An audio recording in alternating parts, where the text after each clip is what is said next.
14-year-old freshman Colt Gray opened fire, killing 4 and injuring 9 others. It was like 10 shots, about a 3-second or 4-second pause, and then like 7 more. According to investigators, Gray carried an AR-15 style rifle onto a school bus that morning, the barrel sticking out of his backpack wrapped in poster board. 4 people would lose their lives that day, 14-year-old students Mason Schermerhorn and Christian Angelou, 53-year-old math teacher Christina Arimi, and 39-year-old football coach Richard Ricky Aspinwall. Colt Gray has been indicted on 55 felony counts, including 25 counts of aggravated assault. He is not the only one facing charges in this tragedy. Colt's father, Colin Gray, faces charges of second-degree murder and involuntary manslaughter. Prosecutors say Colin admitted to buying the rifle that his son used in the mass shooting and did so knowing that the teen was a danger to himself and others. Deputies interviewed the Grays about a year before the shooting, based on FBI tips about alleged threats posted on the online platform Discord. I don't know anything about him saying like that, and I'm gonna be mad as hell if he did. And then all the guns will go away, and they won't be accessible. His father, Colin, has been granted a change of venue in his case. If he's found guilty of murder, he could face up to 180 years in prison. True crime just got darker. Catch the full episode on the link above. Subscribe to At Southern Sin today and hit the notification bell for more live original episodes Wednesdays at 8 p.m.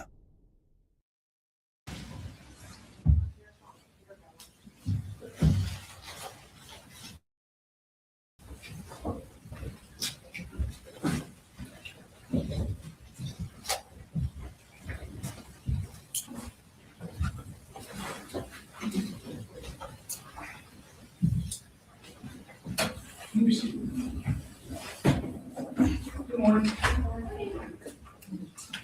All right, is your investigator here? Yeah, John.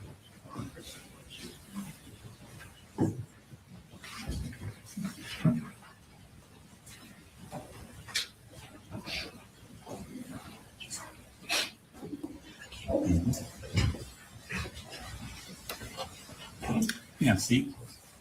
So back there, Smith, I think when we left off, you reckon we proceed on? You reckon we proceed? Yes. When we left off yesterday, I think you had left the Jenny's interview at the treehouse and Yes, sir. invited Mr.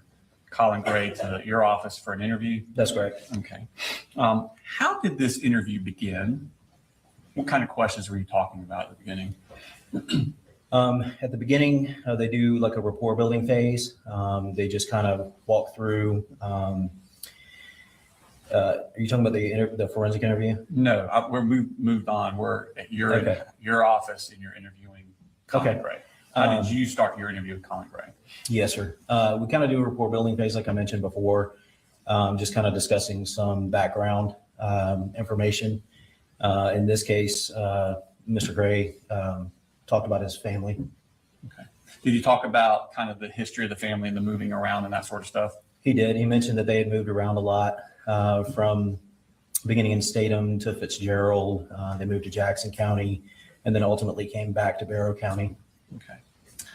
Did he talk about his and Colt's relationship with guns? He did. Okay. What did he say about that? He mentioned that that was a way for him and Colt to bond, that he did not like Colt playing video games and being alone so much. So that was something that he did with his father, so he wanted to do with Colt. Okay. And you talk about kind of the history of the specific guns with him and Colt. Tell me about that. So he mentioned that he first purchased Colt a Bushmaster rifle. Mm-hmm. And I think that they had gone hunting, if I'm recalling this correctly, in his 7th grade year to around 2022 was his first hunt. And then he talked about that rifle specifically jamming on Colt, and then it kind of scared him. So ultimately, Colin returns that firearm to Mike's gun room, and then purchases another firearm, which is the firearm that was used in the shooting. Did he say what time period he purchased that second firearm? The second firearm was purchased for a Christmas present, Christmas of 2023. Okay. Did he say after Christmas where the gun was kept? He did. He said that the gun was kept in his closet. And when I say his closet, I mean Colin Gray's closet. And that was in a bedroom that he shared with his juvenile son, Coley. And he mentioned that the guns were kept in the closet on the top shelf. The ammunition was also kept in there as well. Okay. And did he keep that narrative throughout? No, he didn't. Okay. Did he change where the gun, Colt's gun specifically, was kept? He did. And what did he say about that? He mentioned on 2 separate occasions that Colt had actually gone into his bedroom and that Colt had retrieved the firearm from Colin's bedroom and taken it into his room to clean or mess with, take it apart or put some new attachment on it. He said this occurred on at least 2 separate occasions. Okay. And then ultimately towards the end of the interview, Colin admitted that Colt was allowed sometimes to keep the rifle in his room leaned up in the corner. Okay. Did he talk throughout this interview about Colt's tendency towards physical violence? He did. Tell us what he said about that. He mentioned that specifically over the past couple of months, that Colt's whole demeanor had changed, his whole attitude had changed, that he had become more aggressive, that they had gotten into multiple physical altercations, that Colt on one occasion had bull rushed him, that Colt had struck him with his fists in Colin's face. He said that he talked about them wrestling to the ground, talked about a screwdriver being thrown against him. He also The screwdriver incident, who's throwing to who? I apologize. That would be Colt Gray throwing the screwdriver at Colin Gray. Okay. And then he also mentioned that Colt had done some property damage to the house, that he had punched holes in either the walls or doors in the house. Okay. Did he talk about his daughter Jenny and his son Colt's interactions? He did. And what did he say about that? He mentioned that there was at least one I'm recalling right now is they had gotten into an argument and Jenny had run from him. And who's him? Had run from Colt. I apologize. Okay. She was kind of scared. I guess there was an altercation going on between Colt and Colin, or Colt and Jenny ultimately ran away and kind of barricaded herself in her bedroom. Okay. And did he talk about Colt's emotional and mental health problems? He did. What did he say about that? He mentioned that Colt suffered from anxiety and depression, and then he mentioned this aggression that he had. Okay. Did he talk about Colt, what kind of treatment he thought Colt needed for this? He mentioned that he had applied for mental health treatment for Colt through the school. Did he talk about Colt needing anything more aggressive than just counseling?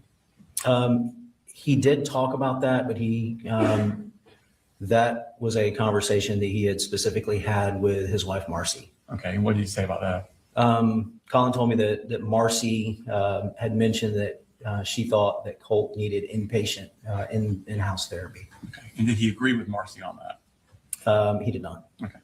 And those pictures you took of Colt's arm, did you show those to him?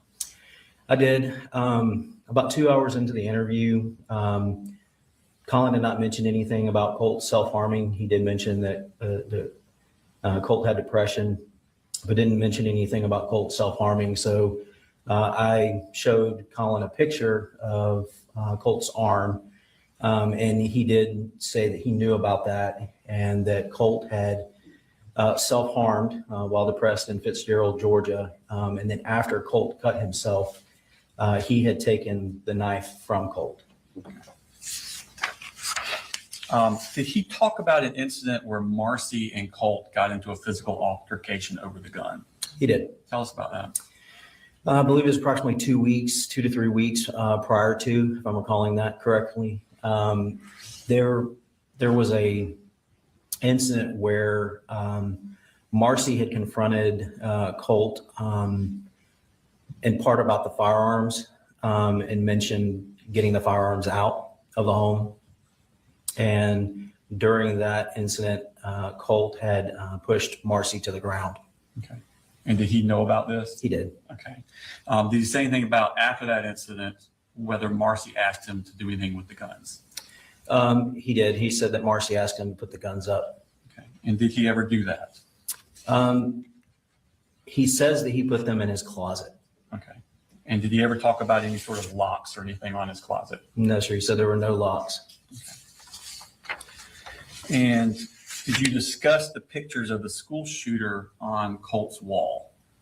We did. Were you aware of those at the time that you were interviewing him? That Yes, you sir. Discovered. Okay. And what did he say about that? He said that he did not know who that was. Okay. Did he say anything about asking Colt who it was? I recall Colin telling me that he believed that that was a guy from Green Day. Okay. But he did not say that Colt told him anything about a school shooter. Did he deny that Colt told him that I was a school shooter? Yes. Okay.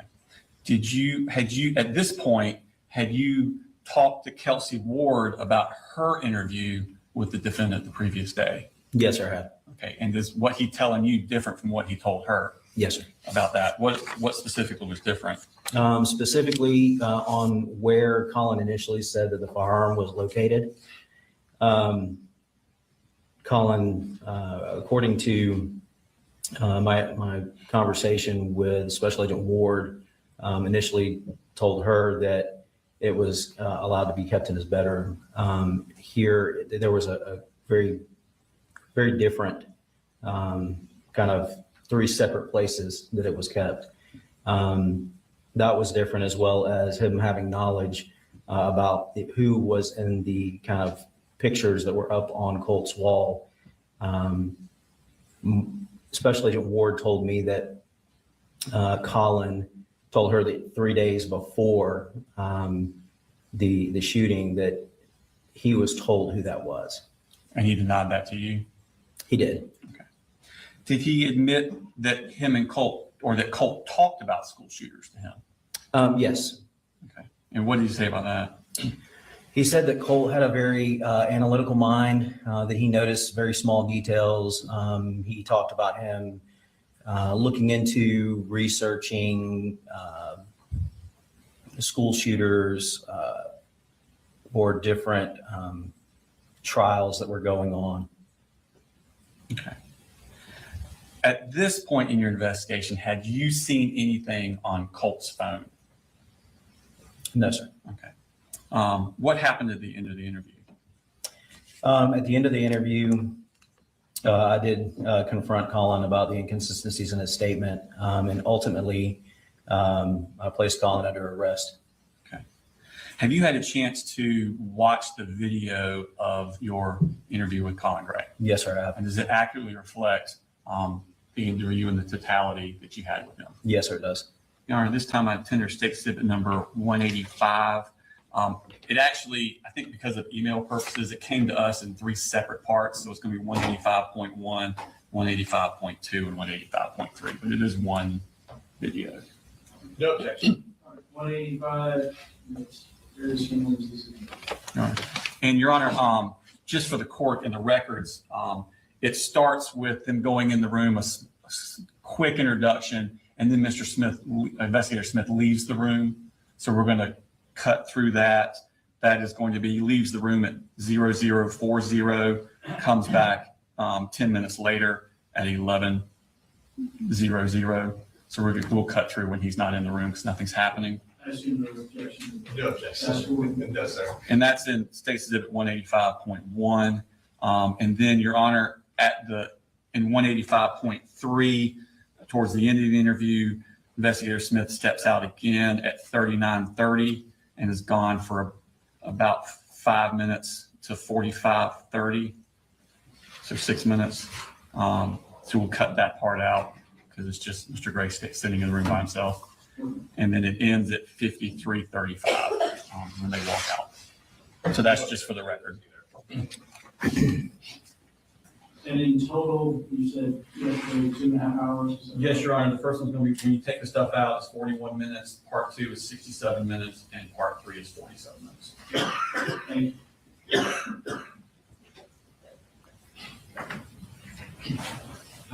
then I'm gonna let you sit next door for a second. I'm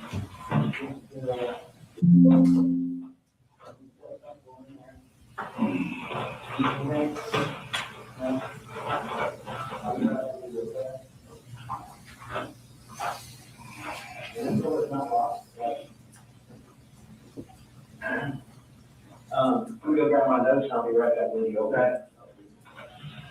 You need anything? No, so I'm good to go. Okay. I will be right back. Yeah, I'm gonna lock the door and it'll shut. It's all good.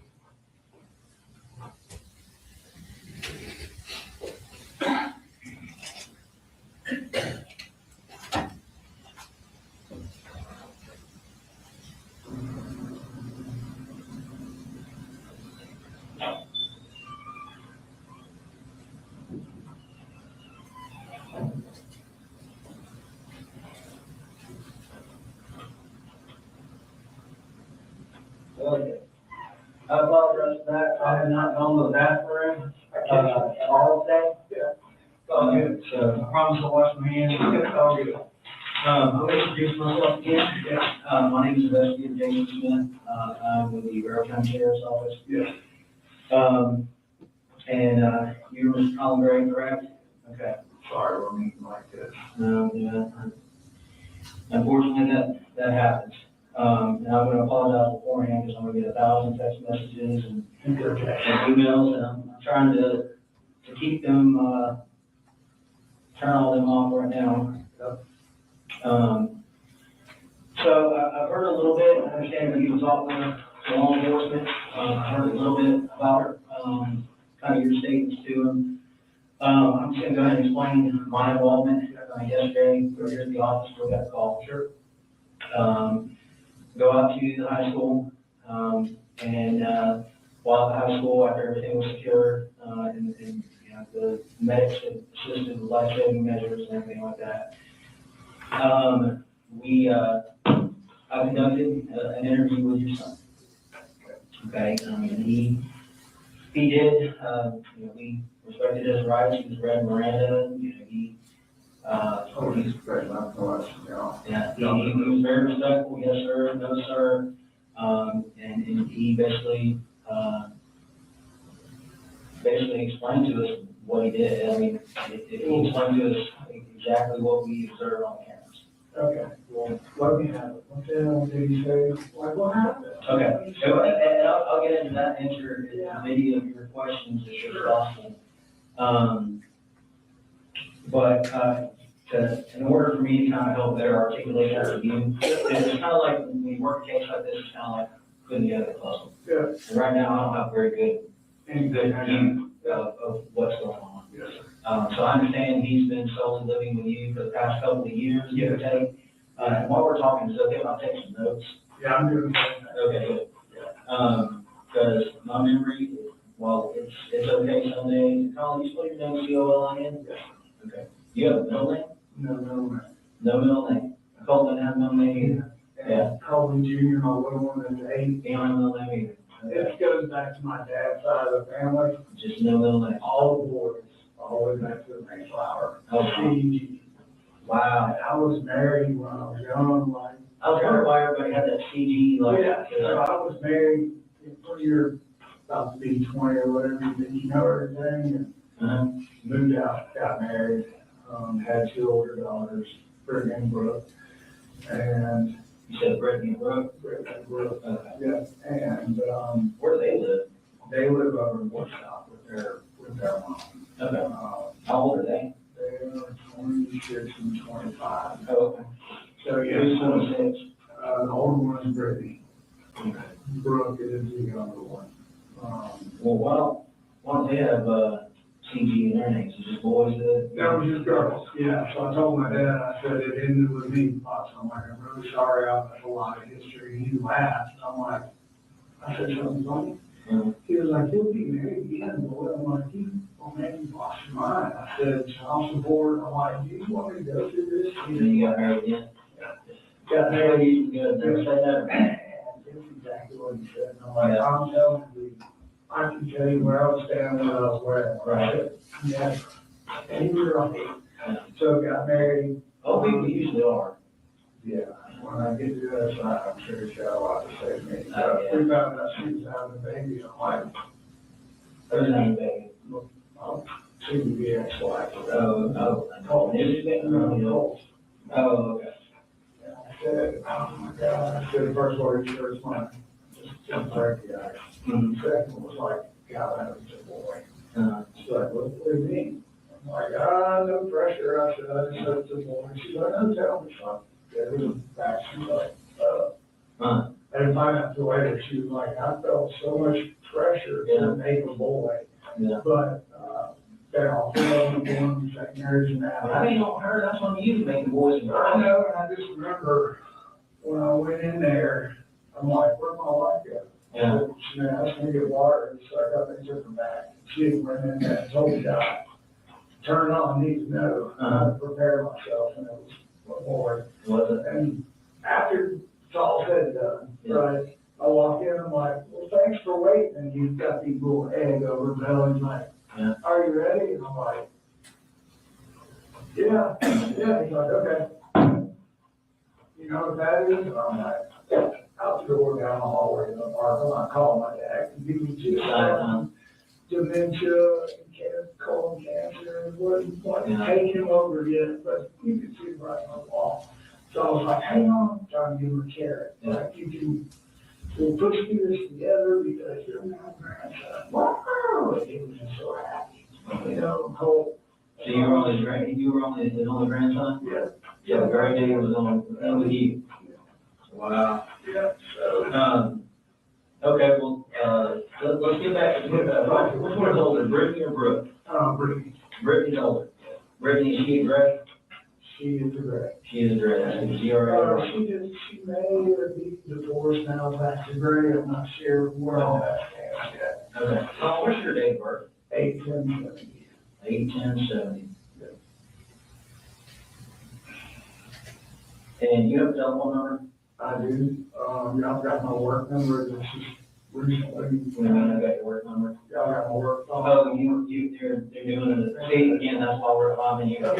I'm trying to put these stuff together. I'm no GBI, but the agent there, just what we're doing right here, we'll do the whole thing. Yeah. I need to say, this is my work phone and my work laptop. Well, I'm sure they're gonna get that back to you. That's what she said, and I'm like, okay, but I still need to let my boss know. Yeah. Like, Were you able to let your boss know? I have a Gmail account. Okay. I just sent him an email and said, hey, I'll get back to you. Yeah. And like, his name's Kevin Price, he's out of Athens, like, he knows What's that everything. name sound? Cause he's in the area, he's good to go to church, going there, you know. What does he own? He owns, Kevin Price General Contracting, and then, Okay. as I'm getting to know him, he's tied to a ton of stuff in Athens. Yeah, that name sounds familiar. Kevin Price, General Contracting. Yes, How long have you been working there? I started, April, May, so May, beginning of May. Beginning of May. That's pretty recent. Yeah. What did you do before that? I've done the same thing my whole career, as commercials, building superintendent. I'm in charge of building from dirt up high rises, hospitals, whatever. You bring everybody together, make it happen. They enter the drawings and figure things out. So Yeah. Your address, is that 896, Harrison Mill Road? Okay, I just want to make sure. I'll go ahead and write that down. Before I write it down, I want to make sure that, you know how I don't know if you ever played telephone games in school, where you start out telling one thing, and by the time it comes all the way back around, it's not even nothing. Exactly. That's one of the reasons that I'm in here talking to you now. Yeah. How long you lived at Harrison Mill Road? It was a year this past June, we signed a 2-year lease. Okay, this house. Mm-hmm. What would you think about Barrow? This is where they were all born. Really? You know, they're off of Beach Creek Road. Oh, yeah. All except for a little Colt. Yeah, I know. We moved from Beach Creek, we bought a farm in Salem, and that's really where we lived for the majority of our life. Okay. How long did you live out at Beach Creek? Oh, man, probably 10 years or so. Okay. 8, 9, something like that. It was a long time. Okay. All the kids they started off with state elementary and Helping Hands used to be right there, so for us. Yeah. Why was Helping Hands?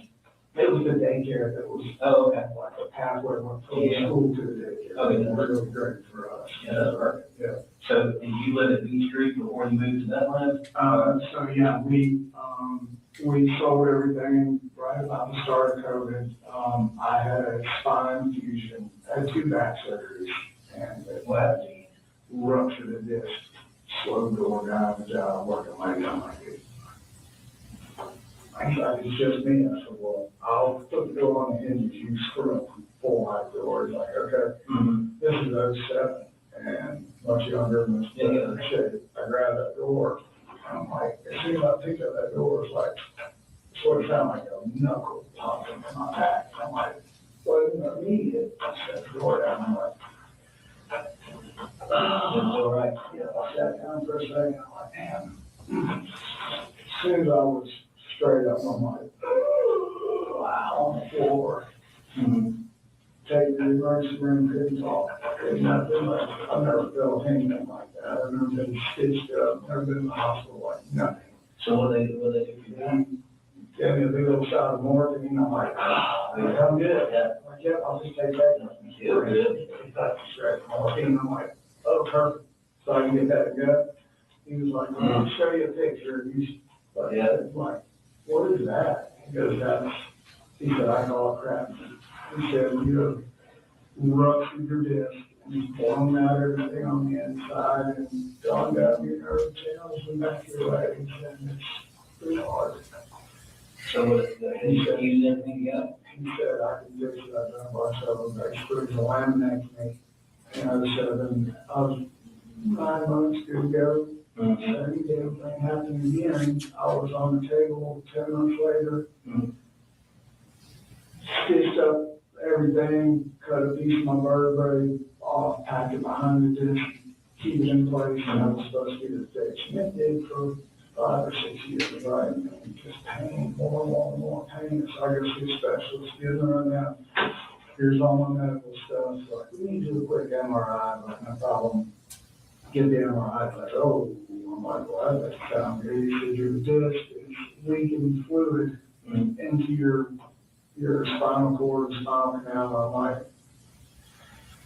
I can't have another surgery. Like, I can't do this recovery. It was a pain in the ass. Like, this is totally different. They go through the front instead of you go through the front of my belly, you go to my spine. I'm like, it kind of feels like you're going around the mountain there to get to the real problem. Hey, man, they do some weird surgery. Yeah, so I like anything, I verified who it was, like, oh, shit, this guy's like, he rewrote the book, he really did for this surgery, the fusion, and he's telling me I'm getting it.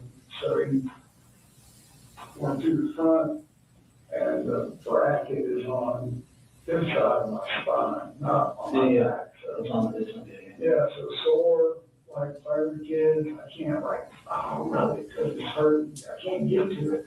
How long did you recover from that? A year, probably rusted back, because I can't. You getting problems now? The second MRI bracket's supposed to be in there, just like this, in there about 11 o'clock.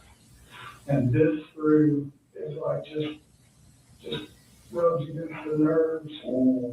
Like the only thing. How do you work? Just work for a very, very long At least they time. give you pain medication when that pops off and hits your nerves? Correct. And I'm like, I don't really take any of that. I'm afraid. So you're gonna be able to speak here really fast. And I'm like, I'm good. I said, I have so many people I'm responsible for in the job. I don't like that shit. I said, I don't drink or nothing like that. I'm good. Try to tough it out. Advil. This is not, working. He's like, so we'll start you on some low-grade hydrocodone, basically. I'm like, okay, never had it. What you do? So that was 08, and start taking that to be able to get to work and, handle everything. So as time went along, Where were you working at? I was working for a weekly construction out of Marietta. I was there for almost 10 years. And built a big railroad job downtown. It's just a big $100 million project. Golly. I just was bullshit with the CEO of the railroad, and I didn't know who that man was. Right. How much power he actually had. And we like hit it off, comes out there, he's like, hey, y'all gotta get it down from 120 million. He was like, I like the man. You're gonna do it for us, and he's got to run it all. I'm like, oh, that's great. But, so I had underestimated the effort and the time for it. It's 6-7 days a week for months. But it was me building my career, and this was my stable job. Yeah. I've been working my whole life to get there. So Is that normal work week for you, or was it just that project? yeah, that project. It was cameras and all that. So that led to, really just looking. COVID started. I had that second back surgery. Like I kept pushing it, going back early, more pain pills, like, didn't know it at the time. It's like, man, I'm taking these pain medications, it's not working. So I go to the doctor, I'm like, look, I ain't taking this stuff, and there's nothing happening. So, fast forward for, I don't know, a couple years, I guess, and as it has turned out, I don't know when she started, I just know that she started. And basically going in, taking my pain meds, and putting like, if you look at an E-blade Tylenol, you have to look. Yeah. I don't look, I just take them, because I didn't know that was going on. And like, kind of had an idea, started paying attention to what I was thinking, like the numbers were all different, so it was like, all right, so I just kind of set a trap in the kitchen to see who or what was happening. It was her. Right. So that's where that initial kind of breach of our marriage started right there. And it's like, okay, we'll get there. Yeah, we'll get there. That's kind of how we ended up moving and all that stuff. So. Okay. So you moved from B Street, and then you said you went to Statham, Wall Farm, Statham? Yeah, exactly. Okay. How long, where were you at in Statham? Bear Creek Road. Bear Creek Road? Yes. How long do you guys live there? Oh, man, so I said about 9 years or so, long enough that my parents are, part of their ashes are buried on that farm. Are they really? Was that supposed to be the forever home? That was supposed to be the forever home. What happened with that? She kind of started going really downhill. Like she Marcy? Yeah, just like, had a really good job, engineer. I'm like feeling pressure to carry all the bills, and it's a lot to run all of that. Paying bills, boats, all that stuff, to be honest, never made that much money a year of my life, and really, like, fairly miserably at controlling money. Yeah, never for me, our family, we never had more.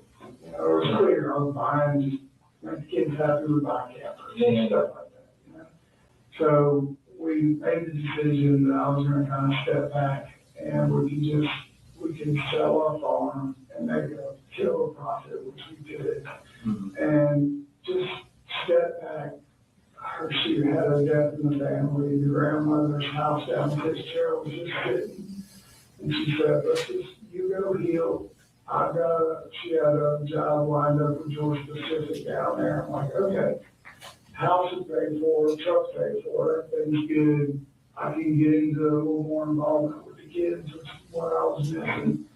So we went down there and Colt and I, we started playing football. They won the little state title down there, doing everything that I thought that's what we So needed. you moved to Fitzgerald after the farm? Correct. Okay. And then the issue that we just discussed about followed us down there. And You talking about the substance abuse stuff? yes, so my parents were a block away. So we thought, well, How long have you done at Fitzgerald for? about 8, maybe 9 months. It wasn't long. And Where'd you go after that? I call back up here after like get her mom involved. Like, you see what's happening, you need to get her help right now. And whatever that looks like, that's fine. I'm gonna take the kids, we're gonna go back home. I don't wanna be down here. I said, it's not to make a call and get a job and come back up here, and she needs help. She needs to be put in place and helped. Like, I can't do this anymore. The kids, Is that when you moved up to Jefferson? yeah.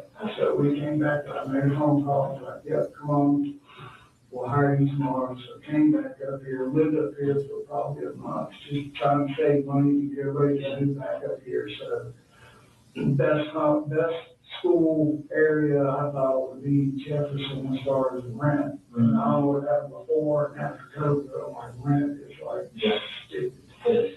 So we found what we could afford in Jefferson, moved in there, and really, me and the kids were good, just doing our every day. And Marcy followed you back up here? She did, she came back up probably, How long ago was it? I'd say we were probably there about 7 or 8 months, same thing.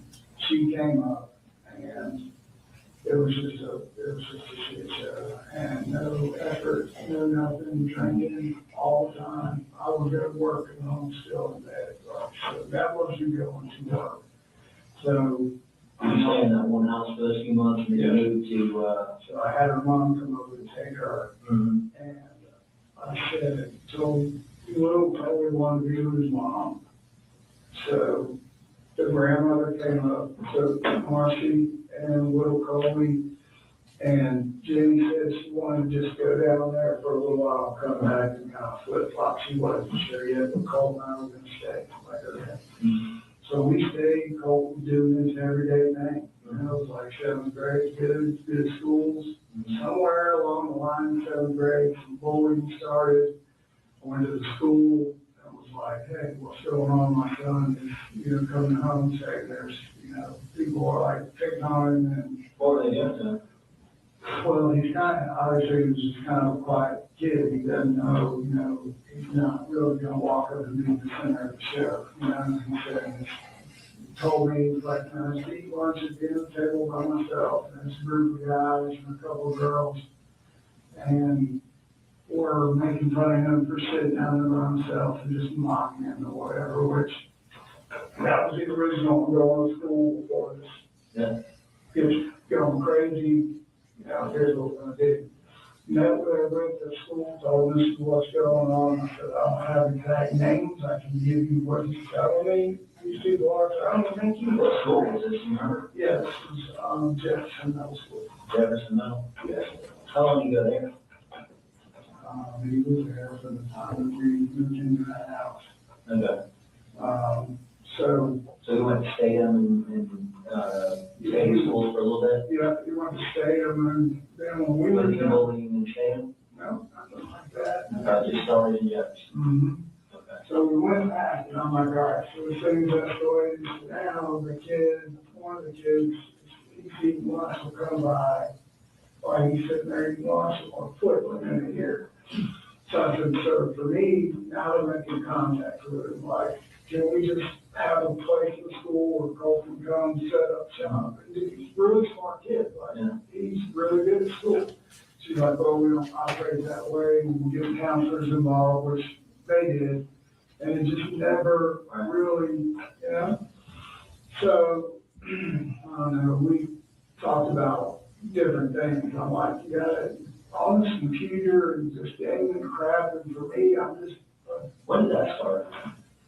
As soon as he could just get to school, it seemed like it was gaming and PlayStations, and then went from PlayStation. Did it happen before 7th grade or after 7th grade? They're gaming and stuff. Yeah. As soon as like middle school started, that's when it was PlayStations and Xboxes. And for me, I'm like, no. So he played football and all that in elementary school? Yeah. And for me, I'm like, I don't want you sitting in front of the screen. I'm this all day. That's not how I was raised. I want to show you how I dealt with things growing up. It wasn't always easy. I said, I deer hunted for my first memory.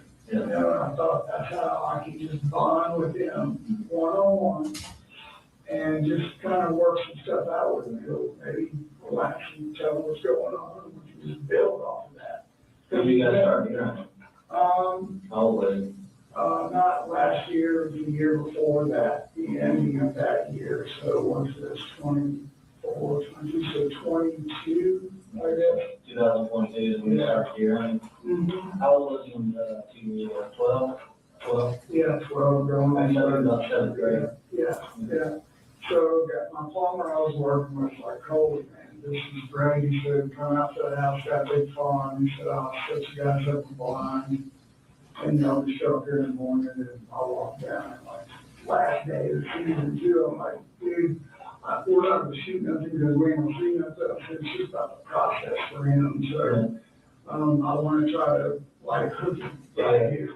He's like, I got it. I'm like, okay. So great guy, great thing. Phil's a nice blind. Sure enough, sun comes up and I'm looking through the binoculars and he's looking and he starts shaking. I'm like, what's wrong? He's like, there's a big old deer. I'm like, okay, so we go through that whole thing. Well, it's a little buck. And he knows I was little, first year or so was a broke on a spike of a tom. He shoots that deer ball straight over. I couldn't believe it. The gun's jammed. That was the only bad thing. So he shot it.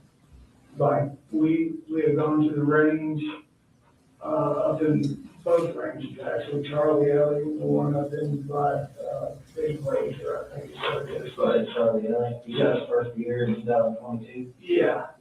And What kind of gun was he using then? so that was a Bushmaster 450, and How hard I am over there. I don't know. That's okay. Yeah, because I bought it from Mike's. I'm not a gun expert. What kind of gun is it? So, the Bushmaster is kind of like I said, when I told Mike, I said he's little. I want to scare him when he pulls the trigger. I said, something that's not too big, but I don't want to wound the deer. When he pulls the trigger, I want the deer to go down. I said, I don't want to think about that. So, he's like, hey, this Bushmaster's good. It'll do the trick. Is that like a hunting rifle or is that like an AR-15? And I bested me. I said, man, like the AR platform shotgun, they've got that look. I said, that's kind of what he's excited about. And so Mike's like, here, let's try this Bushmaster. I'm like, okay.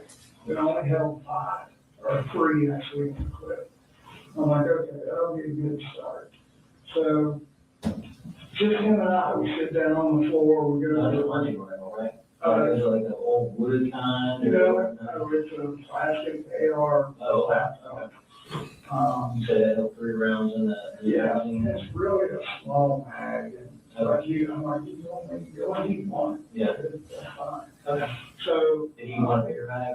he just thought that, yeah, he wanted more bullets, and he just thought that it was like, he said, can I break this? He has a little pellet gun. Right. He's like, can I put my pellet gun in a holster and walk down the woods? And I'm like, yeah, that's fine. So we sat down on the floor and went over everything that we were gonna do and not do with these weapons in the house. There's a no bullshit rule in this house. That's how that's gonna be, or they're gone. And that was never have a loaded weapon in that house. Just kind of jumping around a little bit. Or, Not get too far. So that was Jefferson, basically. Okay, so Jefferson is the first time he really kind of got it. When did, what, you said you went to Charlie Elliott? Yeah, How many times did you take him to Charlie Elliott? I'd say probably twice. Twice? Yeah, What y'all shoot while you were there? we shot, I had a deer rifle, a 308 deer rifle. I don't have that anymore. He shot his Bushmaster, and I had a shotgun. And we shot the shotgun. Okay. Shotgun, he shot all 3 of those? He wouldn't shoot my deer rifle, he was scared of it. Okay. What was he scared of? Because it's just big and loud. And he said, it kicked me back, he used to be one, if they didn't do with that. You went to another shooting range? Yeah, Which one was that? I want to say it's Big Laser. Big Laser. Yeah, the Banks County, I think up there along the what's called the Tanger outlets. Okay. How many times you guys go there? I think only twice. on there as well. Okay. Because once we moved, it's, So I see something different up there? no, Same guns? yeah, we got rid of the AR, the Bushmaster, that's what I was trying to tell you, because it jammed. Yeah. Called Mike, I'm like, I can't get the bullet out of here. So literally had to, took it apart, so it wouldn't, you know, but I still had a round hung up there. Okay. Took it back to Mike, I'm like, I can't, he's excited, he's hooked, this worked. Mm-hmm. And I said, I just need to size it down on something that's not gonna do this with him. Because now I felt scared of it, I wanted to So see you took that first gun, you got it set there, you took it back to, who did you buy that from? Mike's gun room. Oh, Mike, okay, yeah. Um, Did I need to buy all your guns? oh, yeah. I saw the sheriff in there one day, dang, Yeah. you are the biggest sheriff I've ever seen in my life. I don't know if I figured, he's tall now. He's tall, you know what I mean? I'm like, God, tall. So you want Mike's number, and, what do you guys trade So on? what we talked about was like, the guy was leasing land from, we were talking about, like, he really liked his hunting, the whole aspect of it. Mm-hmm. I said, we were talking about, I was telling him coyote hunting during the summertime is how we kind of keep track of the land, put the cameras, like, I'm going through the whole deal for him, right? Like, this is out of the house, the farmland in Salem? Yeah, no, this is as he grew up, and we worked the shooting range, and I tell him all the hunting range to do as a kid. And I said, where you shot that deer, it's just run over, with coyotes and killing these. Where do you guys hunt at? So it's out, my plumber's got family land, it's like 20 acres, it's just right out behind his house. And I said, we can get a different style weapon, and we can work our way up to where you feel confident shooting a gun. They'll say, So what do you upgrade to after this? nothing, we just left it at that, and I told him, I just need to think about it and talk about it with him, how's he deal with that jamming, that's with him or anything like that. So for Christmas, we were talking, and he said, Daddy, he said, I would really like to get another AR. He said, but I'm scared of the jam. I said, okay. He goes, he said, what? He said, that the AR that I had, I said, that's a 223 round. Just, you know, that's our coyote and our peanut gun. Is that what you have? That's what I have. Okay. What kind of AR do you have? I have, it's not a name brand. It's, I don't say it's a Franklin or a Johnson. It's just, like a, 223? yeah, 223. So you wanted one of those? yeah, What you said for Christmas, was it Christmas of the seventh grade year? Or? this past Christmas, Okay, so 2023. yeah, we were living in our house where we are now. Did you guys shoot or anything between seventh grade and? Just at the ranges, those maybe one time. And one time I started with school, I just was focused on getting into school, not really going and doing any shooting and everything. Mm-hmm. Then all that kind of stuff went down with his mom, and she got into a whole shitload of trouble, so I just kind of shelved all that, so we didn't get it calm. Okay. So after everything calmed down, Yeah. you got an AR for Christmas? Yeah, I said, you know, Well, that for Mike's too? yeah, I said, the whole goal here was get him to carrot, like, he had so much fun, we bonded, like, I That was wanted, his memory. That was for him. it was for him, Yeah. but, like, it didn't say in his room or anything, it was all in my closet right there, but when we go shooting, that's when I let him shoot. Okay. So, So is that where you got guns in the house in your closet? yeah, Was that where they were the other day? that's where I thought they were, yeah. A couple days before, I bought him just, like, I'm a single dad, like, trying to pay for all this, so I can't, like, go do all this on a whim for him, you know, so I'm like, hey, I'll try to upgrade your scope. I know it's shitty, but I said it's enough for us to go shoot in the range. You shot a deer with it, you're good, you know, and more moving. He was worried about, I was explaining more sighting, just all of this in the effort for him to be safe with a weapon. Okay. What you bought him something to upgrade the rifle? No, it's just a laser cartridge that you put in there, shoots a laser, Okay. and you just look at your scope. Okay. And so that came in and he had it. So the laser was Yeah, it's like a 223 round with a laser in it. And when you put it in the barrel, it turns on before it's like this.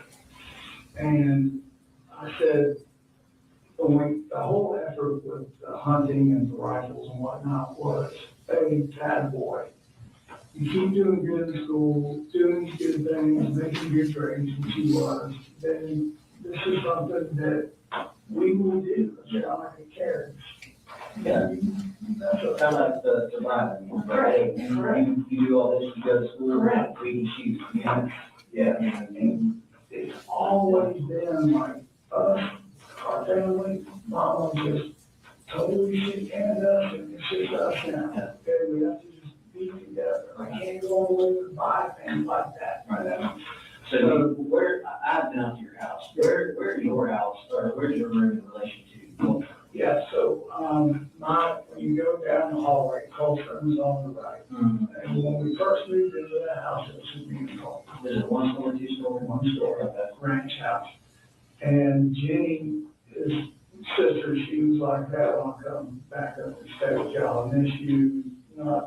Don't like it really down here." It's like, "No problem. Mom's in trouble." I'm like, "I'll be there in the morning." About a week goes by, we try and get things ready. I get a call from DFAX in the middle of the night and all that. I'm sure that you read about her mom, his mom. Yeah. No. So the phone rings 2 o'clock in the What morning. is this? Huh? When is this? This is here recently, probably within, I can't give you the exact date, 6, 7, or 6, she's been coming out for 8 months, before it's all 7, 6, so 8.5 months ago. Down there, living with parents, and, painkillers, graduated to that. I had no clue. DFAX later on, you're like, "Well, my kids," I thought, DUI. She's like, "Well, she was driving, and I can't tell you until I see you. Stuff's got to be signed, I got legal." I'm like, she's like, "Can you be here tonight?" I'm like, "It's like almost 2 in the morning, it'll be 4 hours." When you and Marcy, you're married, right? We're married, we're not divorced, or, So- we're not legally. Yeah. You're separated, but legally, you got Correct. No, I didn't know my kids, I probably. So Marcy got a DUI on. No, that's what I thought. Oh, So I'm like, okay, I said, "I'll come," it's gonna be middle, like 4 o'clock in the morning. She's like, "Okay, let's just meet there at 7:30. I'm like, "You need to tell me what this is about." I had no idea. She said, "Just know that, your kids are safe. You just need to come down here and get them." okay. And, like, okay, so Colt and I are running down there, and he's like, "What do you think?" He says, "I'm like, I have no idea." So we get there, we go to her mom and dad's house, open the door, and we sit in the living room. She gets her phone out, like, "Okay." Marcy, they gave her a hair blood test. She starts reading the results, and Why did you give her hair blood test? her sister apparently. That I never got the whole story. She had all the kids down there. She had my little one, Oh, Jimmy. Yeah, Colin Gray, Colt was his name. And I'm like, at that time, I started thinking, like, okay, why Jimmy's going to come back, something's wrong. I don't know what it is, but I had issues with drinking, that's wrong. So what was the result of all that? So they read it all, I'm like, yep. She said the prescription for all that was in there, opioids were in there, and the high wine or high alcohol content, like, and I'm just like, "Golly, I know all this." And she said, "I've been doing this for the rest of my years, and I've never seen a level come back this high for meth." And I'm like, "What did you just say?" We're sitting in the living room, and she's like, she is doing that currently based on what I'm like. I stood up, I'm like, "Can I take my kids?" She's like, "Hang on." She's like, "It's wrong, they'll confuse us That's together." what Marcy was saying. Yeah, and I'm just like, this is like the worst thing that could possibly happen. I'm like, okay. So we finished all that, like, you got kids, and you have custody of the kids. Visitation is only if Colin allows it, and where it's gonna be, it's up to him, basically. I'm like, great. So they did like a safety plan, you took the kids, is that still in place now? No, it's not. How long did they? I say probably, right after probably 2 or 3 days after, the lieutenant guest beat on my door at 2:30 in the morning. He showed up with 3 or 4 different deputies. Who beat on your door? Lieutenant guest for Barrow County. When did he come out there? I got his card, I need to work. Was it recent? Yeah, it was when I first got the kids back up there and say, got the kids. Like a recent, and then like a week Oh, ago? no, 2 weeks ago? this was shortly after I got the kids back up there, so, I'd say we've been there so it's probably 5, 6 months ago, maybe. And these are off, I got his card and all Oh, yeah, that. I'm not holding you. Yeah, I just want to make sure you do it. Okay, Um, so it was only, the safety plan was only 3 months? he was beating on the door, she had called and said that That's the end of the first video.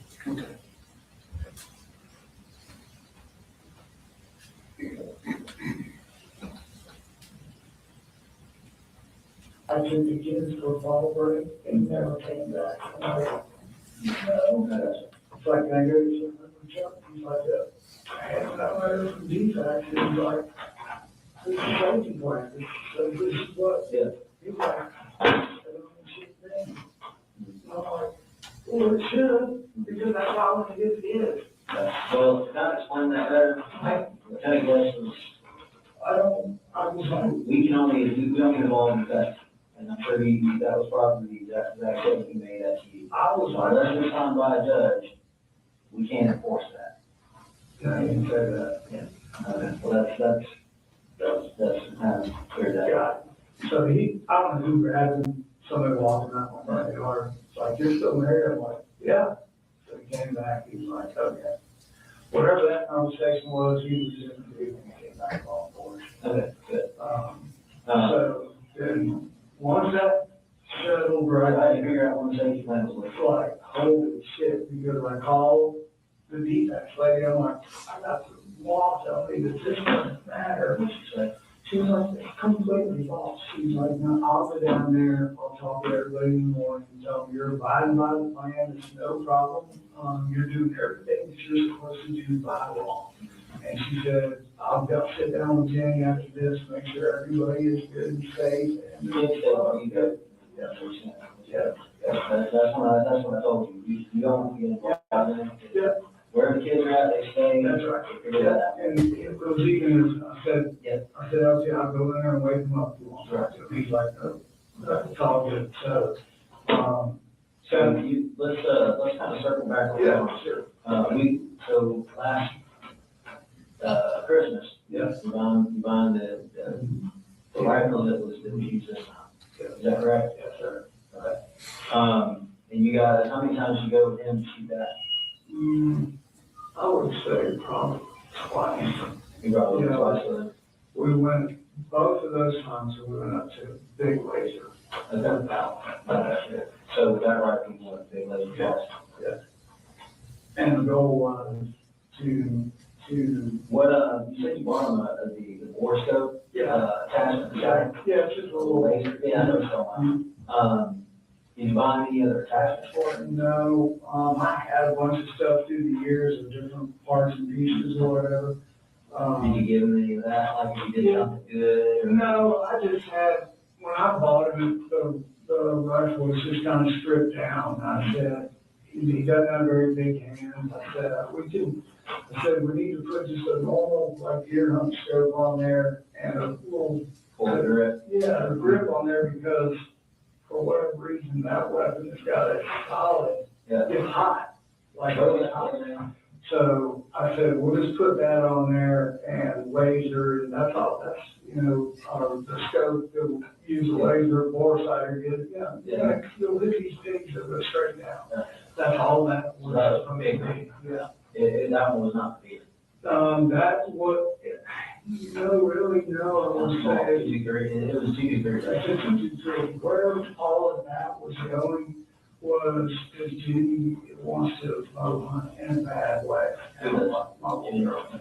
So I was trying to, like, hey, this is probably how I should have started this, was we bow hunt. Like, they've got pictures of me bow hunting and just through the years, Jenny was wanting to do it. So the overall goal here was, hey, like, I need to start going to school, doing what you're supposed to do. I said, we're going to get back into the woods this fall. I said, look, I want us to get into bow hunting and just go from there, enjoy the outdoors for what it's worth. Did he ever ask you for any other parts, like any upgrades to the rifle? He would ask me like, hey, he said, he asked me for an extended clip.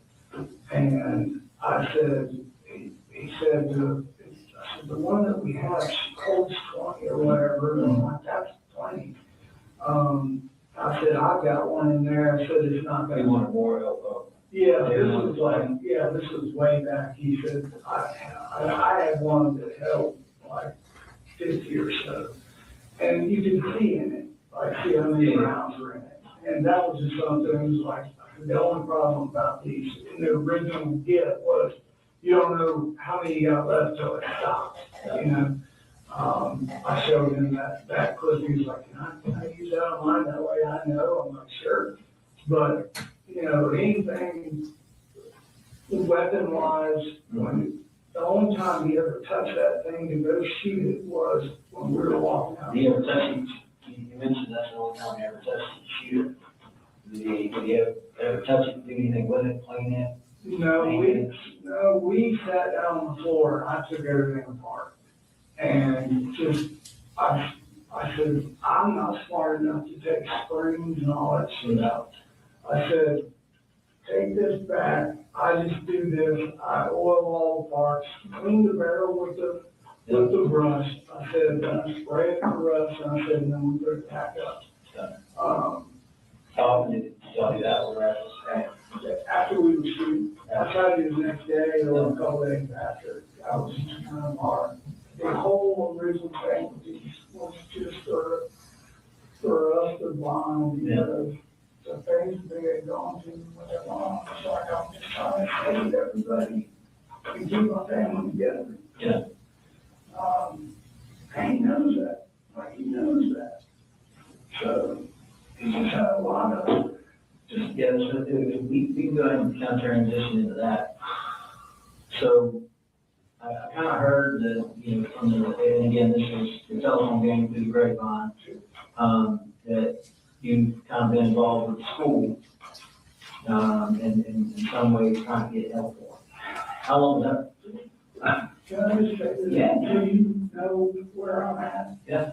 Like, I'm not bothered with it. Like, I named my children, like, I need, like, I need just one more day. I think this would just change everything, because I can feel it. I can feel what? just his whole attitude changing. How long could you kind of feel that? So we had an argument. I don't know dates or time. When everybody was at the house, and Just like last week? Or no, it was a few months ago when I originally came down with his mama, and we had the discussion of your mama is on there. Takes all the pictures of the bus, her getting arrested, and just, I'm like, hey, we'll get the right people involved, we'll get to this together, but we can't go hell raising. Was it shortly after the lieutenant gas? Yes. And I said, he's like, she's causing that. We can't do, we're looking out the windows now, we're gonna go around stuff, they think we have something to do with this. I'm like, no. And so talking to her mom, their grandmother, like, hey, I need help. I said, the anxiety for him is increasing, and he's getting more bold towards me. And that's where he would say something off the cuff and go in his room, slam the door. I would just let that go because I don't want any bullshit starting from my little kids with it. Right. And as time went along, he became more and more like confrontational. And I said, all right, listen, I said, I want to get right. You're watching at Southern Sin, your new home for true crime. Smash that like button now. We'll be right back. And then him not wanting to be associated with her, and that was led to, I came to the school because everybody knows my mom's in that bad. It was led to her mom and That stuff happened down at the sheriff, right? it did, but up here is where it all, like, James said, they locked her up here. When they caught her, it was here at Walmart. No, was it? Yes. Okay. So, yeah, it started all there. I had y'all tracking her cell phone, whatever, however that looked like. They were doing it, happening. Colt knew this? Yep, they all three did. How did you tell us? Is that something you told them, or? They wanted to know what was happening because, I'm trying to think what triggered the whole damn thing. Mm-hmm. After Lieutenant Guest, it was before Lieutenant Guest, she just shows up, it was, sorry, I'm trying to remember this, like, timeline. Mm-hmm. Guest came by, and then that's where we were told we were doing the right thing, our safety plan was in order, you're good, follow what we said.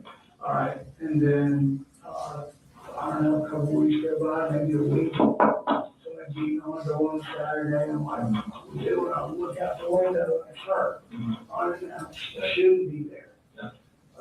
So I yelled out the window, like, hey, you're not supposed to be here, I'm gonna give you an opportunity to get your car and leave before I call the law. You can't just show up. Right.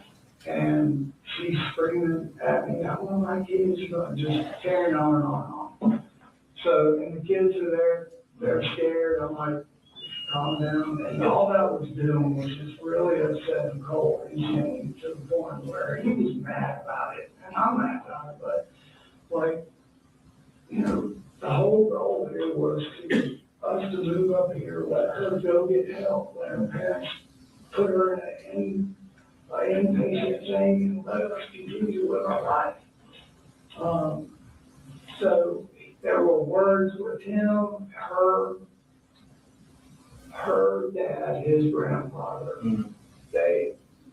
The mom and the grandmama bought him a dirt bike. Right. For being a good boy. And what was trying to get him to do was she wanted him to come down there and live with Fitzgerald. And they said, the grandma said, I'll buy you a dirt bike, and then when you come down here, you can do online school. And that's right there is where I lost any, like, going to school. You know, he was like, well, you know, Mamma is what they call her. It's like, Mamma, so we do online school on half of That's what he did last year, because he was out of school for a long time. Yeah. Who you do online with? It started out with Georgia Online. Okay.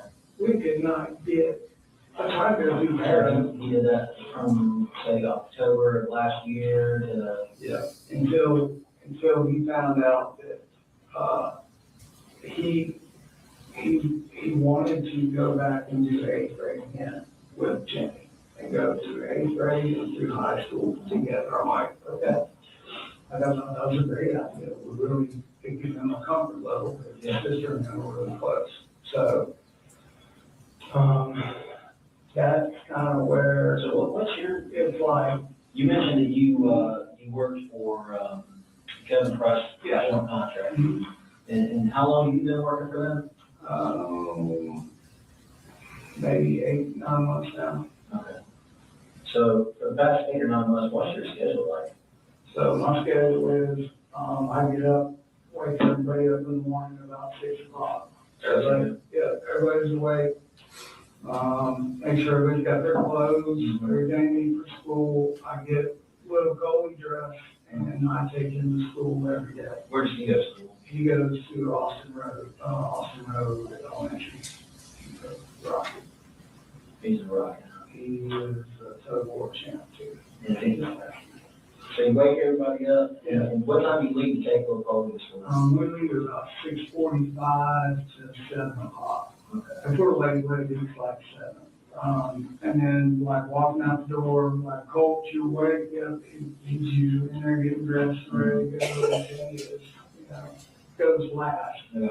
So you wake up, and then when I get in school, I get to my job, I'm calling or texting, like, everybody good, y'all to school, yes, good, and, you can see it on my phone, So, you leave about 7, and if you ever go back home, you just go straight to work? No, I go straight to work. What time do you have to be at work? I'm the boss, so. Whenever you get there? What time do you normally get there? Yeah, I try to get there by 7:30. So, you that close to, where's the brush at? Yeah. Is it? Okay. So you try to be at work at 7:30? Yeah. What time do you get home? It's saying it could be 12, it could be later. Every single day is I'm walking to the truck by 2:30, always getting home about 3:15. And I'm trying to be in my driveway every day by 3:30 at the latest. Okay, so sometimes you can leave at 12, Yeah. and then the latest, 2:30 to 3. Yeah, I mean, if we have something for them, a doctor's appointment or somewhere, they've gotta go, then, I just make my arrangements with the guys that work for me, and And you work Monday through Friday, you work on the weekends, if I've got a project, that I have to do Saturday, I'll. so you get to be at home when the kids are lying. Yeah, and they go with them, they're all drug cranes and, Okay. guys, from like. How often do you go with you? He used to go all the time, when he was little, and When do you stop doing that? probably about the time puberty hit, to be honest. About 7, very, okay. So he doesn't go, he hasn't gone. No, he hasn't, So that, that's good, you get to be home that much. Yeah. What's a typical, like, when you get, what time you normally get home, about 3:30, 4, or something like that? Yep. And then what's your afternoon, like, what do y'all do? The afternoon is, like we usually go to the park. Jenny and me and Boo and we'll go up there and that's what the always call it. Or we'll throw footballs, play football, What part? right there in, Bethlehem, right behind the Civic Center, Bethlehem, the Civic Center, is a little park right there. So we would, this past fall, we were there every day after school. Does Colt go there with you? Sometimes he would go with us. Him and Jane would just swing and me and Boo would run around and chase and play on swings and So fly. sometimes you go to the park, what time y'all normally get there? We try to eat dinner. They're always chomping at the bit, like, 6:30, 7 o'clock. When the time change comes, I try to make sure we're obviously in the house, dinner, and everybody's laying down by 8:30. The older ones are? Everybody's laying down. Yeah. Wow. And they'll, Jenny will lay there and we'll do her girl stuff and look on the phone and Colt, what I'm looking at now, You're gaming, huh? apparently not. So, Well, when you go check on him, tell him it's not about 8:30 or 9. yeah, I can hear it What through the he's wall. playing with you? Yeah, I can hear it. What kind of video games do you play? He plays hell, last couple of weeks he's been playing Minecraft with Jenny, like Minecraft? nonstop. Do you play anything else? He's Call of Duty, like trying to get me to play it, and I'm stuck, like I can't play it, I just literally can't do it. Yeah, you said you weren't too good at it. I suck. Yeah. Like, he told me this, I keep stabbing myself in the leg, killing everybody else with it. Yeah. So, it's just something where, just get out of it. Yeah. What else is you into other than video games? He can hit the hell out of the golf ball. So, yeah. Y'all do golf? So when we got back over here when we were in Jackson, we go hit balls almost every weekend. How much did you move back at that time? We went to the Chimneys, played, showing how close we were. Actually, so home money for a putting contest, he beat me on. And the goal right there was when he smashed it, I'm like, you can write your ticket.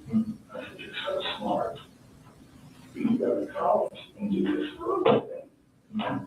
Like, you're a good looking kid. Like, you're smart. Like, the world is just right there for you. You're such a good boy. When, so you said the last few months have been pretty bad. You guys argue a lot? No, we Don't don't argue a lot? not leading up to the whole net bullshit is when it came off the rails, you know. So that's when the argument started between him and him? Yeah. Well, what's the typical argument look like for you guys? It's, just stop. Just, What's he doing? he's just cutting, slamming doors. And it's just like, I need you to stop, or I'm gonna take the kids on the lead till you calm down. So the first time, You ever break anything in the house, throw anything? yeah, he broke the door. You broke the door? Yeah. What door did you break? The hallway door. Why did you do that? Well, I guess because Jimmy locked the door. What's he so mad at that 84? I don't, Jimmy had said something about what they had been arguing about, and he chased her down the hall. What were they arguing about? I don't remember what exactly they were, but whatever she said, something, I think it was something at school that happened, and he was embarrassed about it, because he ran down the hallway. His grandmother was there too, and I'm like, hey, stop. Yeah. And when he got to the end of the hallway, like tripped over his book bag and like landed his head into the door, and it knocked a hole in the closet door right You ever break anything else around the house? No, nothing like full on. You know, he knows like, all we have is my income. Like, it takes everything that I have to just keep us food, clothes, bills. Right. What is he, when he yells and cussing at you, what is he upset with you for? He's upset with me because we have an agreement where we don't scream and yell. When we get to that point, like, we just need to walk away. Right. And But what's the subject he's talking about? it could be anything from grades, school, like here recently, it's like, I need you to go back to school. Like, I need that. Apparently he's only been in school 4 days. Right. I need that interaction. I need you to start to figure out what it's like to be in school. We talked to the school, I told them all the backstory, that, hey, here's what's going on with him. Smart kid, he's just, When did you first talk to the school? like when we signed him up, like when he said he was gonna go back to school. Right. Did you read out and talk to him about his whole demeanor and? No, I hadn't said anything to him about When that. did you talk to him about, talk to him? This was probably about 3 weeks ago. Like, we had an argument or whatnot, and I was like, where I would get up and slam the door, kind of shit. He just wouldn't let it, like, he just wouldn't let it go. It just seemed like he was like,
sometimes, it just depends. Yeah, I mean, if you get out 3:30, and, you know, what is it, his bus down at 4:45? I haven't like nailed down to hit the high school time yet, kind of like all over the map. You know, like, I've got the other two's time.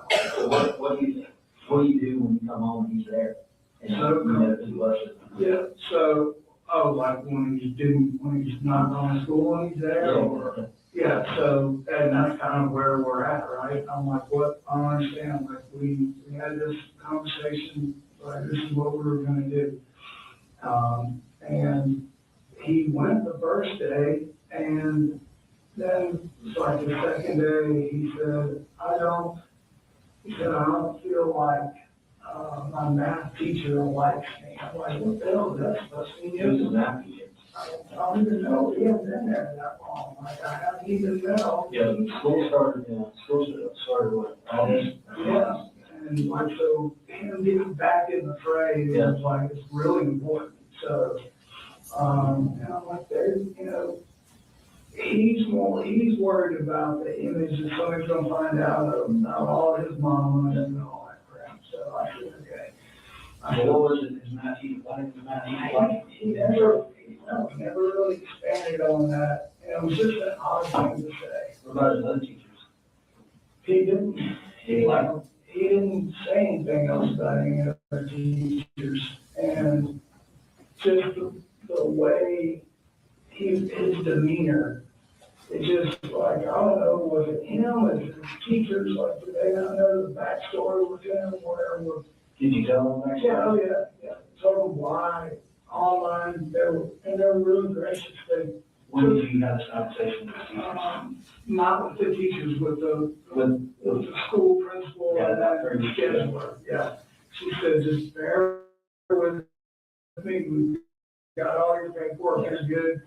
And I'm like, I don't want them to fail. Yeah. She said, look, nobody fails. I'm like, how's that? And she said, we just push them on, and we give them, schoolwork that brings them from what they're missing up to where they need to be sprinkled in with what they should be doing. Yeah. I'm like, okay.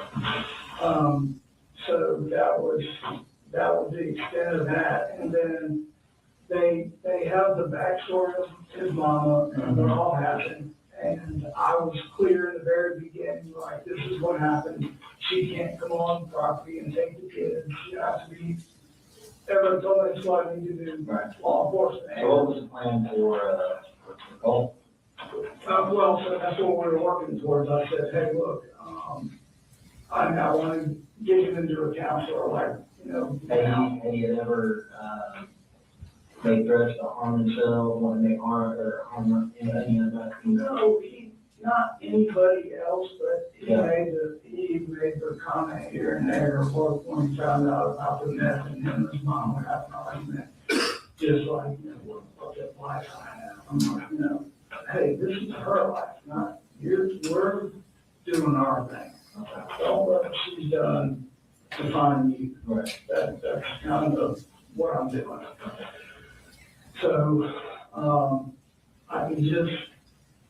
I could not convince him to go back to school after he came back that second time. And I don't know what to do at this point. So I called up there and said, I want him to see the in-house counselor. Can we do this and set it up? What's the counselor's name? Lisa, I need to go get my phone. Lisa, excuse, I think she sent me an email and said, hey, they made contact at the school, and she said we would like to bring in a third party, be aware. Bring like a third-party therapist or psychologist or something? Yeah, but, the awareness is the count. Okay. When were they gonna do that? This week, I had to fill out all the paperwork, which I did Thursday and Friday. So yeah, appointment this week. Giving them all permission, like bring everybody, bring a specialized person, like, What were they specifically like treating the board? Like, they were gonna talk to him about coming to school, not worrying about what people are saying, don't be a loner, you know, come on, get back in the swing, take it to school. and try to about what people were saying, was that the the stuff about his mom Yeah. and dad and busted and got arrested. Yeah, exactly. And then he was more worried about everybody knowing that he, you know, mom wasn't in bed, and that his biggest fear was failing and falling behind once he was in high school. So the appointment this week, I'm assuming it was like either today or tomorrow. Yes, so they needed me to give permission. I filled out all the paperwork online and said, thank you so much for Did this. you been in communication with, Ms. Marcy about any kind of stuff for him, any kind of mental health? Yeah, so, Tell me about that. yeah, her and I have talked about that, and she was like, you know, he needs help at another level.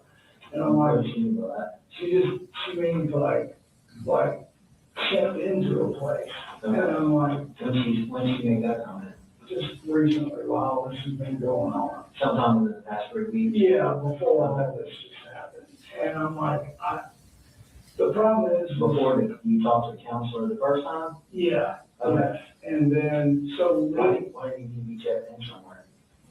she thought that that's what he needed because they argue and he doesn't have a filter. Okay. What, did you make threats for his mom? Not threats, but I'm at a crack it, just like shit like that. And, just know, Okay. it's just things I don't want to even hear and say to her, let alone his brother and sister. So I'm trying to navigate and manage all that. And that's very hard. Yeah. So once that kind of, well, I told you I could feel it. So, yeah. Like, okay, this isn't, we need to do something. So I reached back out and said, Was that before or after his mom suggested inpatient therapy? what was When you said you felt it? Oh, this is after. This is after her and I had that conversation. I said, you be the one to tell him that. He's not gonna take it from you. I said, I don't. Did you reach out to anybody at that time? No, I didn't read that, out professionally to anybody. I thought that, like, he'll go to his grandmother and he'll talk to her about anything. So I Do you have called a her. relationship with Yeah, her? she was a school teacher for 4 years. And I'm like, hey, Yeah. like, Jenny will go and we're in church every Sunday. We go to Athens church every Sunday. I've been trying to get him to go with us. He went one time. So I shared that with his grandmother because she's just always been there for us, right? So how long after his mom suggested inpatient therapy, was it before you went to school? So she's been mentioning something like that since she got out. Mm-hmm. Okay. And then she came up here, I don't know, a couple, 3 weeks ago, maybe 2 weeks ago. Yep. Hadn't seen the kids. I'm like, okay, come back up. I want to say, yeah, a couple weeks ago, because I said, come back up, we'll cook some dinner. I said, we'll, let you hang out and talk to the kids and show you 1,000 things to say. And I just, it went okay. And the day she was leaving, I went to work and, normal stuff, was like, hey, so I'll take Boo-Boo and, I said, just make sure Colt can get on the bus. And apparently Colt and his mom had a huge fight. So they were called at work. I'm like, what's going on? And she's like, he's flipped, he's lost his mind, he's screaming at me, he's like, I don't even know what triggered all of that, And I'm like, I'll let me get out of this meeting, I'll call you back. I said, I'm gonna sit right here, just give me a second. So I get through my meeting, call her up, I'm like, what is going on? I said, he's at school. She goes, no, he was at the house. I said, I'm telling you, I texted him this morning, he said he was at school. And well, it turns out he wasn't. He was in the closet. And How many times did that happen between you and him? just that once. That, So he never told you he was at school before or went to school and you found out that he yes, was? that's the only time it's ever happened. There's been roughly, 30 days of school? Yeah. No, I mean, 20 days of school, something. Right. And he's been full. I got a note that during the break, is that accurate? Usually. Yes, sir. All right, we'll take a break and, be back.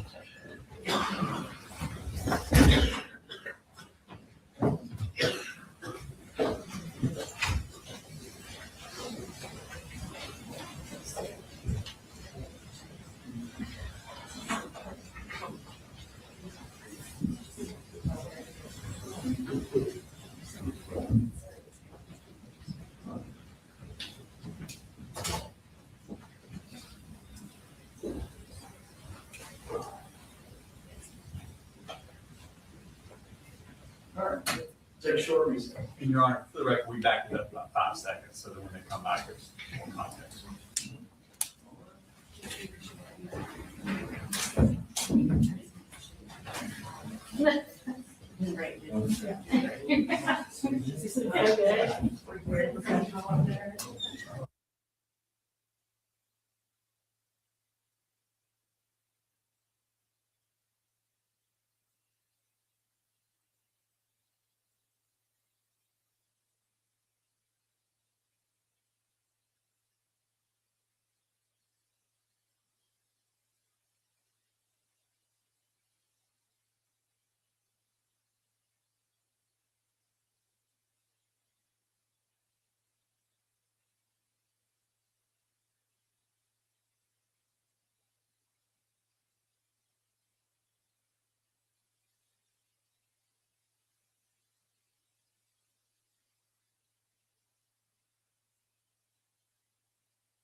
Court is on a short break.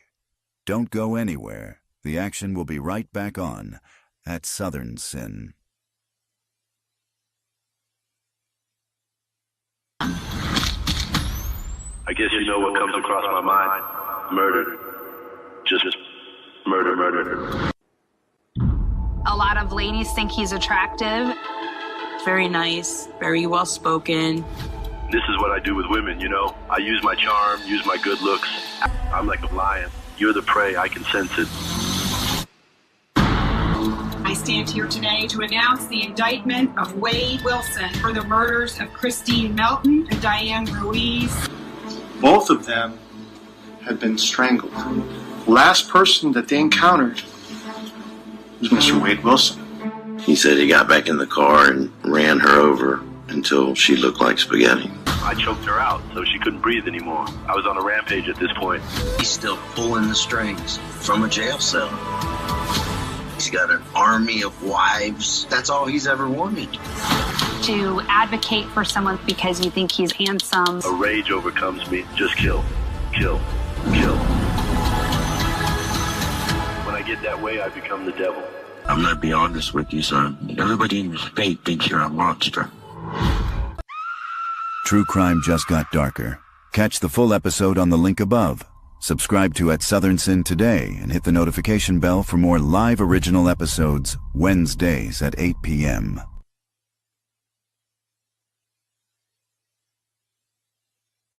Rapper YNW Melly, whose real name is Jamel Demons, back in a Broward County courtroom Monday as the state prosecutors and the defense are going over a number of different motions filed to see what will be admissible for Demons' retrial. Demons is accused of murdering Christopher Thomas and Anthony Williams, both childhood friends, back in 2018 after a late-night recording session, and then allegedly made it look like a drive-by shooting. His first double murder trial ended in 2023 in a mistrial after jurors failed to reach a unanimous verdict at trial, with twists and turns that included allegations of witness tampering, passing messages in jail, and alleged plans to escape. All issues brought before the judge today to see what would be permitted to use in his new trial. Demons faces a number of charges that include 2 counts of premeditated first-degree murder and witness tampering. And he is expected back in court January 12th on Monday at 8:45, where the judge will hear additional motions. That trial has been set for January 21st.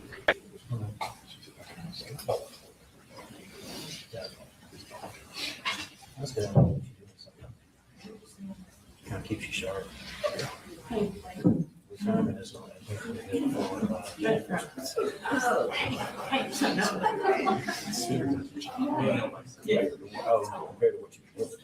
Do you know how long you want to go? I think part of the interview has another about 30 minutes.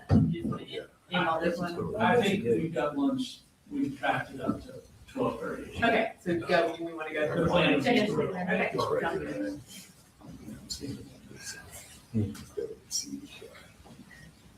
Okay.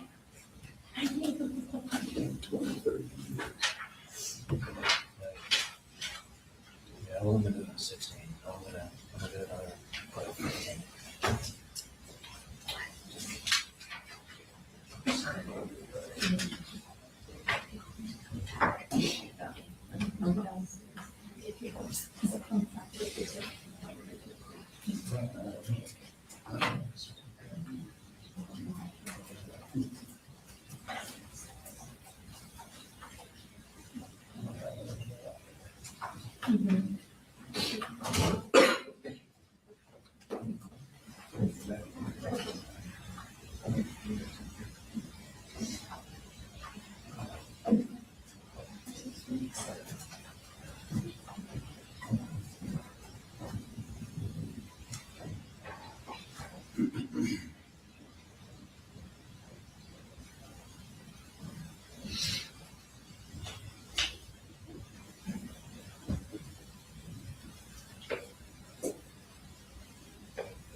Here comes, sir. Thank you.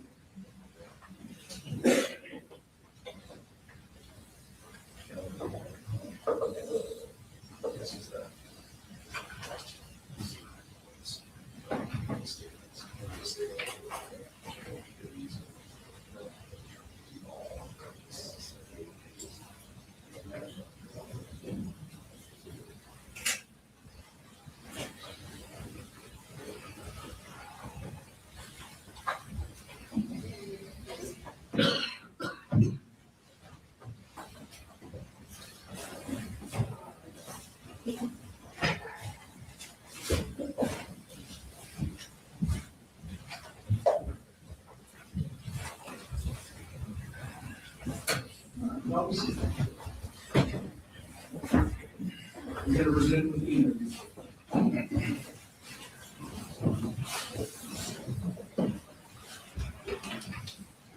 Yeah. 20 days of school, something. Right. And he's been 4 days. Exactly. Yeah. So we come home and see him there. Yeah, so that's what I was saying, the first few days, like at school, like, okay, get back into it. And it was just, his mom came up, I was school, everything's good. And it's just that little rift that they had about her and what she did and our family, and, you know, or he knows we're just taking everything I have to keep us together. And So he threatened mom during that? well, I don't know, like threatened, I don't think so. It's just a bunch of name calling, and what he said when he called me was she came down the hallway and threatened him and said something about the way you're acting. I'm gonna talk to your daddy, and we're gonna have to take these guns and get them out of the house. I think that comment was made. What she said is he flew off the bed. I was worried about guns. And he made a comment about the inside of one of the guns? Not around Around other people? No, I don't think that was the case. I think her dad. Yeah, no, nobody said that directly to me, so I would be speculating. I know her dad's a retired Marine. He's always like, you know, telling her it was gonna be an issue. And so she told you to take the guns out of the house? You know, she said, hey, she went down in there and said, you need to get your shit straight, go to school, and we need to just get these guns put up, is what she said. What he said? And that's when it went from bad to worse. And she said she was going out of the bedroom and he pushed her and she hit the door of the wall and the side of her head. And I'm like, okay, I'm on my way home. So got home. You had law enforcement for that? Nope, I didn't. She was on her way home. Her parents came up and got her. And when I found out, he finally was like, I'm like, Colt. I said, where are you? Because she's telling me he's there. I'm like arguing. No. Like, I'm on the bus. Everything's good. Like, in my mind, that's where he's at. I'm like, no. And when I got home, I'm like, what's the deal? He said, I hid it in the closet. And I'm like, why? He said, because Charlie, the grandfather, was coming up here to take her and bring her back home. And he goes, I didn't want him going to our house and she's not supposed to be on our property in her house. Him and I just have a. You can't come pick her up? Oh, yeah, no problem. Yeah. Why did just in my house. Why did he think he was coming to the house? Who, Colt? Oh, because he came in the house. And like I would have never known that except for when Colt finally. A lot of times you got home, Marcy and Dad don't get there. And her mom, they come up and got her. So that's, how many times do you think Colt's put hands on you? Those 2 times. Okay, and then he put his hands on his mom, how many times he put his hands on his mom? That's kind of the worst for her. That's ever happened. It's kind of the worst. Is that the first time or not? Yeah, no, there's not like confrontational, it's more verbal. Okay. Yeah. So, did she ever say anything to you and ask you, hey, look, I'm concerned, can you put the guns up somewhere? Yeah, so, and I'm glad you got to this point because if somebody can get to my damn phone and go to my Amazon account, you'll see and look at the date that I put that on the in the card. I'm paid of money, I have to pay my bills. After all that, I like $150 gun safe with the digital hand code. I couldn't buy it that day, I had to pay 2 paychecks. How long ago was that? This was 2 weeks ago, 3 weeks ago, wherever it was, that triggered me to go, okay, You mentioned the guns, let's go back to where you keep your guns. You said you keep them up on the top of the closet? Yeah. Loaded, unloaded, or something else? Never loaded. Anything on top of them? So your door, like, comes into your closet, right? It's like a shelf. Yeah. All the way to the back. Okay. Nobody can reach above So your closet door that you cut, you have a closet door you come in? Okay. Does it have a lock on it? No lock. It doesn't have any lock? And I think that was wonder about that. But, Did you ever think of maybe putting a lock on the closet door? well, really, nobody, like my little one, he didn't even know we had guns in the house. Because we. They call it, phone you have guns in the house? Yeah, he knew, we put him up there and no. So he knew where they were at? And he's been in there to put them on, after you clean them, whatever. I take them, I set them up there. But he's been in there with you. He's watched me put them up there with the understanding of don't. Just keep them unloaded. Where do you keep your ammo and magazines and all that good stuff? Empty magazines are on the right or in the shelf. I had In the closet? Yeah, I had an ammo box, like. What does that box look like? Green, like old, like World War II. Like canteen? Yeah. Okay. How many magazines do you have?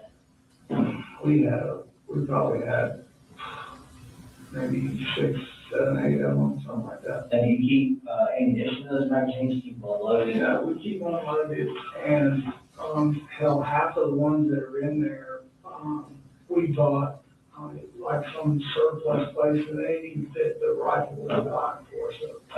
So you keep guns in the top of the closet? Yeah. And that's your AR? That's right. His AR? Yeah.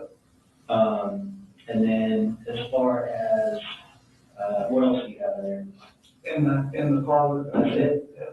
Okay, you have any handguns in there? Not in there. I have a Glock that I carry with me. You got a Glock on you now? Okay. I was gonna say that, I mentioned that out there, I just want to see you can have it. I don't know, I would never put that on there. So, you have a Glock, what kind of Glock do you have? Glock 43. 43, okay. Where do you carry it? Yeah. Where do you carry that? I put it in my book bag. In your book bag? Yeah, for work, Okay. on my laptop, all my work stuff on there. You'd be surprised what's happening on jobs. Yeah, no, yeah, I get it. Do you have any other guns? That's it, I've got. So your ammunition, where's your ammunition kept in the house? And I don't really have a whole lot of ammunition. What I did have was in that box. In the canteen box? Yeah, in that box, and then like all my miscellaneous crap. So you keep the ammunition in like the box itself? Yeah. In like the paper box? Correct. And all in boxes, like, and if you walk into our house, like, we're still not even unpacked from all our stuff. How often do you go in there and check on where those rifles are at? You said you kind of had to put it over stuff. What do you have to put it over? Like, No, I know what's up there, and all my big sweatshirts and all my Jordan stuff is right there, and I have it sitting, like, so outside out of line. Okay. But how often, you go in every day, and you check, say, okay, both my guns are there? I can tell by what her mom has done through the years, going through my stuff. The way I have things stacked up there, I would know if something. So you don't physically go eyes on every day? Not every day. Okay. And,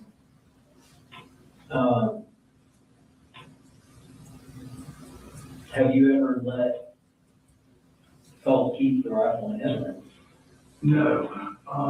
After Christmas, he was super excited about it. I said, no clips, no nothing. I said, you can lay it up in here. In his bedroom. Okay. And he's got his golf clubs and his guitars and everything. How many guitars do you have? 2. Okay. Well, actually 2.5 ones, kind of bigger. Yeah. So you let it keep it in there, when did you stop letting it keep it in there? There's no real set time or, like, not to have it in there, really, once we. So he had a gun in his room? No, not all the time. We would have it in there, we'd shoot, he had it in there after Christmas here and there, but the majority of the time, it was in my closet, not really out for anybody. Once Little Man and Jay moved in. You ever come home and you say you go in there, get it done, clean it, something with it. If he did, maybe one or two times, but it was always back. You know, when I come home or whatever. Would he text you or call you and say, hey, Dad, can I go get the gun? When I came home, it only happened like a couple of times, and when I got home from work, he said, hey, I cleaned the gun, and he said, not put it back up there. I'm like, so what? He said, I just want to see if I can do it. I'm like, okay. He's like, well, don't do that until I'm here. He said, that's something, every time we get near the guns, I have to see it. Do everything you tell him to? Yeah, always. Always. That's the thing. That's like when you told him to go to school. Yeah. He didn't go to school. Yeah. That's where it's like, okay, like I was telling you, I can feel like something's not, we need to get more people involved here. Yeah. So, it's no way of knowing that this shit right is gonna happen. So when did you first hear about his interest in school shooters? So we are big, I don't know how we got into the presidential race, but we go back and forth, him and I. And so I don't know that it was an interest in school shooters, like he never came to me and said, hey. Yeah. I told the investigators the other day, Jimmy bought him this flag, and I don't know what it was. It was this guy with red hair, sounded like a girl. It's a weird, funny flag. She bought him off of Amazon. I was looking, I'm like, what is that? I thought it was Weird Al, damn bitch. And he's like, who's that one? Never mind. I'm like, that's the craziest flag I've ever seen. This is happening. Who was it? I have no idea. Yeah, they told me, but I can't. Remember. Yeah, some computer guy that does the videos and all that stuff. I don't know. Okay. Really, I didn't.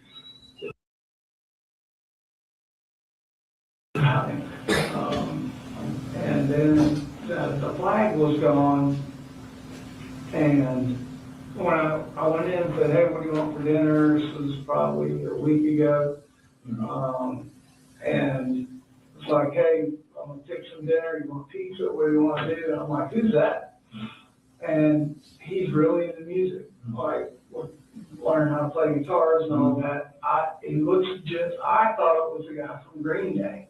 Like, I'm like, oh, I said, that's that old man from Green Day that his son, I told you, has a band. He's like, no, that's not who that is. I'm like, who was it? He never did tell me. He goes, you don't know who that is? I said, no. I said, I think it's that guy from Green Day. Like, whoever it is, just bad glasses. He had more power. Eyeglasses on. And I laughed, he laughed, and that was that. So, When was just one picture? yeah, just one picture. How often do you go in his room? I now go in there almost every day. Those doors open, he's on the computer, it's dark. Hell, there's no one place that I'm in because I'm trying to, do laundry, cook dinner, take out the trash, cut the grass.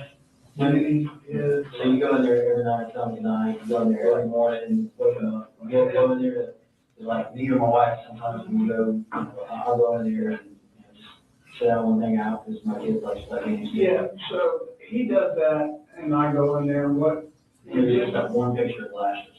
Yeah, just that one right there by his computer, that was the only thing on his wall. That was all. Yeah, and then, Can I show you a picture real quick? yeah. This is the guy. None of that was up there. None of that was up there? That. Just that one? Yeah. Okay. 'Cause that's kind of a whole lot more. You know who this guy is? I have no idea. You have no idea who that is?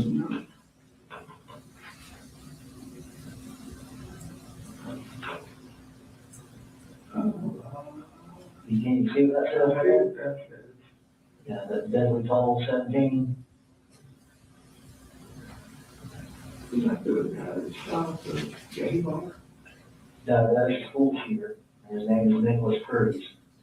That's the same guy. That's the same guy. Same guy? Okay. This is the only thing I can see. We got pictures from his social media down here. This is in his room? Yes, sir. I'm telling you right now, I never saw any of that. There was one picture, that one, right there. Okay. And you woke him up to go to school? Yeah, no, here's what I was gonna tell you. So when Jenny moved in, I said, hey, you're living with us. I'm gonna give you the master bedroom with private bath. Right. I'll sleep in the bunk bed with the,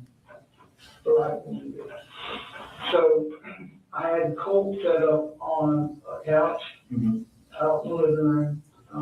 And then when I saved up enough, I bought a queen size mattress and just bed frame, box frame, and set it up in the laundry room, just down the big room, like I was gonna make my bedroom. So the goal was like, Colt, your room is packed with all this stuff that you got going on, computers and, golf clubs, all this stuff. I said, you need to start getting better sleep, so I want you to make this your room back here and sleep in the bed instead of the couch. When you made that transition? Probably maybe a month ago, 3 weeks ago. So he would be asleep in there. And literally there was no, like, he's on his computer, like, I'm not going in there and chit chat with him. He'll go in there and lay down or come out on the couch, and that's usually where if we're talking about school or anything going on, that's where he's at. Like, He never told me who that was. He never did. He in class said, I can't believe you don't know who that is. I'm like, I said, no, it looks like a singer. Would it surprise you if Colt said something different? Maybe. Why? What do you think? So when I talked to Colt, he said that he indicated that, you came by and you asked him who that was on the wall. That's right. And he explained to you, he said, Dad, you don't know who that is. That's exactly what he said. Yeah. And you said, no, I don't. And he told you who it was Nicholas Cruz. And he was a school shooter, and he said it's not that big of a deal. And then I said it looked like that singer, and he said Nicholas, that's what he said. He said it's no big deal. Like there was no. So he did say it's no big deal. There was no, like, no, I'm telling you, there wasn't like, who is this? It wasn't like I went in there on a search for I'm not saying no. It was just kind of like in passing. I didn't ask him or go, I told you what I said to him. I didn't know. He has brought up that school shooting stuff when it happens, and what did you say about it? Really, he just, like, we have conversations about how somebody could do that, and me telling him, like, you gotta be aware of people, you gotta be aware of your surroundings, like, to be honest with you, the push was that I kept telling him, like, man, you would be great in law enforcement, because of what you see. One time. What do you mean what you see? Give me an example. Like Fox News will show all that, blurred out stuff right there, and he's like, I looked that up on online, and I'm like, for what? He was like, because it could have been stopped. Like, you show me like how that guy for the gay nightclub, how he got in there. It was like they should have stopped him right there. What was the gay nightclub? A couple years ago. I mean, So he's not been into the true crime, like just looking up stuff a lot. I guess, like, as far as looking into it, I'm not. You ever tell you that he looked up to him? No. Yeah, good. No, that would not fly in my house. How often do you go get his cell phone and go through it? I just bought him a pay-as-you-go cell phone, so I haven't never gone through it. When did you buy him a cell phone? I guess it was right before he was going to start high school up here, 7th grade. Okay, so in Jefferson. Yeah. Okay. So 7th grade, Either it was Jefferson or right when we moved here. It was, Okay. yeah, it was So before. he's had let's say, he's a ninth grader, so it's 2 years. So he's had a phone for about 2 years. Yeah, it doesn't seem like it's that Do long. you know what kind of social media profiles he has? No, because when we lived in Jefferson, one day, hey, y'all doing? We'll get dressed up like golf. Two law enforcement from Jefferson guys like, is your son here? I'm like, yep. Like, he's in better get dressed, like, what's wrong? So I know you got all the information. Like, I didn't even know what that was when we started talking to him, like, Yeah, what they say about it? he said there has been something on Discord. Because you know what that is? I'm like, no idea. Right. He said it's a chat room with a bunch of people. And your son, they would trace back the, I'm like, hold on. So we need to go get him. He's like, well, let me just tell you. So we traced back the IP because that threat was made for against the school shooting. I'm like, we need to go get him now. Went back, got him. I'm like, you come out here and whatever you do, do not lie. You tell these people exactly what they're asking right now. So I'm watching them asking about, he's like, hey, I was gaming, there was a bunch of people, and he wasn't even sure if he could tell me who or when the comment was made. He just swore to me that he didn't. About What was the comment? Something about shooting up a school. That was the only thing that was said to me or So him. 7th grade. Yes, in Jefferson.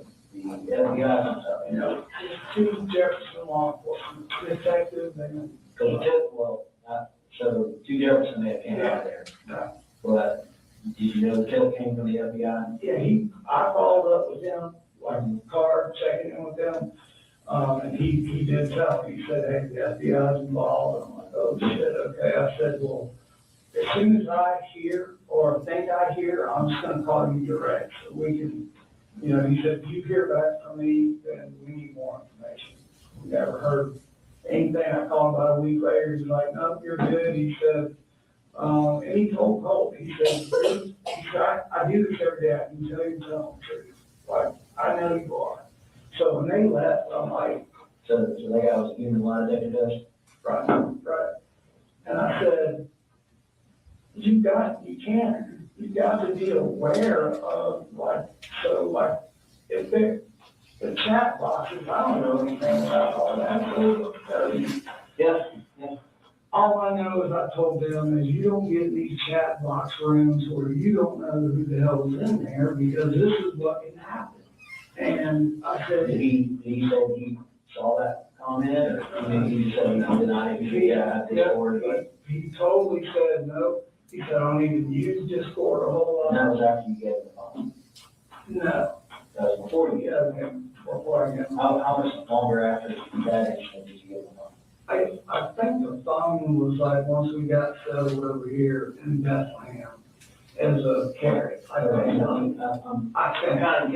confused. I want to go back and revisit that because I asked you about the phone. You said that you think that it happened. Yeah. I'm trying to. 7th grade when you got the phone. I'm trying to put the timelines. There's so many things. 7th grade or is it last year that he got the phone? So, I'll have to go look and tell you exactly what I'm trying to think of where I went, what wall. Before we talk about the whole stuff with the FBI, he had a phone before that. No, he did not have a phone when we lived in Jefferson. Okay, he didn't have a phone. I couldn't. He didn't have a phone when he lived over here in Bear Creek. Bear Creek, no. There was just little. So he got a phone.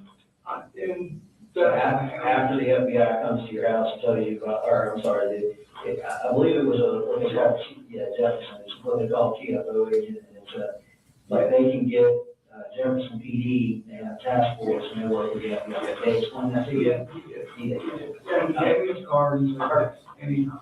So after that Discord account, I'm assuming you believed Colt. Oh, yeah, because he shut everything down. There was no computers or anything like that. There was no it literally scared him to the point where he's like, I don't want to be involved in anything like that. So what he, now, and I'm telling you, if I was looking at his computer and he said he shut it down and wiped, I could not go in there and go, no, you didn't.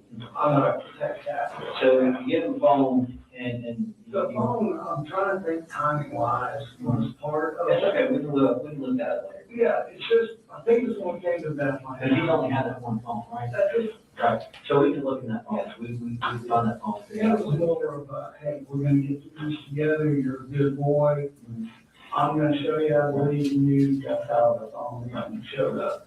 Okay, so, after that, he does get a phone. Yeah. So you know, no time, let's say he's had that phone, let's just say for argument's sake right now, and again, I'm not holding you to time, but he's had it for roughly a year. Do you think he had it when y'all moved here in October last year? No. He didn't have it? I don't know, I know it wasn't because I didn't have the money to do that. There's no way. Okay. I had to borrow money. At least a few months. Yes. Okay, so we'll say a few months, but, you've never gone through his phone? No. Have you ever, we don't know what social media accounts he has. You know? I was told none. Okay, who told you that? Him. Like, you don't have any of that, right? Like, no. When did you ask him that? We constantly, because when little man's in the house and he's on his computer, I'm like, I just don't want, you got Facebook? No. Like, I don't know what other platforms are out there to ask other than Facebook. Like, that's legit. Like, you do anything like I Did you ever think about, after hearing about this board, about signing up on it, to see what it was like? No, sir. Just check it out? No, I didn't. You didn't know that. And then, have you ever gone through his computer? You ever looked on it, sit down and log? I know it's like horrible thing to say, I'm just not tech savvy to sit down and go through anything. You know, I know it sounds terrible, but that's the truth. Where did he get his gaming computer from? His grandson, yeah. And then he took it apart and he needed some kind of video card to get better graphics. Who got that? So on Amazon, I got him the game. We got him the gaming card. Okay. We noticed that when we went out there, he kind of taken that apart a little bit. It's just everything is like that. You know, I'm like, his grandmother bought one, I'm like dropping you $500 for one of those towers, and he like takes it totally apart. And I'm like, what are you doing? Like, I just bought, he's like, I'm just upgrading the fan overheats like usual. How did you get these parts to upgrade them? The only upgrade I know is like the gaming card. You said he was upgrading a fan? He knows I don't know what the hell he's talking about when it comes about these parts. I'm like, just, what's wrong? Is it overheats? When I play games or whatever, it overheats. I need a bigger fan and some kind of specialized, like. Other than the graphics cards, you find any other parts for the computer? No, nothing to where, like. Now, you said you dropped $500 for a tower. Yeah. Did you buy another computer? No. One that, like the tower he had, just was slow in body. He showed me, like, I can't game. I'm like, okay, what do you mean? So he showed me online, he's like, this is the best in the boxes and everything still at the house.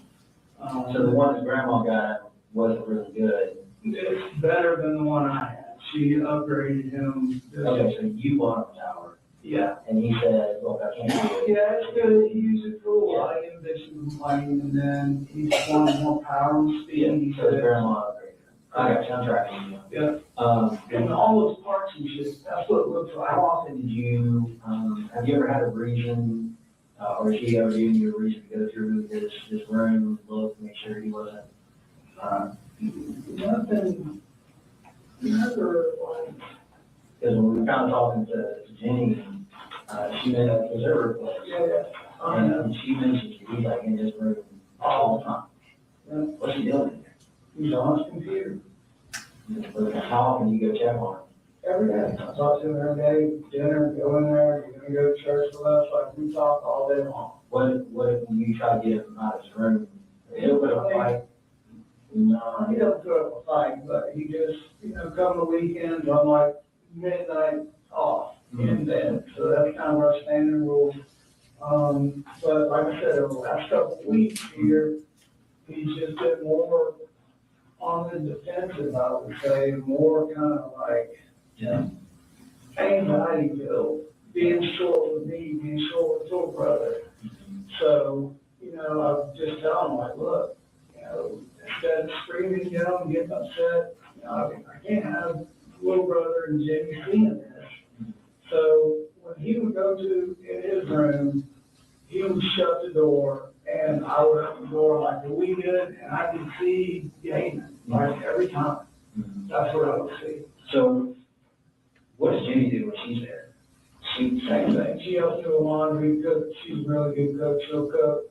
She does her own laundry, and then she'll shut up her room. What do you do for fun at the house? Like games. What do you do for fun at the house? I'm at the house, not for fun. I'm there to cook, pay bills, do laundry, try to keep everybody You don't sit down and watch TV? motivated. We will here and there. We watch the Masters, some of the Olympics, but we're not. If you're watching TV, what are you watching? Probably the Weather Channel. Really? Yeah. Why? God, why people say that to me? It's so, because it's like real. Like I have to plan around. Everybody says that to you. You come to your house and like, why are you watching this weird stuff? Like you call my sisters, any of them, like, what's your brother watching? Wow, okay. Usually, you think you have any other hobbies other than? We're deer hunting, outdoors, golf, like, just trying to get them in that way. Every time you go out, does Colt always go out with you? He, 9 times out of 10, yeah, but now that Jimmy and little man are back, he's a little more reserved because, And they've been back how long? I would say, coming up on about 8 months now, maybe for Christmas. So I just need to look, but whenever you see that lieutenant guest visited me, that's when that came. So kind of to go over a little bit with you,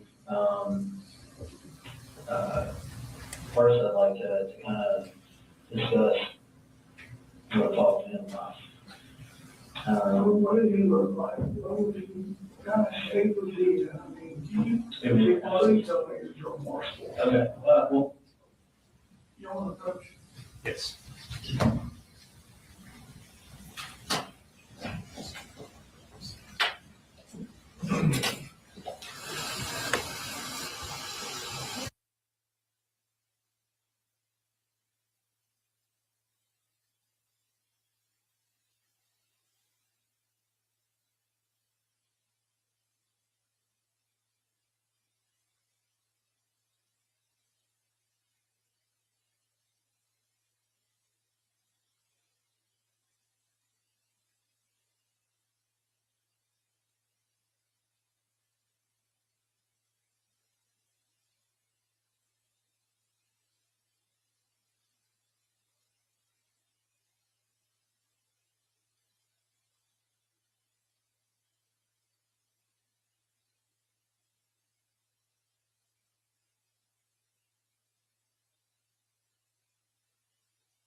All right, so ladies and gentlemen, I want to instruct you in general. Colt Gray's interview with law enforcement is inadmissible hearsay. He cannot be cross-examined. It's inadmissible hearsay. It does not make it admissible when it's discussed in Colin Gray's interview. So a little while earlier, Investigator Smith said, well, Colt told me that he told you that was Nicholas Cruz, the school shooter. That's inadmissible hearsay. So understand, I want you to disregard that. It does not prove that Colt said that. Okay, that's inadmissible hearsay. Do not consider that. All right, and we're going to pick back up. We've got a little while left. You kind of mentioned that. I do have a picture I'd like to show you. So I talked to him yesterday afternoon, all right? And this is what he looked like when I talked to him. Okay, so that's the picture of him. Okay. One thing that I noticed when I was sitting here talking to him was that it looked like he had some cuts on his arm. And that's kind of one of the things I wanted to. Have you seen those before? Yeah. Have you seen those before? Yeah, I think these aren't Fitzgerald. Those aren't Fitzgerald. What caused this? Him? He was there. Yeah. And we talked about that. How long ago did you do that? It's been close to a year. It's been a long time. Yeah. That's what he said. Well, he said he cut himself. Yeah, he has, and it's been a while. And like when I saw those, it's So he says, when I talked to him yesterday, I'm not gonna go, I can't go line by line by line yet. I haven't gone through and looked at everything, but just going off the That was the end of the second part of the interview, Your Honor.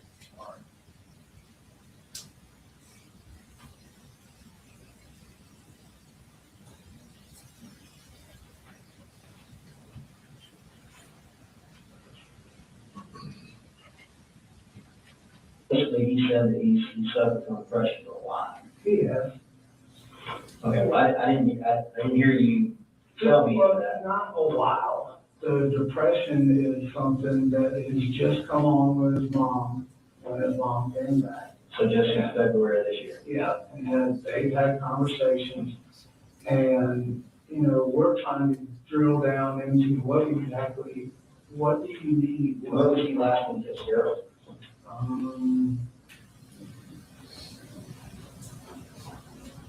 I guess when I went down there to get everybody. Yeah, that's a good bit more than a year ago. But yeah, the original. Did you ask him why he got? Oh, yeah. Yeah, so I'm just upset. I took all his knives, I had a pocket knife I gave him for beer. And I took them all. I'm like, that's not what we do. I'm like, I don't understand. Like, what? And he said, I was just sitting here clicking with the knife thinking, and I'm like, but you did that on purpose. Mm-hmm. And I'm like, why do you think somebody would cut themselves? I tried to just talk to him about that multiple times. He just said it was just something that happened. He would say it was just he was upset and it happened. I can't, it's been a while. I can't remember exactly what he said and what I said back and forth about it. I just told him it's not a normal thing. So kind of going back a little bit to revisit that earlier timeline where we talked about where you lived. You've been here in Barrow since October last year, correct? And I moved in June into Bethlehem. Okay. Where did you live between Bethlehem and, because I thought when I talked to Colt, you mentioned that he was here in Barrow. And you guys moved back here in October of last year.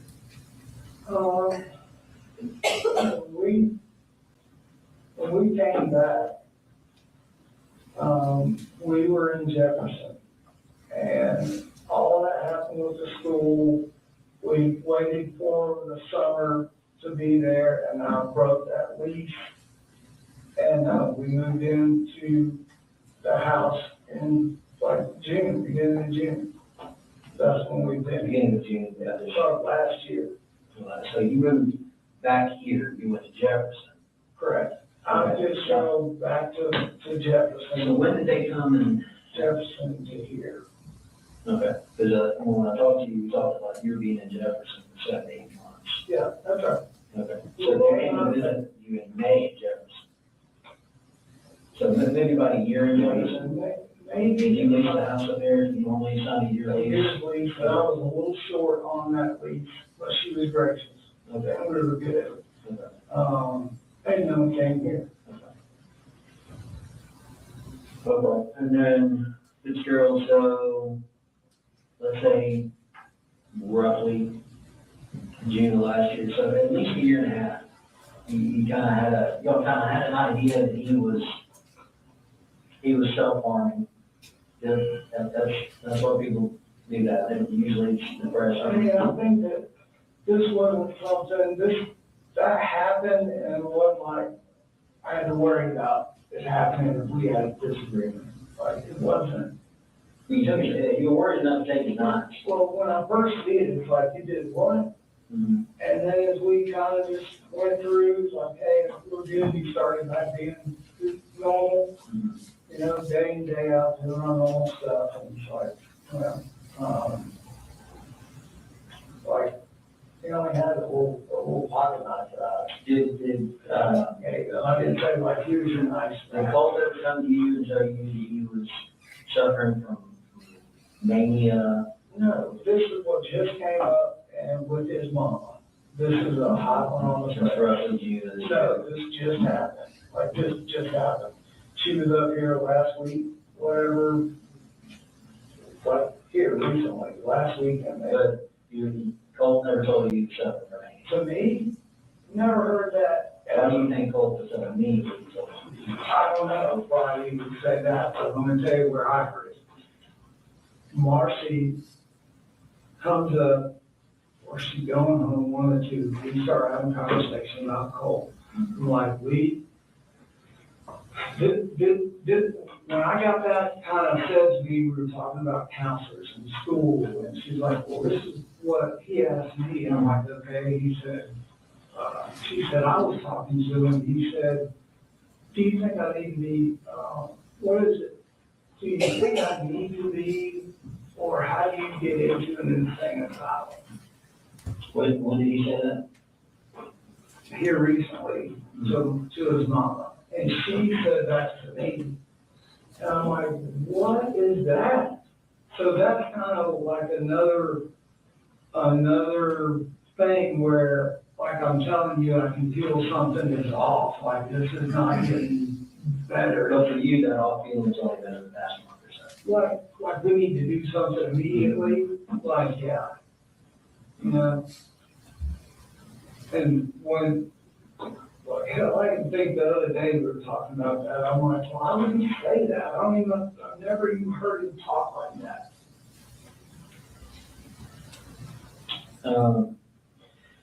So I'm just kind of going back to refresh my memory, some of the notes and stuff that I took with Colt, and you know, he tells me that he told you that he was suffering from depression and that he was suffering from mania and that he was going to kill himself.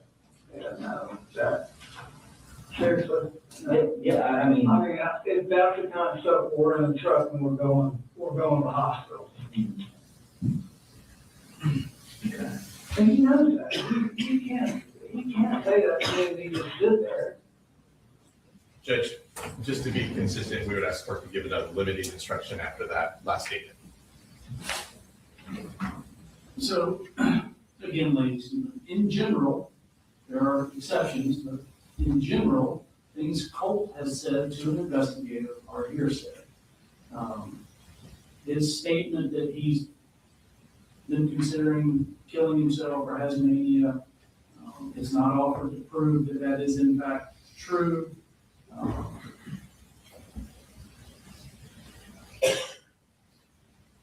that satisfied or do you? Yes, sir, that's fine. Thank you, Judge. Thank you. Maybe we approach. Yes.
Ladies and gentlemen, we're going to work through some things.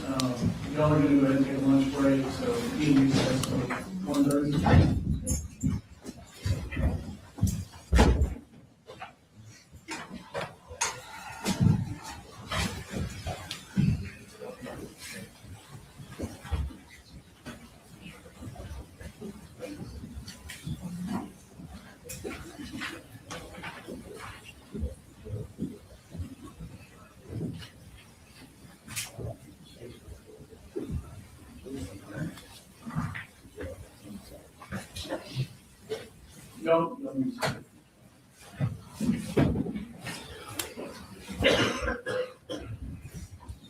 There's another 15, 20 minutes in this movie, is that right?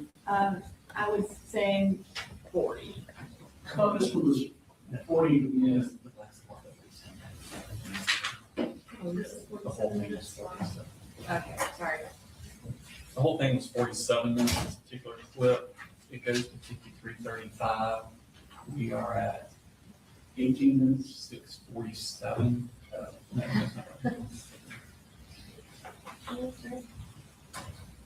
He steps out at 39.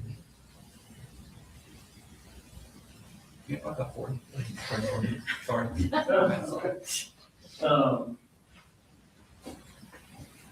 All right. Is what the state approached to show me, is that the last of the? That's what I'm looking at, Your Honor. That's why I wanted to break for lunch. I didn't want to keep coming up there starting to see things. I think that's the last of it. All right. We'll go ahead and break, then if that is beneficial. And then I know that we have some of the photos that we still need that we were going to talk about on the back end of lunch. I don't know. And you're based on where we've gotten with Investigator Smith's testimony, I do anticipate there being another break between the next witness if you want to wait until that. All right. We can do that.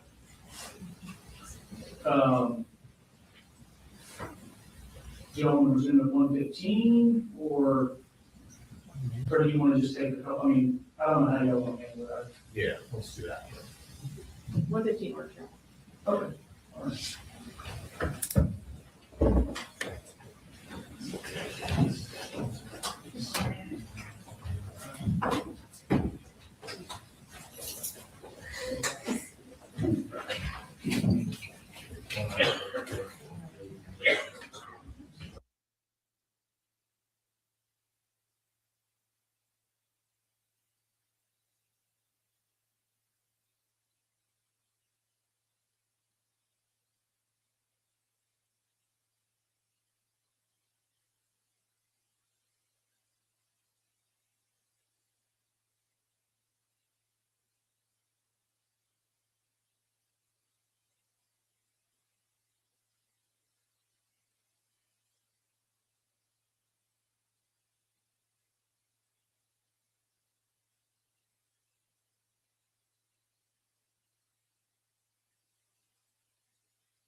All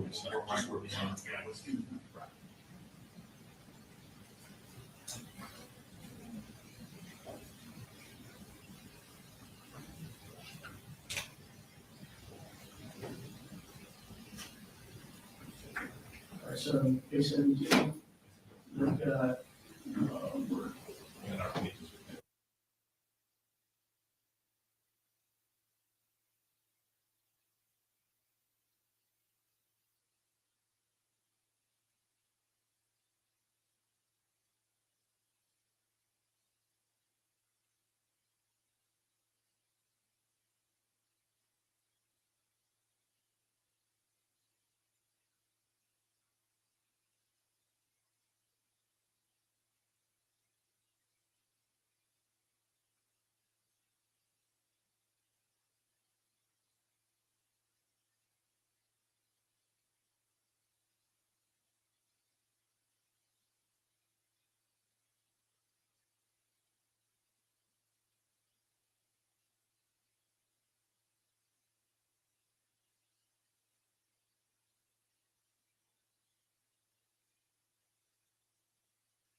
Welcome to all our new followers from our sister channel at Truth Talks Live.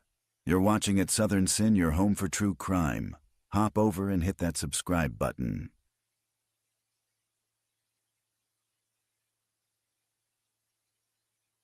Court will be right back, here on at Southern Sin and at Truth Talks Live.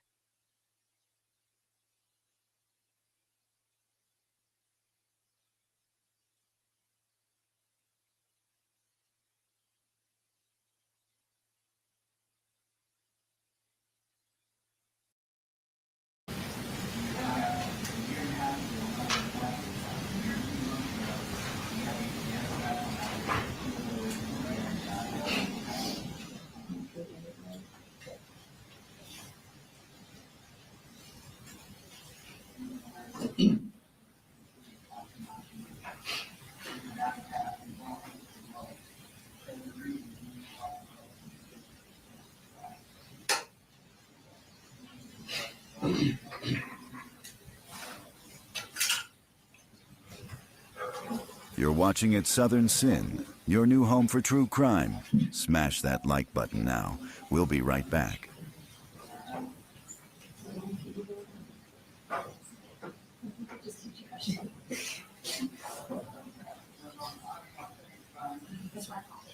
Yeah.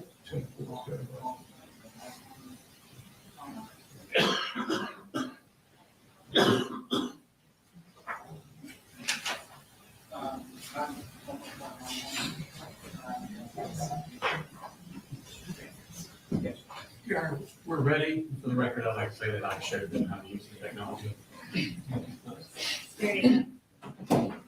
For the record, I was like, even if that's why they need me. I did something. You did.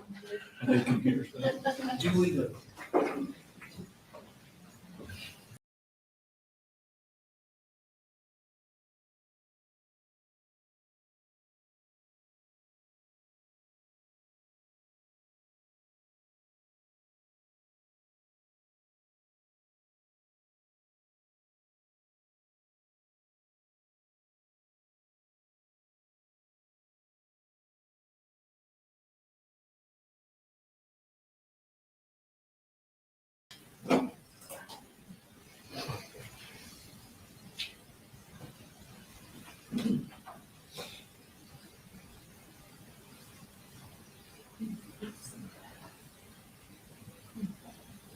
Hit us in the chat if you think the defendant is guilty or not guilty.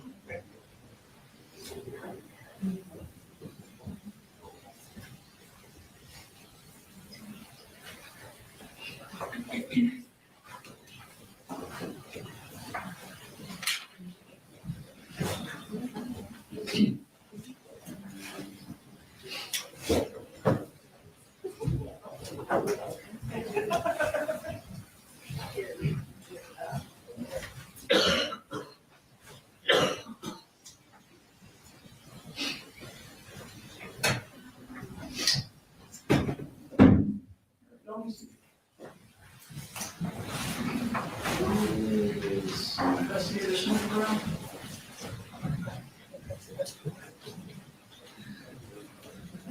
He was.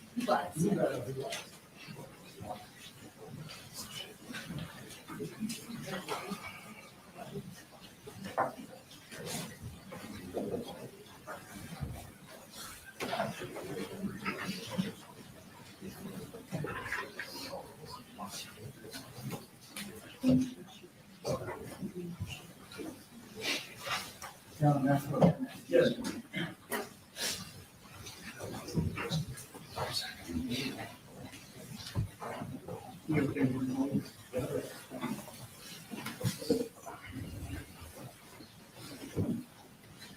All right, ladies and gentlemen, we are going to resume the interview.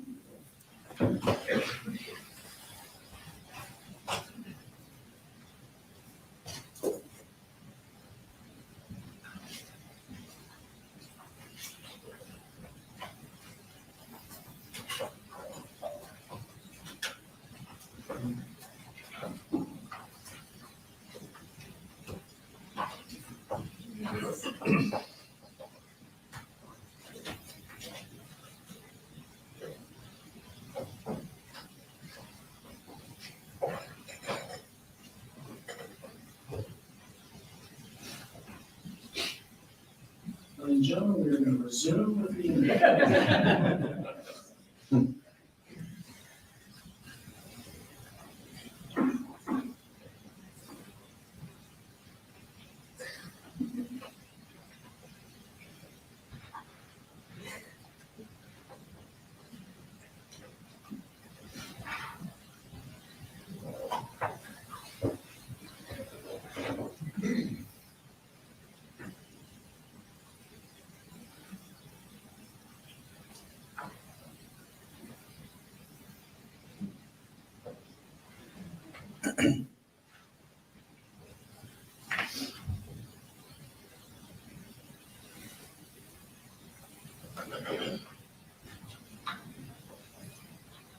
A year and a half ago, well, not even quite a year and a half, a year and a few months ago, you got the FBI coming out there, or TFOH, the FBI coming out to your house, and saying your son's for the shoot up school. No, he said it was in that thing. And I'm telling you, we went round and round. I was like, I need to know what he was. And I'll get I'll pull the report from him. But basically, he was in a chat room. His son was in a chat room. Correct. Where they were talking about shooting up school. Yep. And then we have him cutting himself. Yep. And Well, we have, so the chat room is something that he, to this day, swears up and down. He didn't even know that was said. He just said it was a bunch of. no, he said the same thing. Okay, good. So I'm not red flagging that. Like, okay, well, you learned your lesson. It's a hammer for me. I just know, what I try to do to help me better understand cases is I try to put myself in someone else. Sure. Yeah. I have kids. Yeah. And again, you could just say I didn't work in law enforcement. To me, as a regular dad, if the law enforcement comes, no matter who they are, law enforcement comes to my house and tells me that my son was in a room where they were talking about committing a school shooting, that is going to be a giant red flag. Oh, and it was. No matter what my kid says, because kids can lie, right? That's right. That's right. Yeah. And it was. That's a huge red flag. Yeah. It was. And I talked to that officer. I'm probably going, you're not going to have a computer, you're not going to have fun, you're not going to be on the internet. Is that what happened? It was done. No, nothing. You took his computer? Yeah, we just, like, Right, just like when you took your lines after you cut stuff. Everybody take a break. Right. And when you feel like coming back and being normal, let me know, we'll talk about all that. Right. Along those lines. You know, and then you kind of sprinkle in there his interest with true crime. Yeah. That you guys talk about, you know, he has this innate ability, like, as a 13, 14-year-old man or child, he is looking at these news cameras that are what's being printed on the news, and they have the blurred out images, but he is seeking to go find the graphic images. I don't know about that, but Well, there's a blurred image, right, on Fox News, right. and he went to go see the actual image. Yeah, and it was more like fear, to have to worry about this in school. Like, no, if they've got officers there, like, no, like, no, you're not, this is just like, that was I thought at the time was the interest, like, is it gonna happen to us? Like, no. So when did you give his computer back to him? Because he was able to go look up all this about the school shooters and stuff. When did you give his computer back to him? In Jefferson? Yeah. I have no idea when I gave it back in, because that was towards the end of school, and then we started moving. Okay. When did you buy him a computer? I bought him a tower, I guess right before we left Jefferson, like just a gaming, low budget gaming tower. Okay. Like a GP40 or something, it's a good gaming computer. But never, let me be exceptionally clear, right now. If he ever said anything to me about killing himself, there's not hell or high water going to keep me from taking him to the hospital, right then, right. That's So let's kind of visit, let's unpack that. Did Miss Marcy and Miss Debbie come to you and talk about having him go to Athens Behavioral Health? Yeah, that's what we're working on. That's what we're working on? That's stuff. What were you supposed to take him to Athens Behavioral Health? Was I? You or whoever, who was supposed to take him to Athens Behavioral Health? I didn't have an appointment with him there. Well, I know you didn't have an appointment, but I think the reason that there was no appointment made is because they said on Saturdays, you didn't need to make an appointment because it's not a busy day. I didn't talk to anybody there. I don't know. No, I'm not saying you did. Oh, I don't know. But did you talk to Marcy? About Debbie? About taking him to Athens and having him, you never had a conversation with him about? Not about Athens. About where? I mean, not about going, the only person we talked about was school and getting that third party counseling there for him. That was our conversation. Because when, in their interview with Miss Debbie and Mr. Marcy, they both indicated that this past Saturday, that there was, the Colt was supposed to be taken. That's the first time I've heard that. No, you Never heard that before. never heard that before? Nope, never. Okay.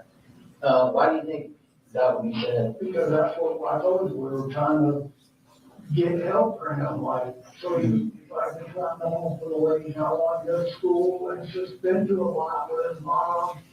Like, he's voiced, like, he's having trouble, he's telling me he's having trouble, it's just a lot. Do you think it would have been a bad idea to take him or a good idea to take him? I didn't even know, it would be a great idea.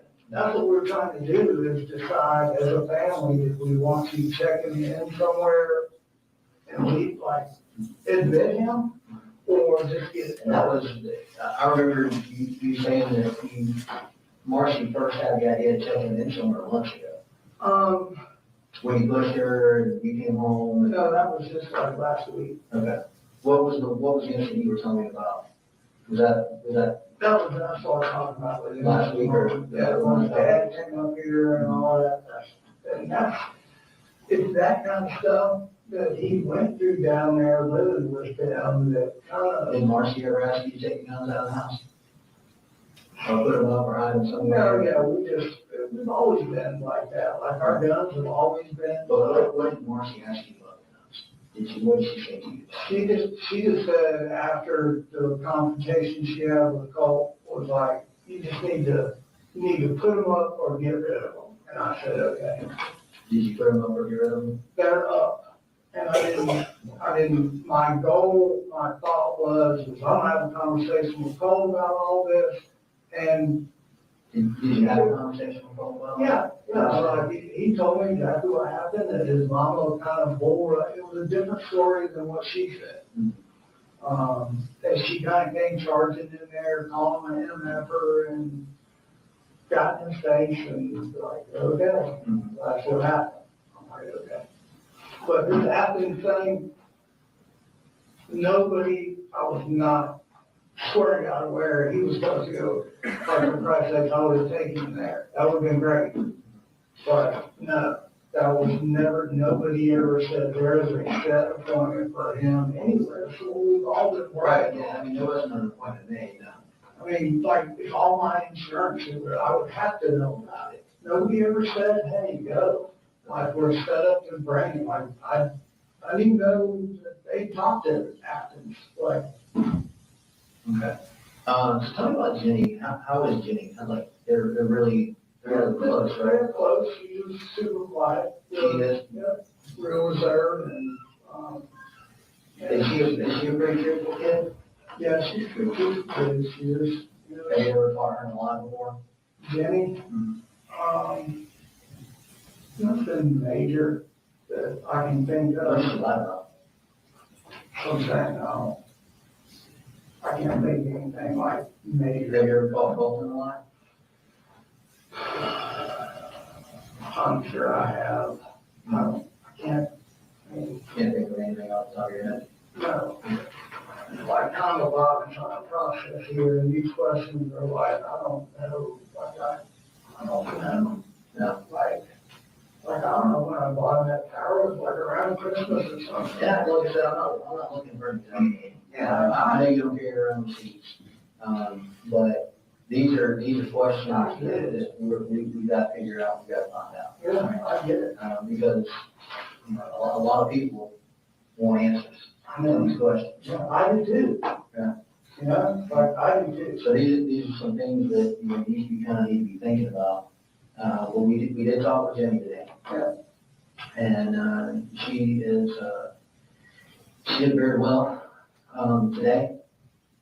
And we kind of, when we talked to her, and she's very close to the brother, she goes in his room and they video games together, so on and so forth. One of the things that she stated, was that, was the Colt catch his firearm his way? It's not all the time, though. Okay, so how often? There was never an inkling or a thought of anything like this ever happening. That's not like, Well, there was an inkling. well, I mean, not really for him. For him, this was our escape out into the wilderness kind of thing. That's all this was. Like, if we were getting guns down to clean them or stove or something like that, it was purely range or deer hunting. That's what this was. I thought, but apparently not. So, Yeah, fair enough. She mentioned that over the past couple of days that he had been kind of clean. His gun a lot. Did you see him clean? No. But you don't know when he had his gun, when he did it. You couldn't say when he did it. He's never just had his gun, like, in his room. That's not the rule. That's not it. They're in the bedroom.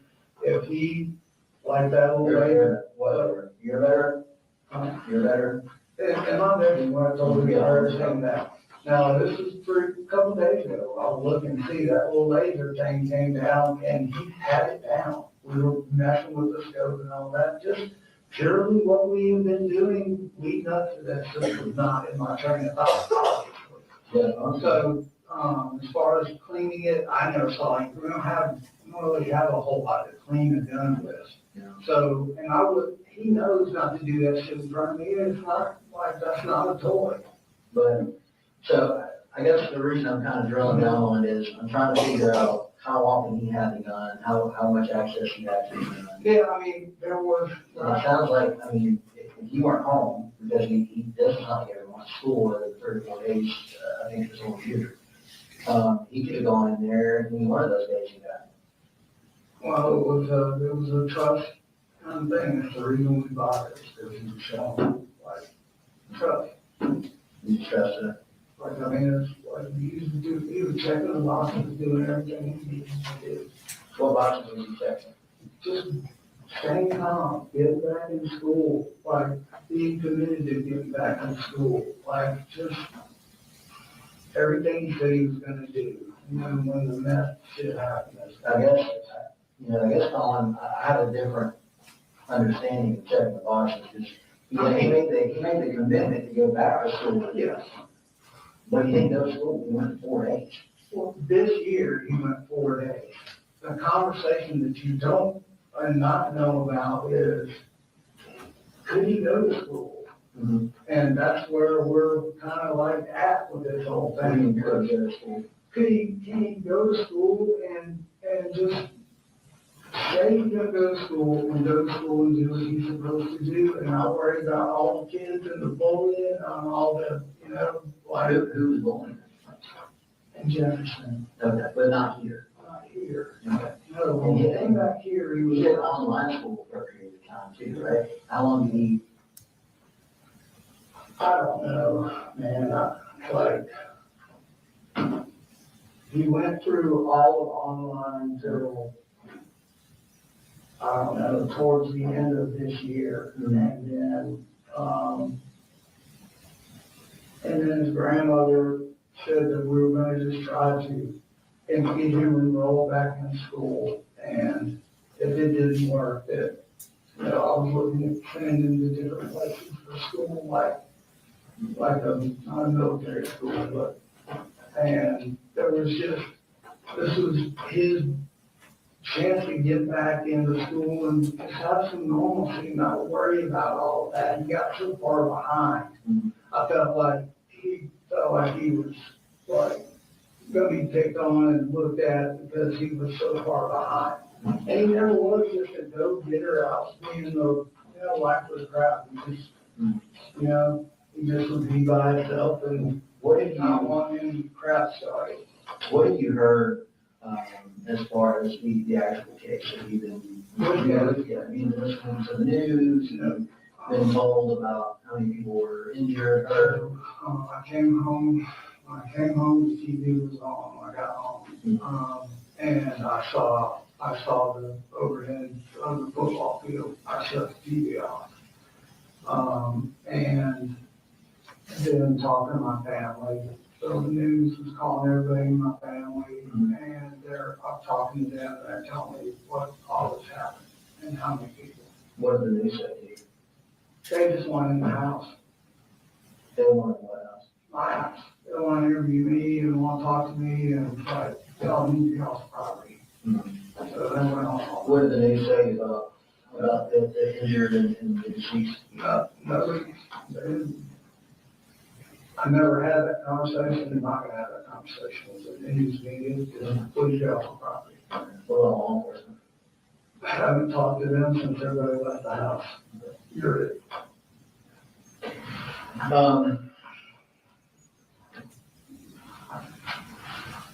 So I'm gonna share with you the warrants that were taken. Okay. So right now, he has, I've taken 4 warrants for his arrest. Okay.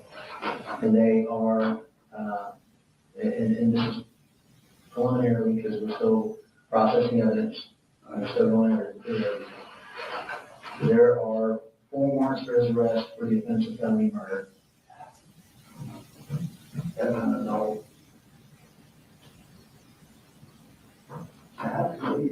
It has to be. What was it has to be? There's a lot of damage done. What difference is what? So there were 4 people who lost their lives. So and I'm gonna give you the picture, kind of talking to everybody, kind of what happened that morning, to the best of my ability. All right, from what was told to me, this is kind of what I've been able to develop so far. So Colt says that he makes this decision to bring this rifle to school. How do you even get a long rifle on a bus and in school? Like, I don't understand that. Well, he took some steps to do that, right? So he puts the rifle in his book bag. And not only does he put the rifle in his book bag, he goes and he takes poster board and he wraps the top of the rifle is sticking out of the book bag in poster board. And then he takes on top of that and puts some kind of hat over the top of the top of the poster board. And he told everyone that it was a project. And the poster was a Happy Mother's Day poster that I had them made. How did you know that? Because it was in the room, like it's our thing to try to help her. Yeah. So he wraps this up in poster board. And he gets on the bus. And he tells everybody, it's a project. He goes to class. He tells them it's a project. And then he goes to his second period class where he makes the decision to go to the bathroom and, in his words, to get ready. And asked him what that meant. And he stated that he had formulated this plan. That his initial plan was to bring a hat. An initial plan was to he has an airsoft vest. Is that correct? He was going to wear his airsoft vest, but he opted not to. And he forgot his hat, but he brought with him some gloves. He said the reason that he brought the gloves was to distance himself from the rifle. So what? Distance himself from the rifle. Does that mean anything to you? I don't know what that means.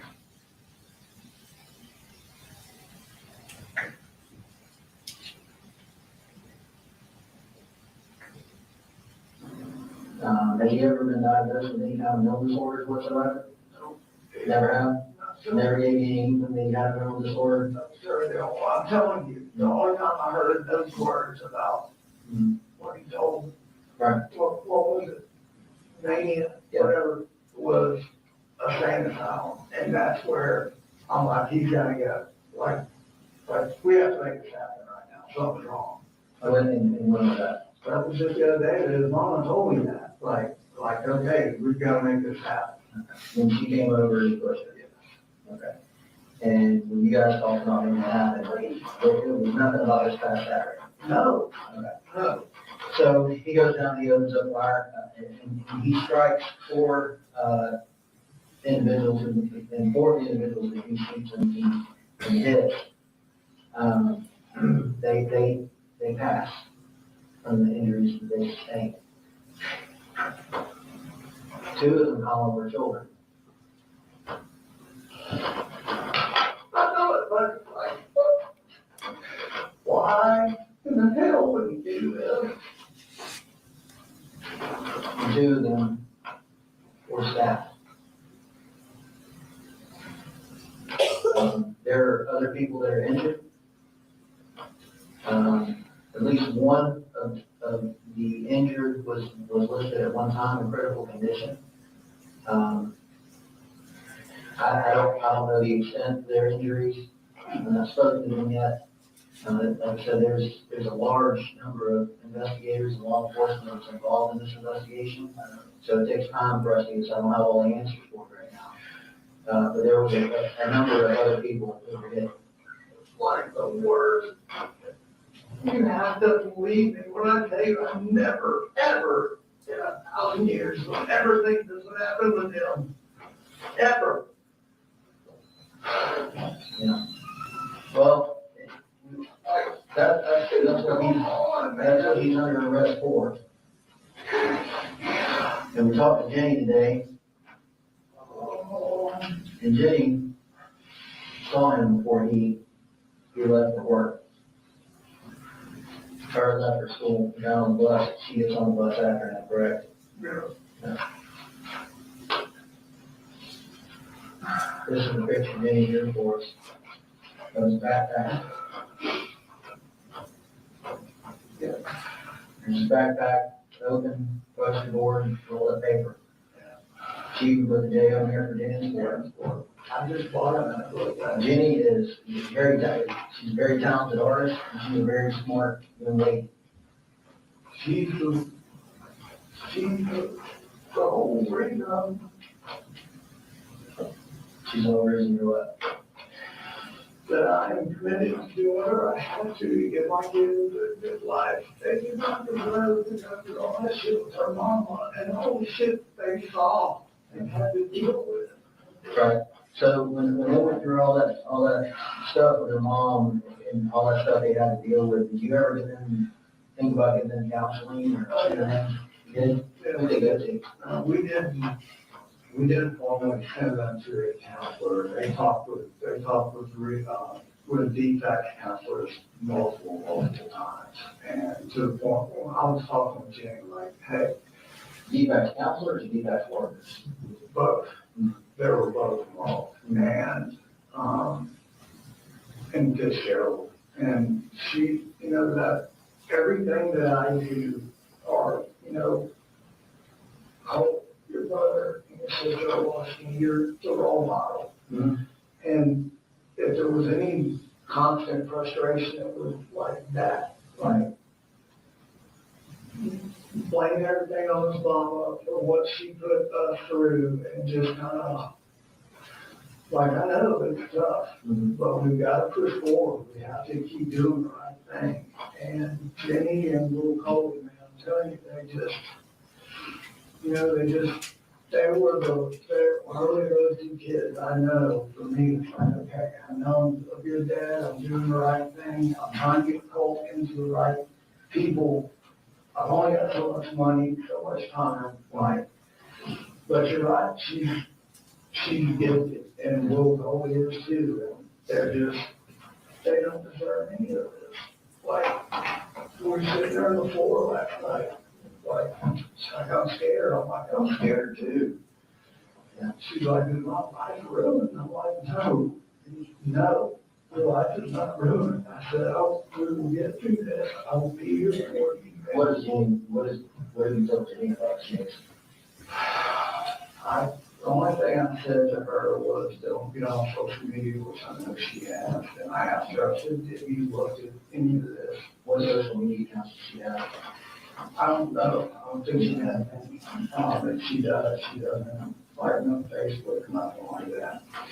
But I told her today, I said, she started texting, oh, y'all got my phone. When he said that last thing to me the other day, I left work and was texting him repeatedly, like, call me, like, something's wrong. I knew something wrong. And when I got to her. Did you call 911 when you figured out something was wrong? It all happened like bang, bang, bang. Talked to Jenny, and she said, we're in lockdown. As soon as she said we're in lockdown, I started getting off the roof of the building I was on, like, I gotta go. And then it was just trying to contact him, him, his mama, grandmother, we gotta go get the kids. Like, I gotta get home, something's wrong, I don't know. And Marcy's like, I got a bad feeling about this. And I'm like, I do too. I'm like, I pray God, and I didn't know. Well, one of the things that Jenny said in her interview, and I want to bring up some notes that I took.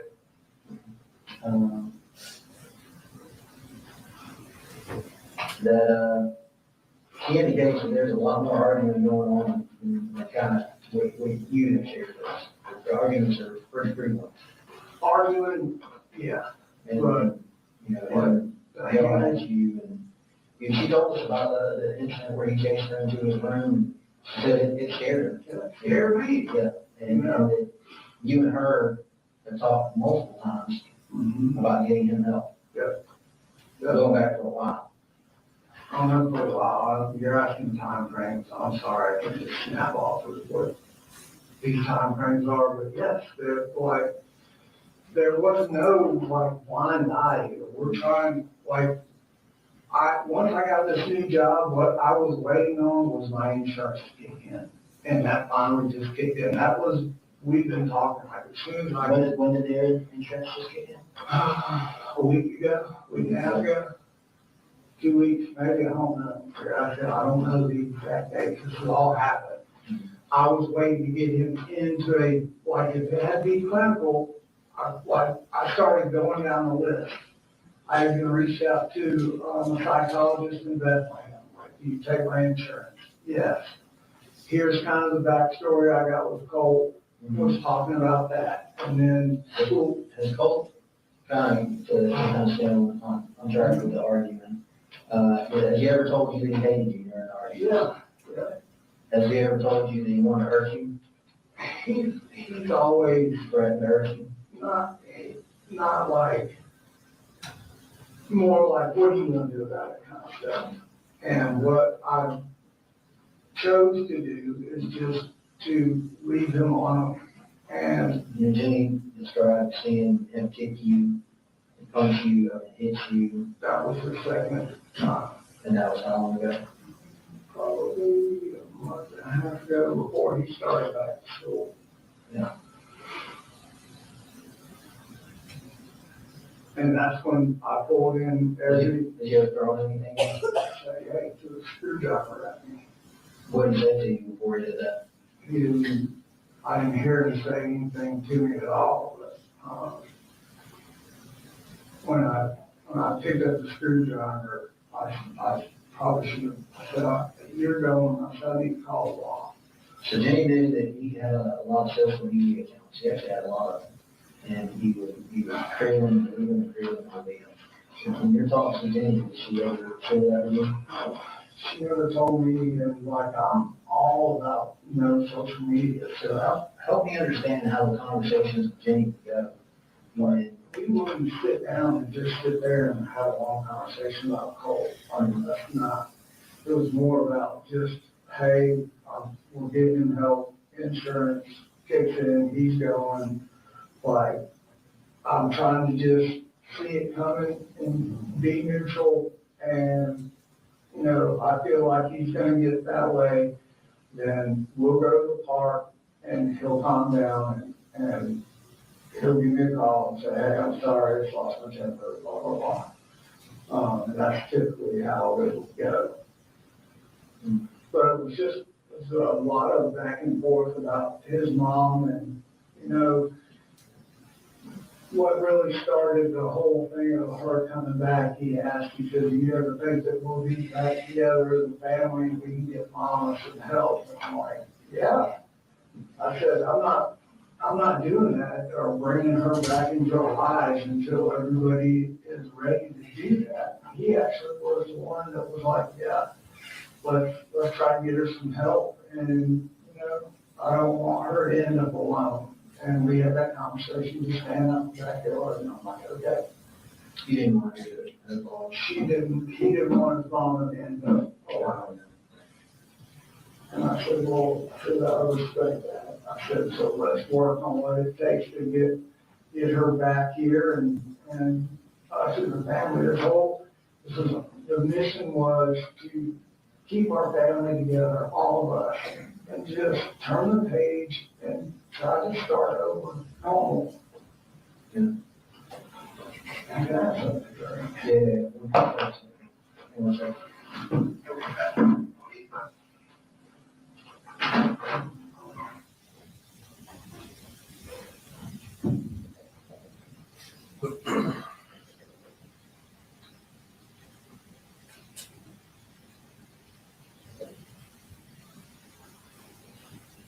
For the record, Your Honor, investigator stepped out of the room and we're fast forwarding until when he comes back.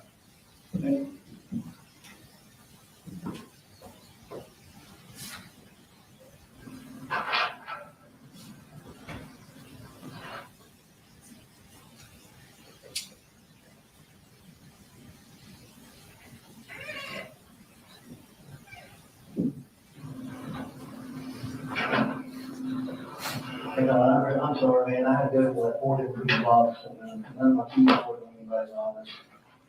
like 6 o'clock. Yeah, we're almost done. One of the other things that, you know, kind of in talking to the other investigator, I mentioned that Marcy reported that she had conversations about him being obsessed with school shooters. And even that was a focus on admission, whether he was obsessed with it. I don't know about obsessed. He shared with her that one that I was telling you about. That's the only case that we really talked about that day. Yeah. So, like in my mind, like, no, like I'm literally like having normal conversations with him. And even in my notes I got right here, I'm like, this Athens behavioral thing, like, nobody ever said that to me. Like, that is false, that's wrong. Nobody, or we would have been there. Yeah. Like, for real.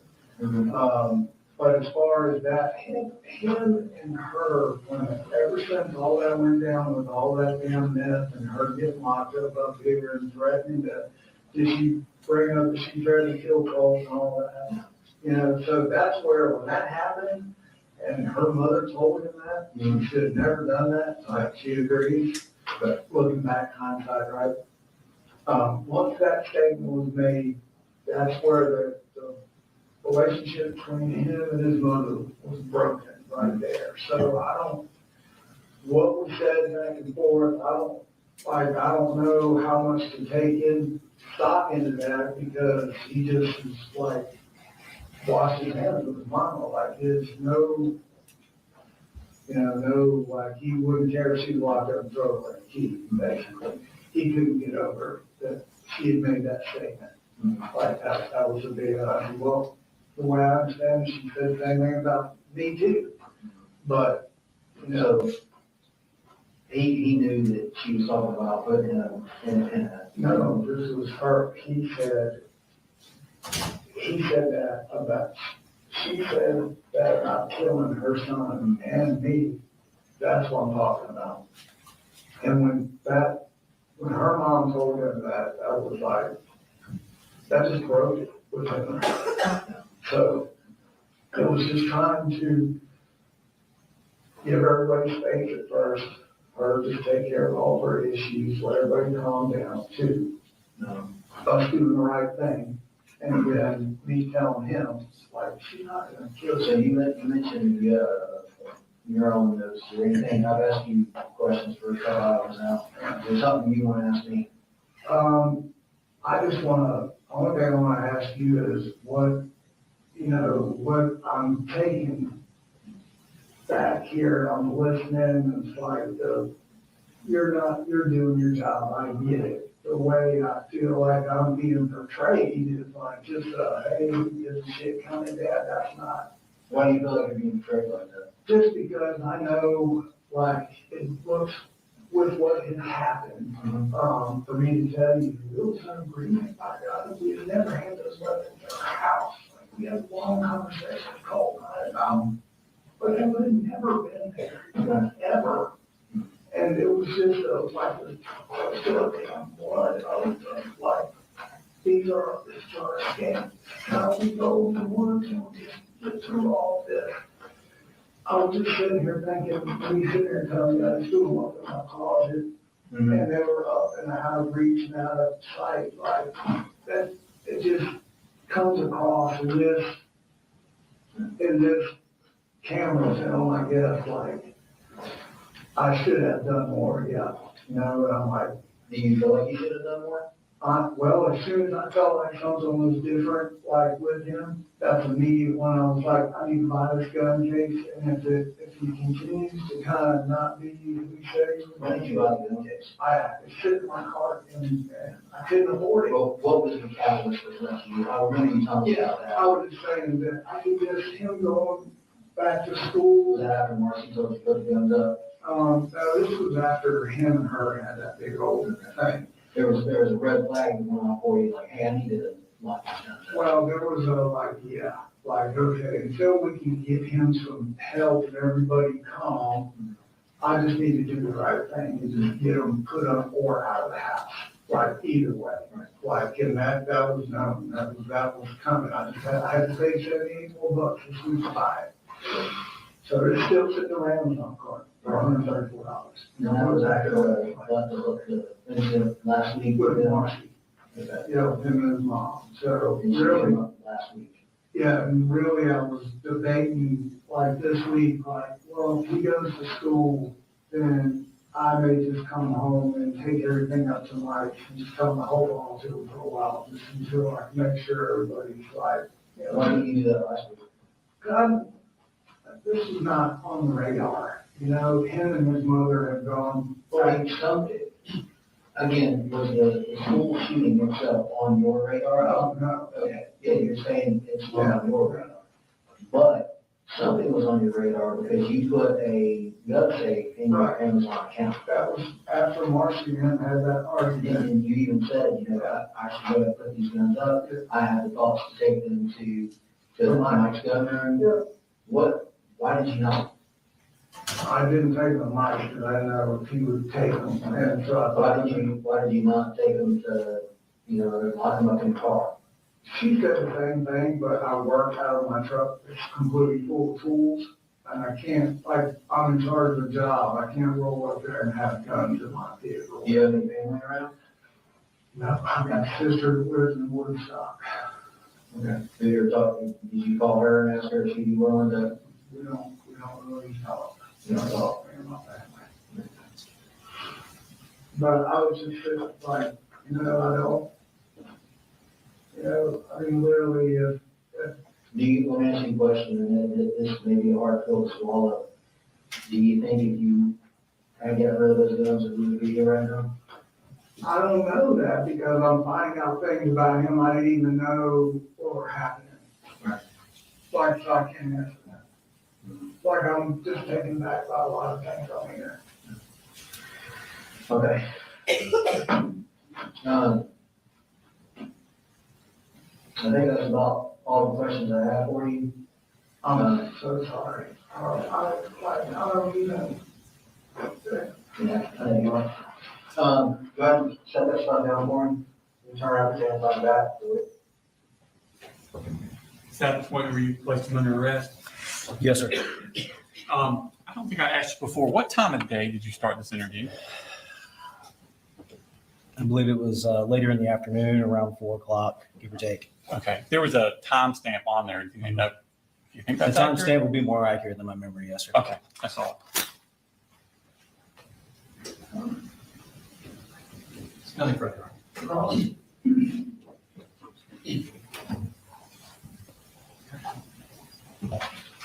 Yes, Judge. Good afternoon, Investigator Smith. Afternoon.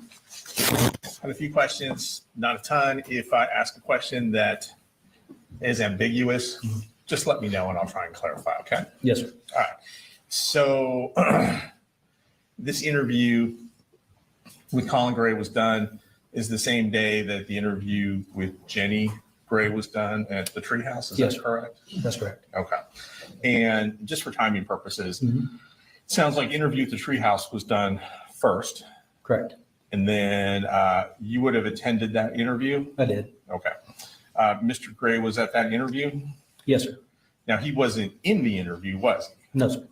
And subsequent to that interview, did you request Mr. Gray to meet you at the police station? Yes, sir. Okay.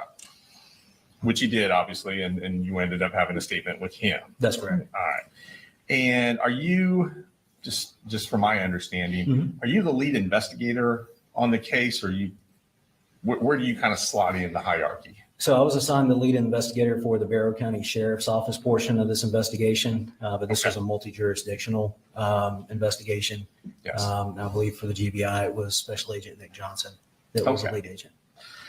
And did you, so I'm going to ask you some questions about some different parts of the case. And if it is not something that you were part of, just let me know. Yes, sir. I'm not exactly sure what your responsibilities would have carried over into. Typically, if you're a lead investigator, you would be familiar with all the cases, the aspects of the case, but with a multi-jurisdictional, that's probably not true, is it? Some, it just depends on what you're going to ask me. Okay, perfect. Well, let me just get started then. All right. So a search was done on Mr. Gray's home. Is that That's correct? Yes. Are you familiar with that search at all? I was told that his residence was searched, and I was told about some things that were located in that search. Okay, gotcha. So you mentioned in your interview with Colin Gray that a computer was at the home in Colt's room. Is that correct? That's correct. And I believe you said that the computer was or had been taken apart. Correct. Was the hard drive intact? That would be a better question for the GBI. Okay, gotcha. So as far as you know, the computer was taken apart, but you're not sure what the condition of the hard drive was. Correct. I just knew that it was taken apart. Okay. And there were some, let's see, there was a green box, which was described as where some ammunition was kept. Yes, sir. Are you familiar with that green box? I'm familiar with what Colin told me about that green box. Okay. So you don't know from your investigation what type of ammunition would have been, what type of caliber ammunition would have been found in the box? Okay. Again, that'd be a better question for the GBI. Yes, sir. And I believe there was a trash can located at the residence where there were some empty boxes that cartridges had been in. Are you familiar with that part of it at all? No, sir. I did not attend the search warrant at Colin Gray's residence. No problem. Just wanted to check. Thank you. You got into a lot during that interview, and a lot of it was some historical information about the family and where they had lived and things like that. Yes, sir. One of the issues you talked about, and we saw a photograph, is of some cutting incidents regarding Colt Gray. Correct. And those would have happened in Fitzgerald, Georgia. Is that your understanding? According to what Colin Gray said, yes. Okay. And do you have any information that would contradict that they happened in Fitzgerald? No, sir. Okay. And do you have information in terms of what year that would have occurred in? I don't. That's okay. Again, Colin Gray, I believe he said it was a previous year. Okay. And the previous year, so Colt had just started ninth grade in September of 2024. That's correct. Roughly, within a month or so. Correct. Okay. And then eighth grade, we skip past eighth grade, we go to seventh grade. That would have been at, was it Jefferson Middle School, do you recall? Again, that would be a better question for those that investigated his actual. That's okay. And I appreciate it. Just let me know if I'm covering stuff that wouldn't have been part of your responsibilities. Okay. And during your interview, Colin indicated that he found out about these cutting episodes. He did. And he replied that in response to them, he removed the knives. Correct. From Colt's ability to use them. He also brought up the allegations from May, I believe it was May of 2023, regarding an FBI tip. Yes, sir. About some statements made on Discord regarding the school shooting. Correct. Those statements, it seems like we're in a chat room. Is that correct? Well, correct. To your knowledge. Yes, sir. It was in a Discord chat room. In a Discord chat room. Yes, sir. And it's possible that chat room was accessed by use of a computer. Correct. And there would have been an IP address, most likely, that put it back to a certain address, which is how the FBI investigates those types of tips. Yes, sir. And you asked Colin Gray what happened to the computer after he found out about these allegations. Yes, sir. And he said when he found out, he removed the computers or he took the computers. Is that correct? Kind of. Okay. Colin, he said two things in the interview. If you kind of listen to it, the first thing that he says is that he took the computer and they were gone. Right. And then he also states during that interview that he shut it down and made sure that Colt wasn't accessing any type of online chat rooms anymore. Okay. So he says both. So I'm not sure Right. which one he actually meant. Okay. All right. Now, there were some conversations about Marcy and her role in the family and some of the consequences that some of the allegations regarding her drug use took on the family. Correct. And that wouldn't have been a part of the case that you would have investigated, obviously. As far as whether or not she had addiction issues or what the effect on the family was, or was it? I was told about the substance abuse issues within the family, both Marcy's and Colin's, yes. Okay. And from the interview, it sounds like, well, Colin told you that Marcy's addiction had taken a toll on Colt. Correct. And that there had been what sounds like trauma involved when Marcy was around Colt.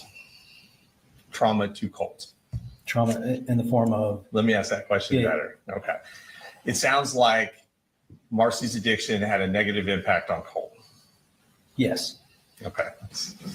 And Marcy had come up to stay with Colt and Colin in Winder in approximately mid-August, late July. What's your understanding? My understanding, it was about a month prior to this incident, and she stayed for a couple of weeks. So she would have left at 2 or 3 weeks before this incident. Was my understanding from that interview. Just right, and that's all I'm asking for is exactly what. So we're talking about the same thing. So in that time period, Marcy is staying at Colin's house with the kids. They're all staying at the same residence. Yeah, Marcy, Colin, they're all together. Okay. And we heard that there was this altercation or argument between Colt and Marcy. Correct. And there were, well, it sounds like Colin was not home when this altercation occurred. Correct. And Colin said he heard different stories about what actually had happened. Is that correct? Yeah. He had heard one version from Marcy and he had heard another version from Colt. That is correct. Okay. And he talked a lot about trying to instill a relationship of trust between he and his son, Colt.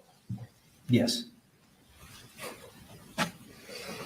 And as part of the trust, as part of the trust building, it sounds like his explanation for not removing the guns, as Marcy had asked, was because he was in fact listening to both sides, figuring out what exactly had happened. That would not be my interpretation of it. Okay. Now, after this altercation with Marcy, Marcy left the home. Is that correct? That is correct. And the home went back to what it had been in terms of the residents being Colin, Colt, Jenny, and Coley. Correct. Little Coley. Yes. Okay. Now I'm going to ask you just a couple quick questions about Jenny's interview. Okay. So you were at Treehouse when the interview happened. Yes, sir. You were able to observe the interview in its entirety. Yes, sir. Was the interview videotaped? It was. And did you have a chance to review the videotape? I have. Was it a fair and accurate representation of that interview? Yes, sir. Okay. Judge, at this time, we would like to play that interview. I don't know how cooperative y'all want to be. I can either hook it up to my computer or. First, how's it, are you marking it? It's defense exhibit 1, Judge. My understanding from the court reporter, I have to put it on a hard drive, so I'll do that. Mark it as defense exhibit 1. What's the state's, the state has an objection? Hang on. All right, defendants 1 is admitted. And if you need access on your side, you need to switch to computer. Yes. You need to switch it to you? It sounds like I do, Judge. Okay. I will hook it up to momentarily.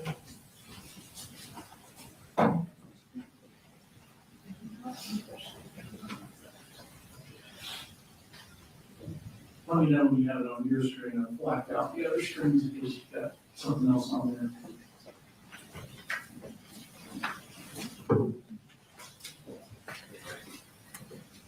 You guys okay?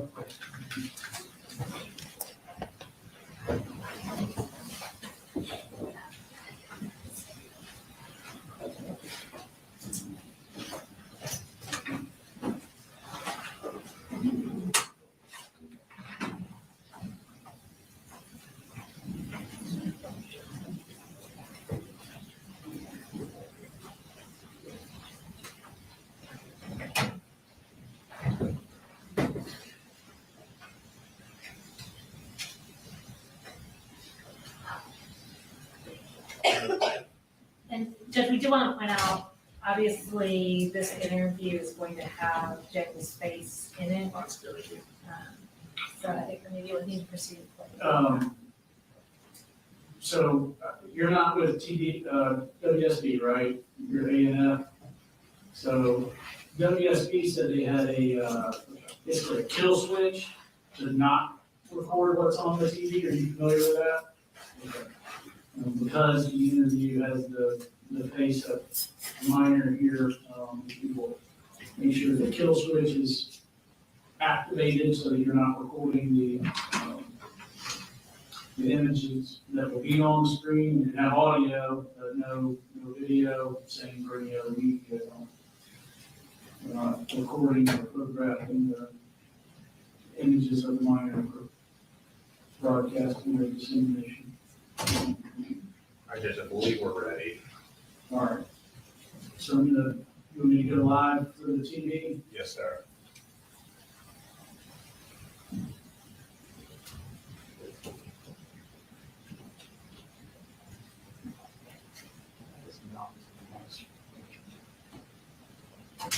Hold on. Please wait. Now it's on my end, it appears ready. So.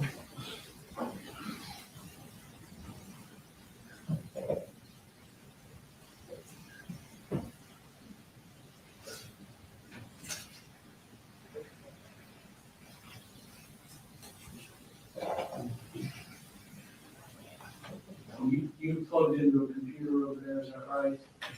Yes, sir. Okay. Do you guys just get the HDMI? Yeah. I'm gonna get you all ready to Yeah. go ahead and take a restroom break. Sorry.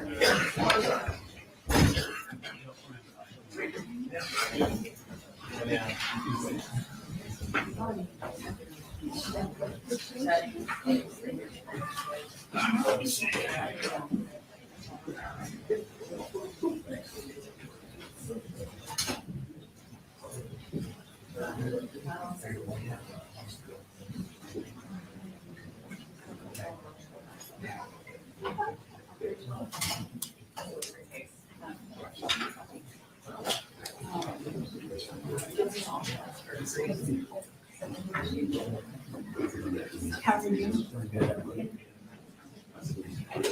Stuck over there about here.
you to tell me all about something from like the very beginning to the very end. You know what I mean? So tell me, like, what's one of your favorite things to do? What's something that you really enjoy? I like listening to music. You like listening to music. So if I were to say, like, Jenny, when you listen to music, what's the very first thing you do? And tell me all about how you listen to music. Well, first thing I do is just pull up a song that I like, and then I just either do something while I listen to it or just listen to it. And when you say that you pull up a song, how do you do that? I just go on like YouTube or Spotify. And what do you use to pull up the song? Just search. Okay. And what do you search on? Like YouTube and stuff. Okay. See, and so I'm going to say, that was a silly question. I can do a better job. Do you look up Spotify and stuff? Do you look up on a phone, on a tablet, on a computer, or something? On a phone? And tell me about the phone that you use to look it up on. Okay. And whose phone is that? Your phone? And so I might ask questions like that. So like, it might sound like I'm out in all sorts of stuff that maybe I should know or things like that. But it's important to me that you know that I'm going to get little bits of information before I meet with people, because it's important to me that I get the information from the actual person, okay? So sometimes I'll ask questions that people will think I'm really dumb, and I should probably already know the answer to that.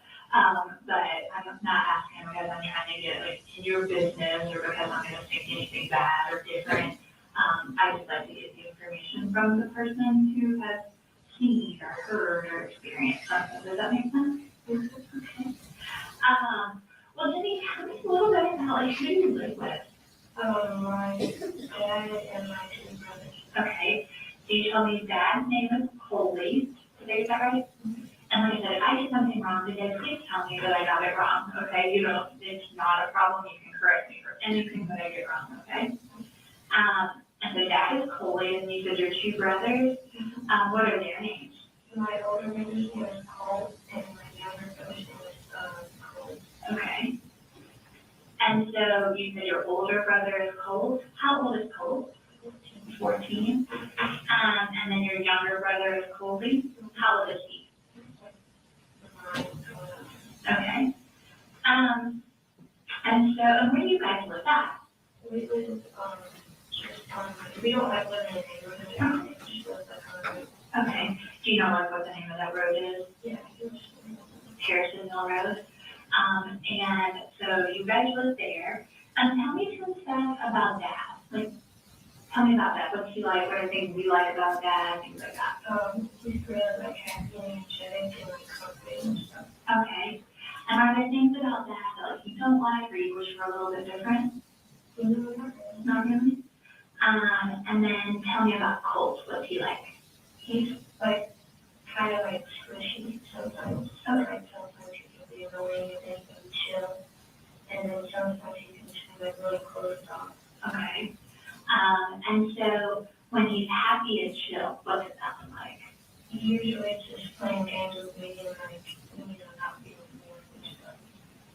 When you guys play games, what kind of games do you play? Just like Minecraft and stuff. Okay, so like video game type stuff? Okay. And when you play Minecraft, is that on, like, how do y'all play Minecraft? He uses his phone. I use my PlayStation and I use it. He uses his phone. Okay. And so, like, do y'all play, like, sometimes when you play Minecraft, like, you only talk to people, like, you know on there, and then other times when you play Minecraft, you can play with people from all over the world. How do you guys do it? We, like, he made, like, a server for us. Okay. Like, we can, like, play together, even though we're on different, like, platforms. Okay. Well, that sounds smart. Do you know how to make servers and stuff? No, how did you learn how to do that?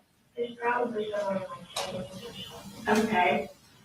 Yeah, I'm not very good at that kind of stuff. So he made a server on his PC, did you say? And then you guys can play together through that. Is there other stuff that you guys can do, like with the servers and stuff like that? We just build stuff. That's like kind of all the things. Okay. Now when you say build stuff, tell me what that means. Like structures, like playing the game. Like in Minecraft, you build stuff. Got it. Thank you for helping me understand that. And so, but then you said sometimes he can be switchy. And so sometimes he's happy and chill, and other times he's closed off. Help me understand what that looks like. Like, when he's like closed off, he's usually like always in his room and not really talking much. Okay. And then sometimes he can be like really like annoying, maybe like pestering or something. Okay. When you guys play like Minecraft together, where do you play that at? In our house, and separate. Okay, so you guys aren't even in the same room. Where do you play from? You play from your room, and where does he play from? His room. And then you said, but when he's like closed off, he stays in his room. Tell me what that's like. Well, like, we can still like go in and like talk to him and stuff. He just like, usually like just stays in and like talk much. Okay. You can still go in there, he just sounds like maybe he doesn't respond like he normally would. Does that sound right? Well, he responds like the same, but it's just like kind of like brief. Okay, thank you. And Jenny, I might ask you some more about that in a little bit, but I want to learn more about the rest of your family too, okay? And so tell me about Coley. What's Coley like? He's kind of the same as my dad. He's been like getting to it and happy all the time. Okay. But sometimes he doesn't really understand what's really like going on around him and stuff. Help me understand. Can you give me some examples of that? Like, he's like young, obviously, and so like with like major stuff that kind of happens, he just like doesn't really pay attention to it. Okay. Are there some examples of stuff that has happened that have been like major things that he doesn't like kind of get what's going on? Kind of like moving houses and stuff. Okay. Tell me about moving houses. We've been to like a lot of houses with like switching back and forth, and like now we're finally like settled into a place. Okay. Help me understand how come you switched back, you said, between a lot of houses. Can you tell me about that? Sometimes it's like with financial struggles, yeah, it's just like with the community and stuff. Okay. So when you switch back and forth between houses, is it always the same people that live in the houses? Sometimes my mom comes and lives with us, but most of the time, like now she can. Okay. What is mom's name? Marcy. But you said right now mom doesn't live with you guys? Okay. Do you still talk to mom and see mom? Mm-hmm. Okay. Where does mom live at? She kind of like is between my house and my grandma's house. Okay. And when you say your house, see, this is my right stuff down. I already forgot what road you said you lived on. Can you tell me that again? Harrison Mill. When you say that mom lives between your house and grandma's house? No, she's like switches back and forth. Okay. Like she lives on the house and she goes to the next one. Okay, so does she ever live in the Harrison Mill house? Okay. And when was the last time that mom lived with you? Like, previously or just like, both. Okay, both. Well, she was out here like a month or two ago. Okay. And when she was up here like a month or two ago, did she stay like in the house with you guys? Mm-hmm. And where does she stay in the house when she's there? Usually it's in my bedroom. Okay. And then when she doesn't stay there, where does she go? She usually like at the house or like in a different part of the house. Like when she's not living at the house where you're at, where would she live? She usually lives at my grandma's house. Okay. And where's grandma's house at? In Fitzgerald? Okay. And so, when mom was here a month or two ago, how long did she live with you then? Like a couple of weeks. A couple of weeks? And how would you describe, like, how is it like when mom and dad and all of you guys live together? Was it like in the house? It was pretty like rusty out because everyone was like in a really big house. But it was pretty like a fun time, I guess. Okay. I think I sometimes when I talk to boys and girls and they talk about like different people moving in and out of the house, but sometimes it can be good and then sometimes it makes people not get along or have troubles and stuff like that. Does that ever happen in your house? Sometimes. Can you tell me about that? Like if my mom, she's kind of accepted. She, like, sometimes she can be kind of like annoying and pestering. Okay. And when you say like annoying and pestering, that can mean a lot of different things. Can you tell me about what that looks like when they're being annoying or pestering? Usually just like being like overbearing and not like listening to what she's telling me to. Okay. Jenny, did people ever, in your house, do they ever like get in fights? And sometimes when you talk to boys and girls about fights, it can be fights with their words, it can be fights with like hands where they get hit or kicked or punches or choked. It can be where people fight, but like they don't talk at all, like they just stay silent. You know what I mean? So there's a lot of different ways that can look. Do people in your house ever fight? Like most of the time it's just like arguments and stuff. Okay. Sometimes it can get physical. Okay. And when people have arguments, who has the arguments in your house? So it's like with my dad, my brother, and my mom, and my brother. Okay. And which brother? Is it different brothers or Colt? It's always Colt. Can you give me some examples of fights or arguments that have happened between Dad and Colt? It's usually when he's like in one of those moods and he like tries to instigate stuff. And who tries to instigate Colt? And what are some things that Colt will do to instigate that thing? Like he like doesn't please my dad, I'm always like in his room and like being like mean and stuff. And can you help me understand like maybe some examples of times that you've seen Colt be mean, like what he's saying or doing, things that you may have seen or heard? He's usually just saying how like, you know, his dad is a bit short of himself and how he like hates his dad and stuff. Okay. And what kind of things does Colt mean when he says like his life is a struggle? In the past he says like, multiple schools that he's mentioned he's in trouble with bullying and stuff. Okay. And have you ever seen people bullying Colt? No, but I've heard about that. Okay. And what are the things that you've heard? He had to be transferred out of the school because he was like getting bullied by this group of like people. My dad tried to talk to the school, but they didn't let him do anything. Okay. Do you know what school that was? It's the one I'm going to. Okay.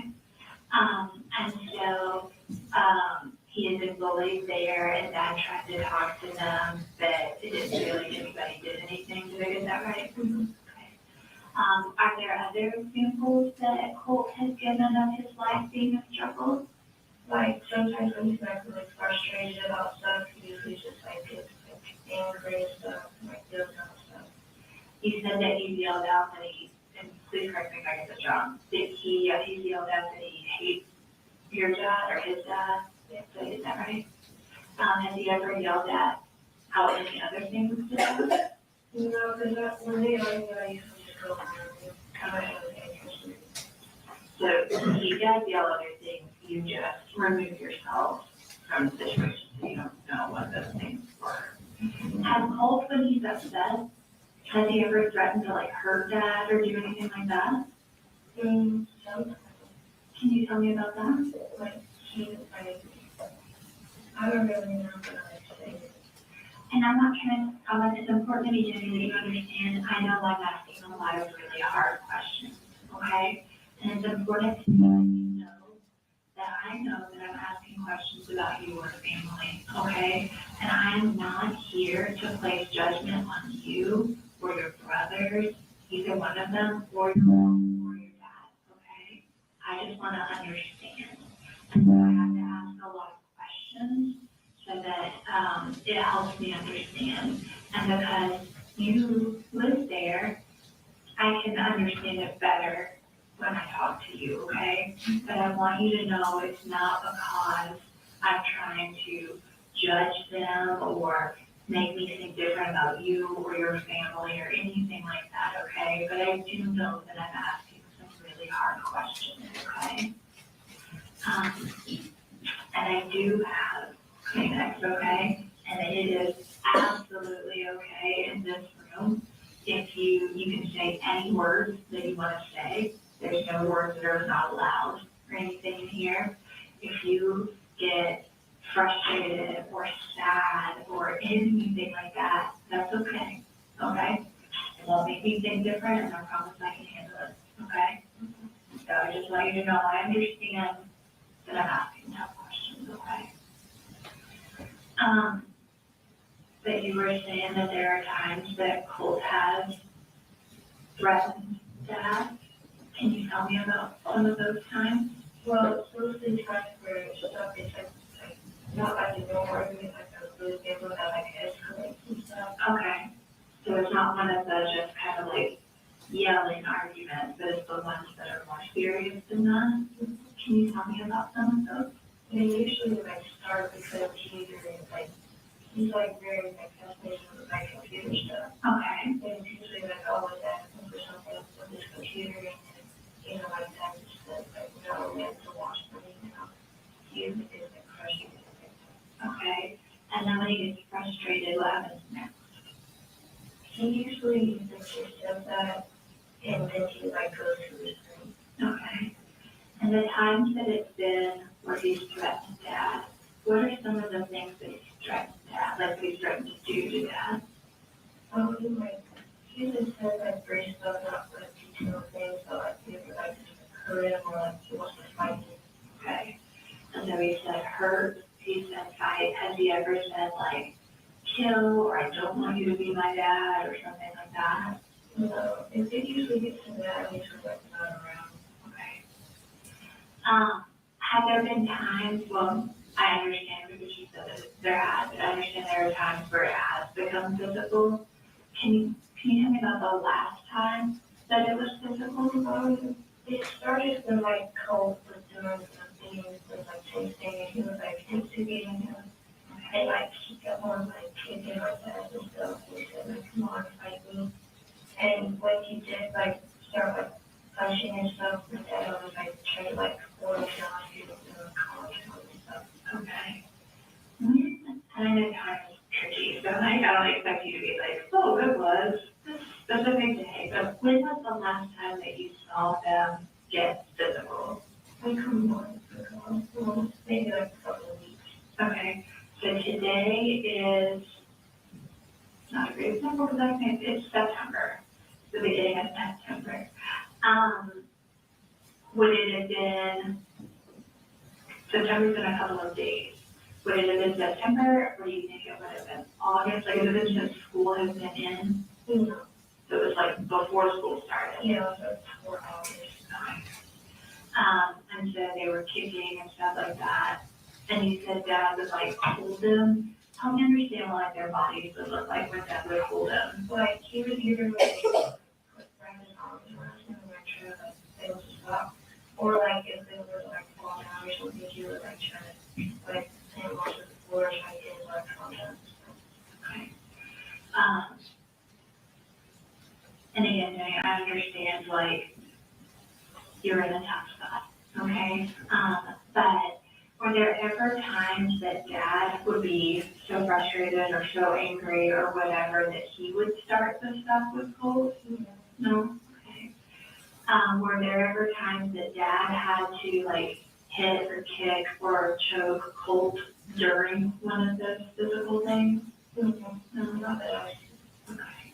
Were there ever a time that Colt, you told me about the time that he kicked, was there ever a time that Colt would like hit or choke or use something besides his hands with that? Yeah, he like usually just like punches and stuff, and then when he like finally gets him to calm down, he just tries to like throw something at him. Okay.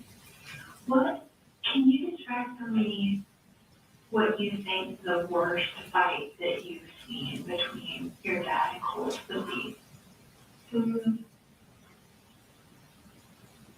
I can't really recall. It's like there's like stages between like each fight. Okay. So it's still like happen and then there'll be some time and something else will happen, does that sound right? Okay. And so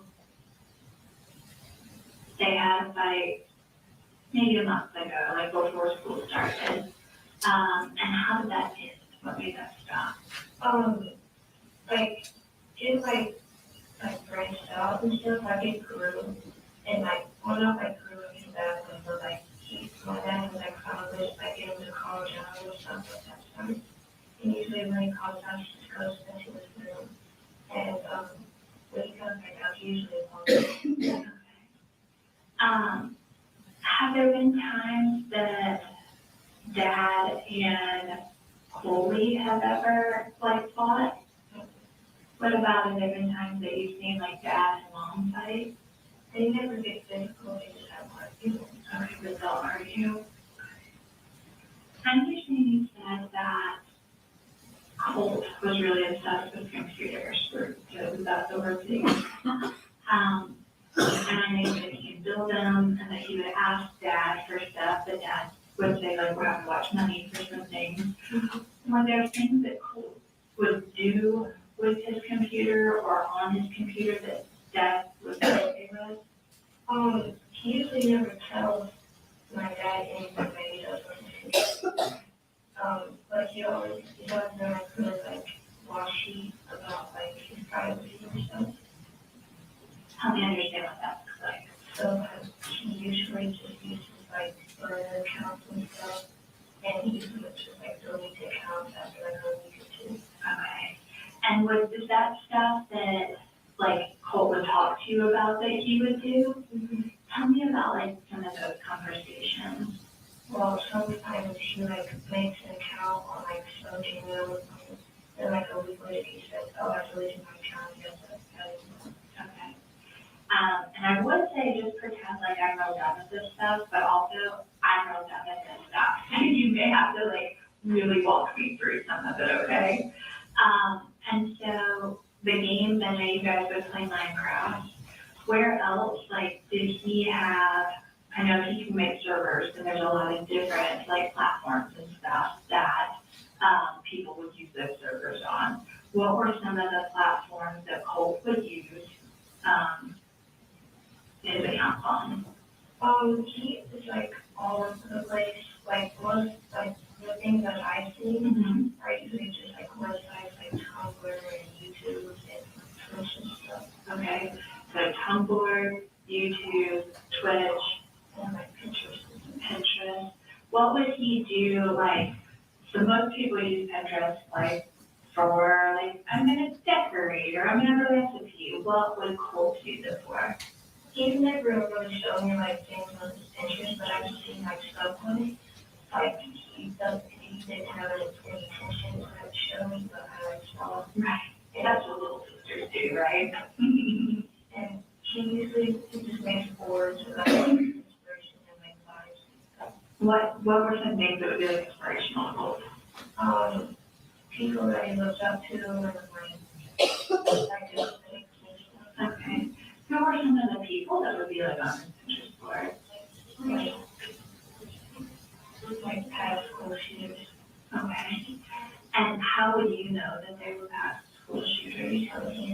Okay. Can you help me understand how, so, and again, I don't want to put words in your mouth, okay? So please stop me if I say something wrong. But you said that those were people that he looked up to. Yeah, How did he become interested in them? I think it's like something with like mental issues, because of all the moving around that we've done and all the bullying and stuff, it kind of like hurt him. Okay. Did he talk to you about that? No, he just like talks to me about, other stuff. Tell me what he would talk to you, when he would talk to you about the school shooters. Tell me like what those conversations would look like. He would honestly just talk to me about like them, and like he would act as if I like knew who they were and stuff. I mean, he told me like who they were and stuff, so I know, but he like acts as if I'm like interested. And like other people would just, like it was, did he act like it was just like common knowledge that everybody like normal, okay. And then was that stuff that you talked to like your dad about?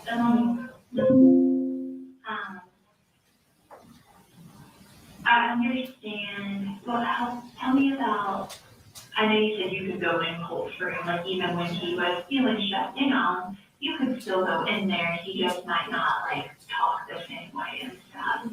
And he made the Pinterest board about, the people that he looked up to and stuff.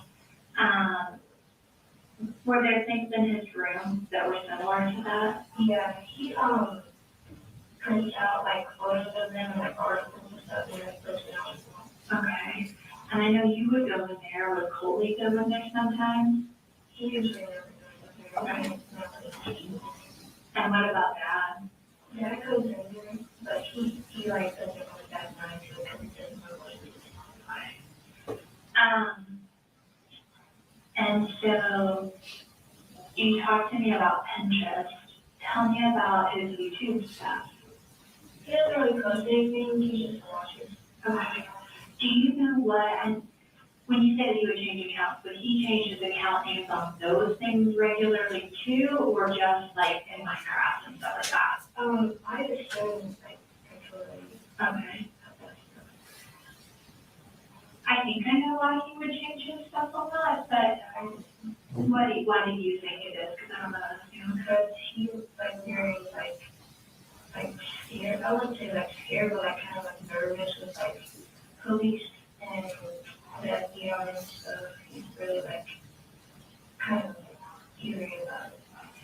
And when you say that, help me understand what that meant to him when he would be like eerie about it. He would be like trying to avoid anything that is like connected to them, and he was trying to like do it like try his best to hide himself. Okay. Did he think that people from like FBI and stuff were like looking for him, or he just wanted to make sure that they didn't know?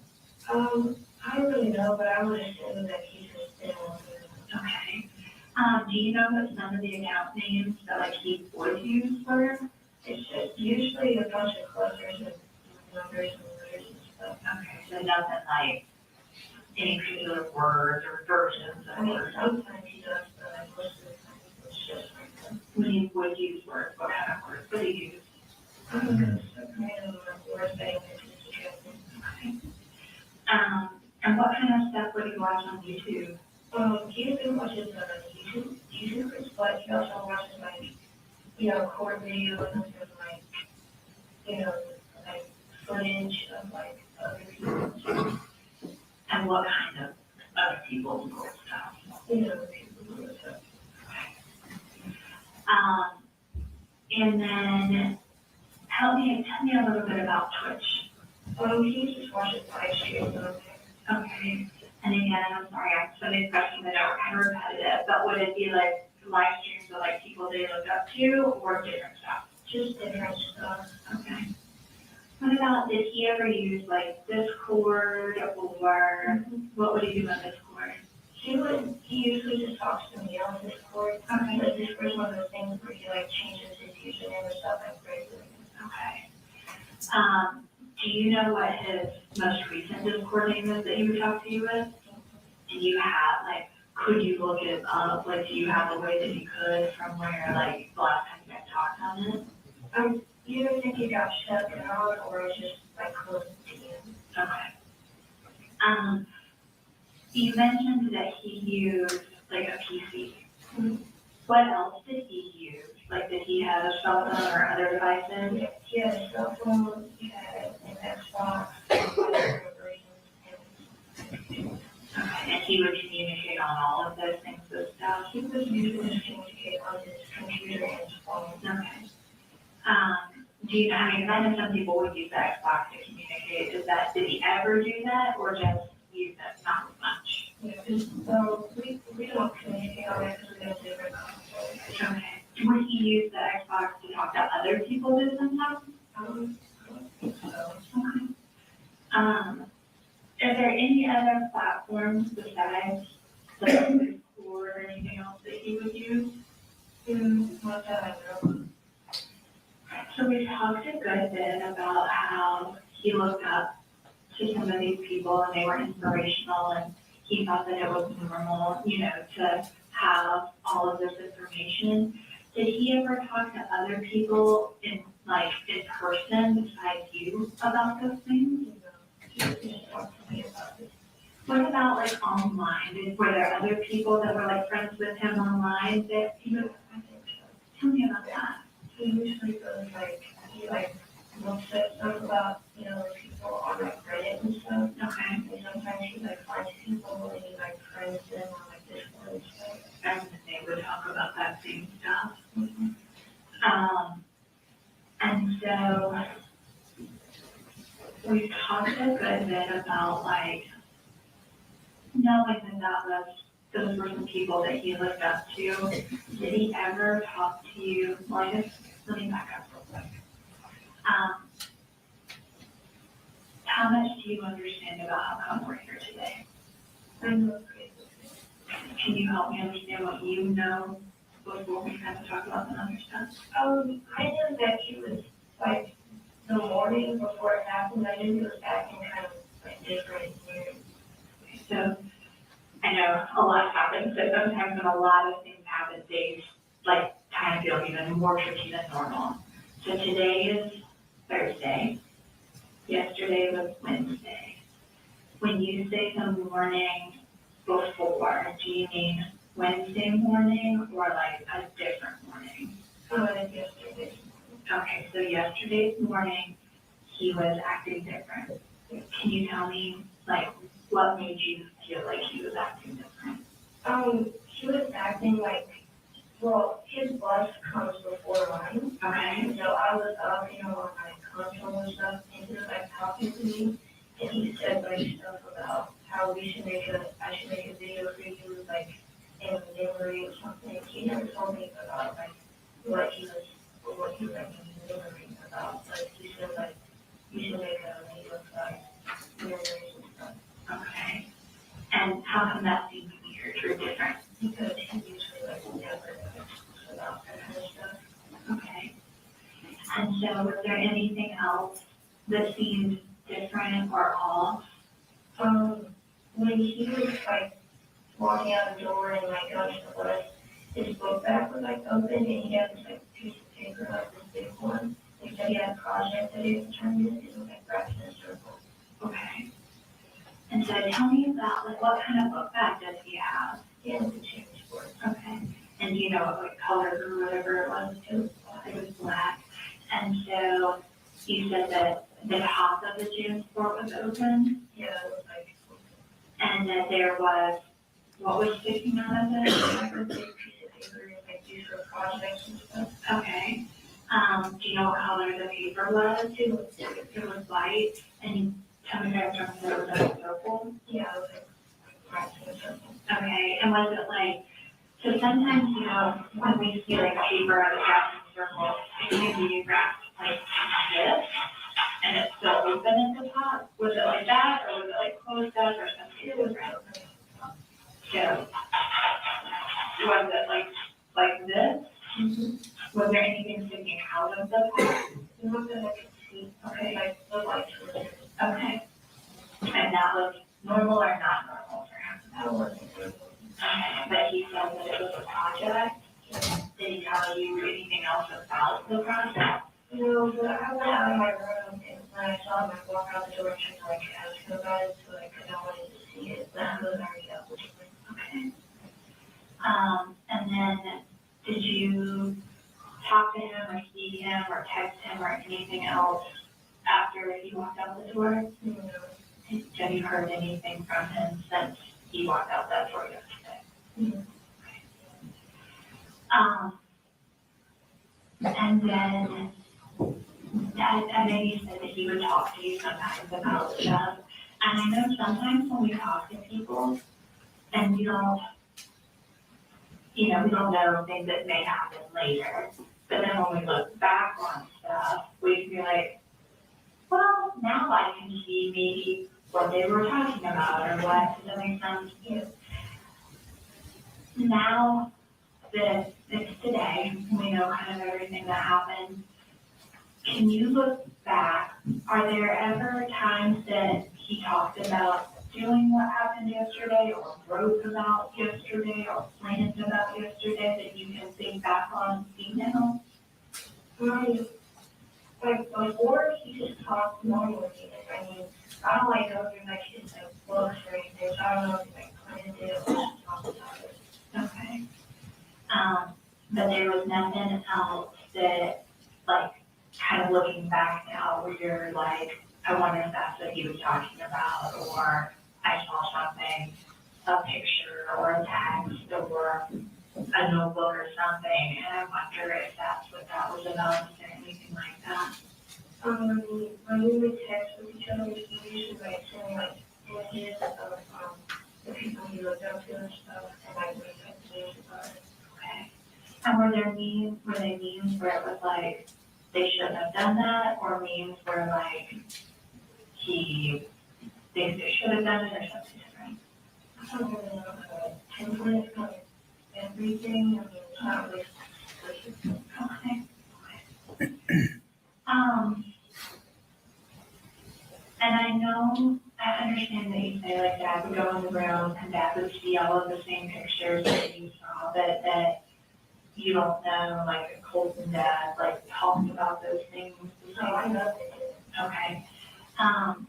But is there any time that dad has ever been worried about Colt's behaviors or about him liking those people?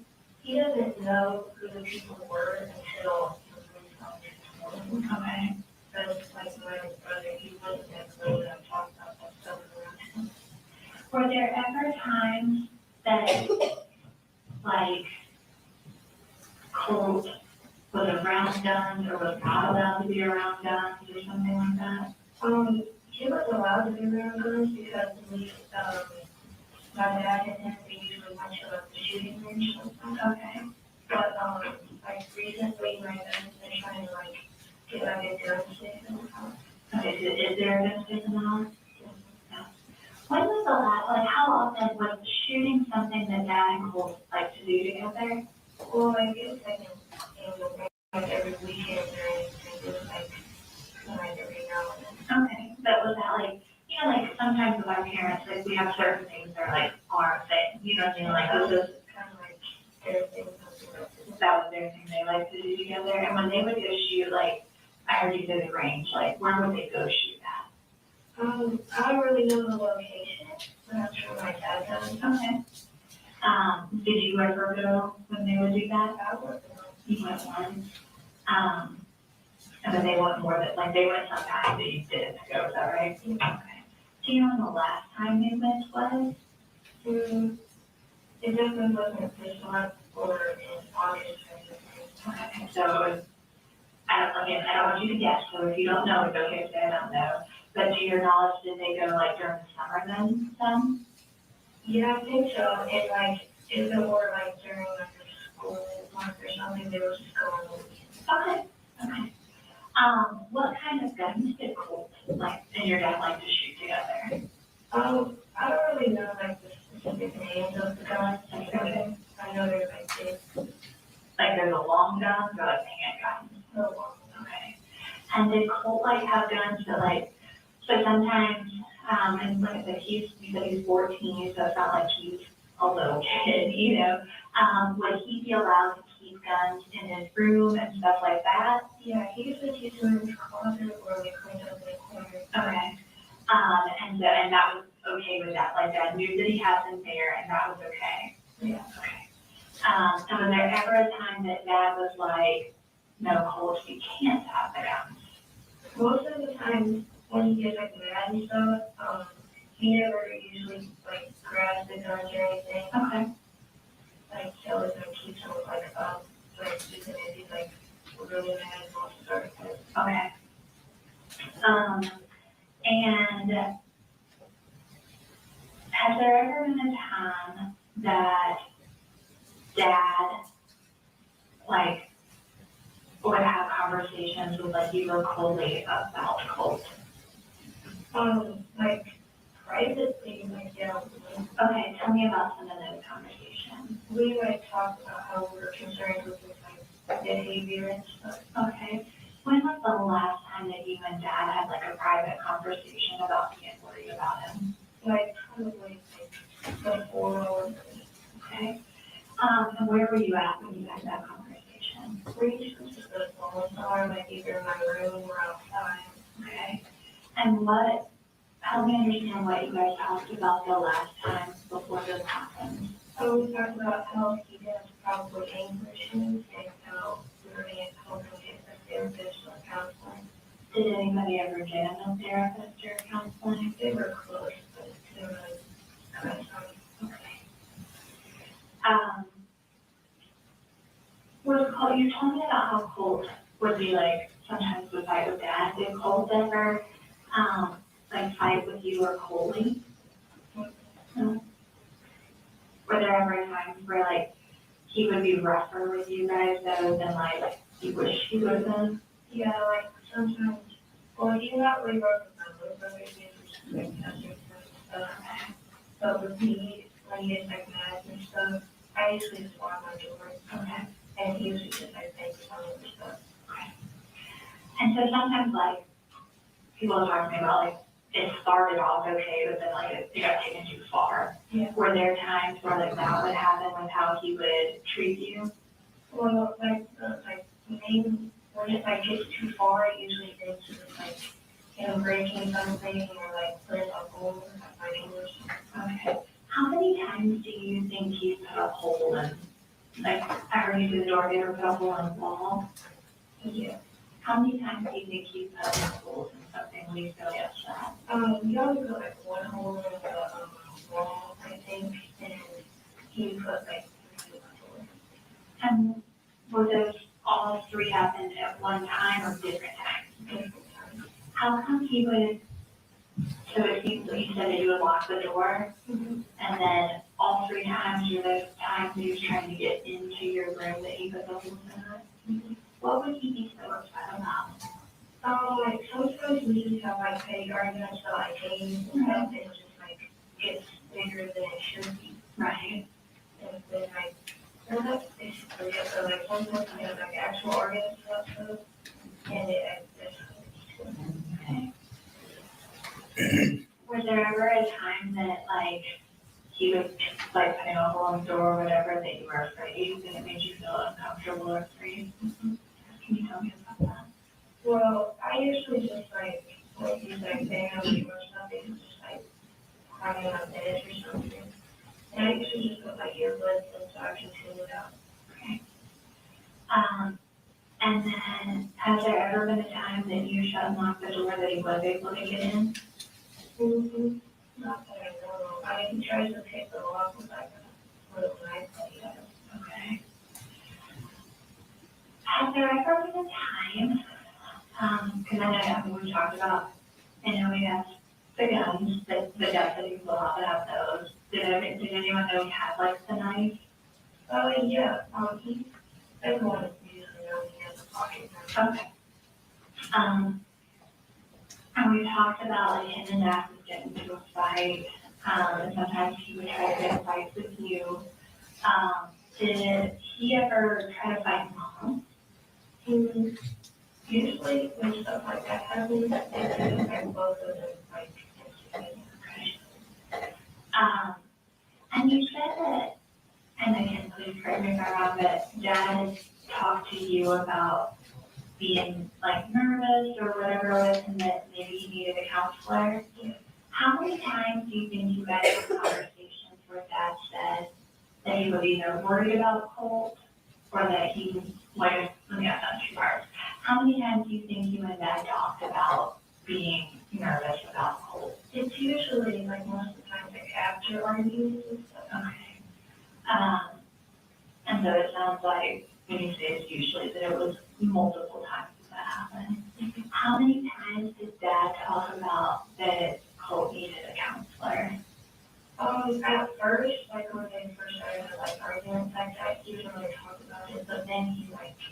And I know you sorry, I don't want to assume. You said the last time you and Dad talked about him being worried was right before this happened. What had happened then that made you guys talk about it? It wasn't like the day like right before it. It was like a couple weeks back. Okay. Was there something that happened that made you and Dad talk about it? It was just like everything. Okay. Who had the court argument?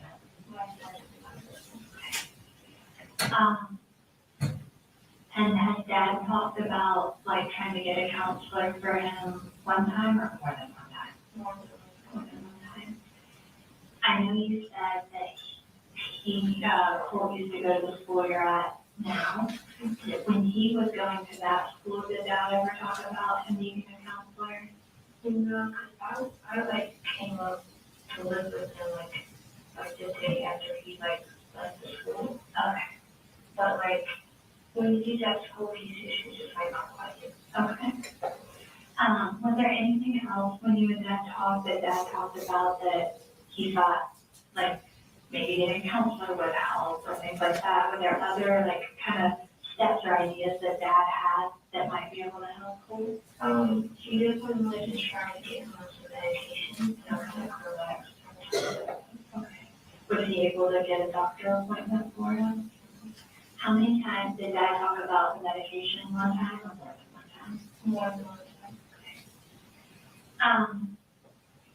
Okay. When Colt would talk to you about looking up to the people that he looked up to, was there ever a time where like you or anyone else would tell him like not to look up to them or something like that?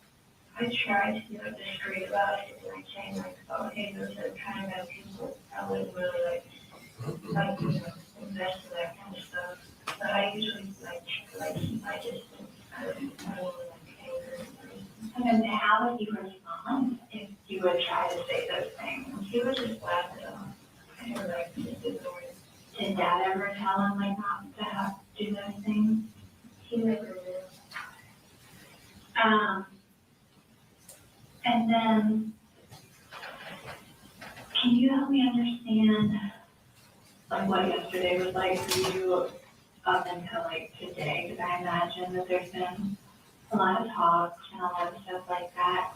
Can you kind of help me understand what's been talked about and like kind of what all you've been a part of? My dad, when he was talking about it, he said that he was shocked, and like kind of like angry that he did this. But honestly, in like my perspective, I kind of saw it coming. Okay. Help me understand the things that you saw that made you say like, I could have seen it coming. When he left it on the left, opened the bag, like weird attitude he was acting like, and like when he went to get on the bus and like left the house, I went into his room and I didn't see his go to. Okay. Did Dad see him take his book bag and stuff to school? No, he was before though. Okay. And so, are there things like, in hindsight, right, like when we look back, are there ways that you think like Dad or any of the teachers or anybody could have also seen this coming? I felt like not like immediately, but like I felt the school could notice something about, you know, something like this happening. Okay. What kinds of things do you think they could have done? Like, I was surprised when like he was able to get on the bus because I would have thought when like bus driver would have like seen, you know, his cousin because his book bag was something. What about Dad? What do you think Dad could have seen? He is kind of like oblivious to every like you know, idolizing people and like thinking about his coming up, but they never talked about it. Sam, that's a really hard question, okay? And I know, like, nothing that happened yesterday is something that you did, okay? And so I want you to know that. But did you know that that was a gun in his book bag that he left yesterday? I felt like it was here, but I didn't see it. And how did he get that? Was that a gun that, like, how did he get the gun that he had yesterday? My dad bought it for him. Okay. When did Dad buy that gun for him? I don't know. Has it been since you lived there that Dad, was it like a gift for him? Yeah, I think so. Okay, and has it been since you've lived there that have given photos of you? Okay. And,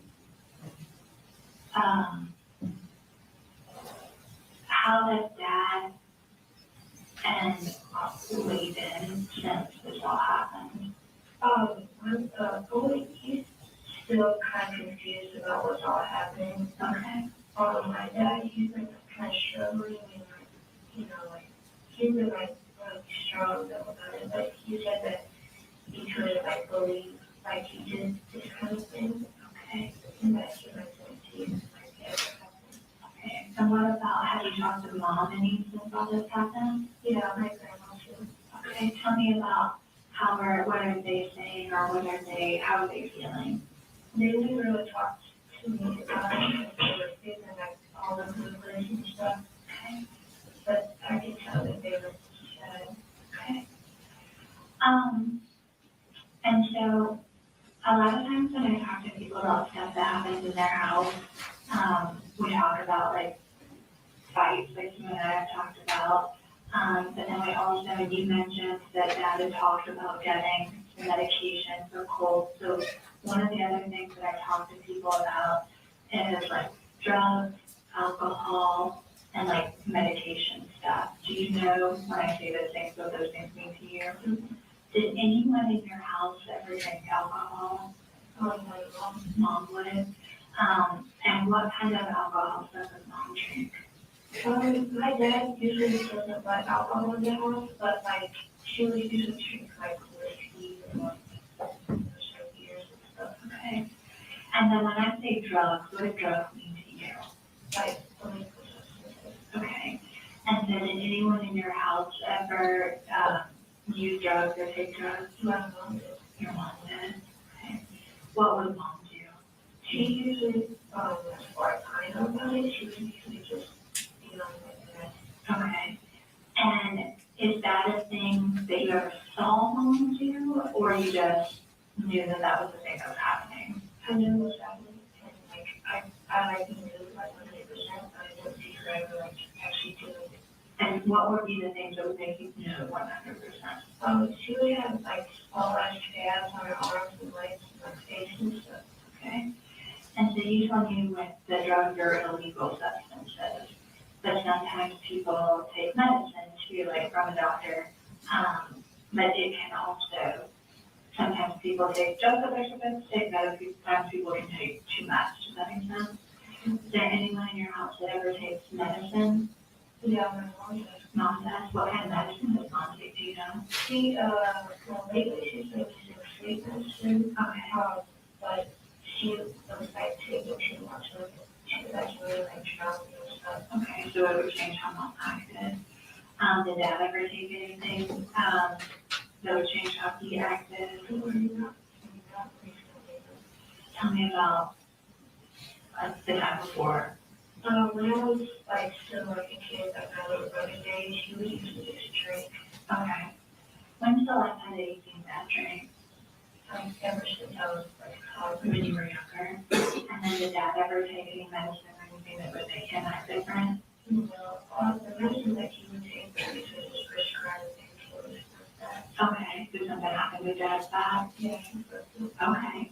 When did you know, and I don't think you know exactly, but did you know about when or how old you were when Dad broke his back? I was 4 or 5. So you were young. Does Dad still take the medicine for his back?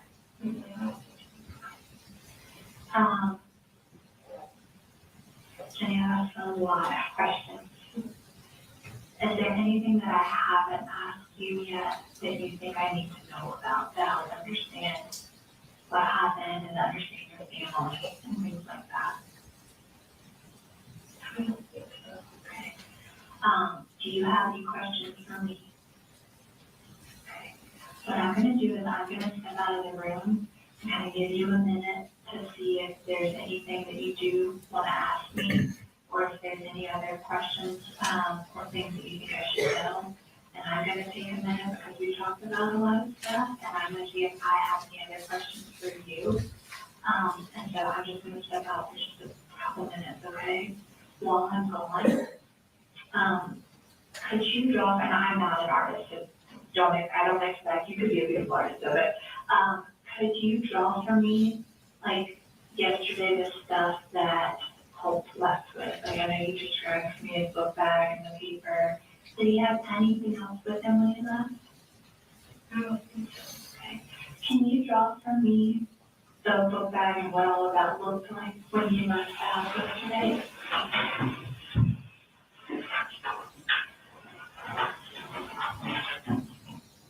Is everyone okay if I fast forward? Yes, please. Okay.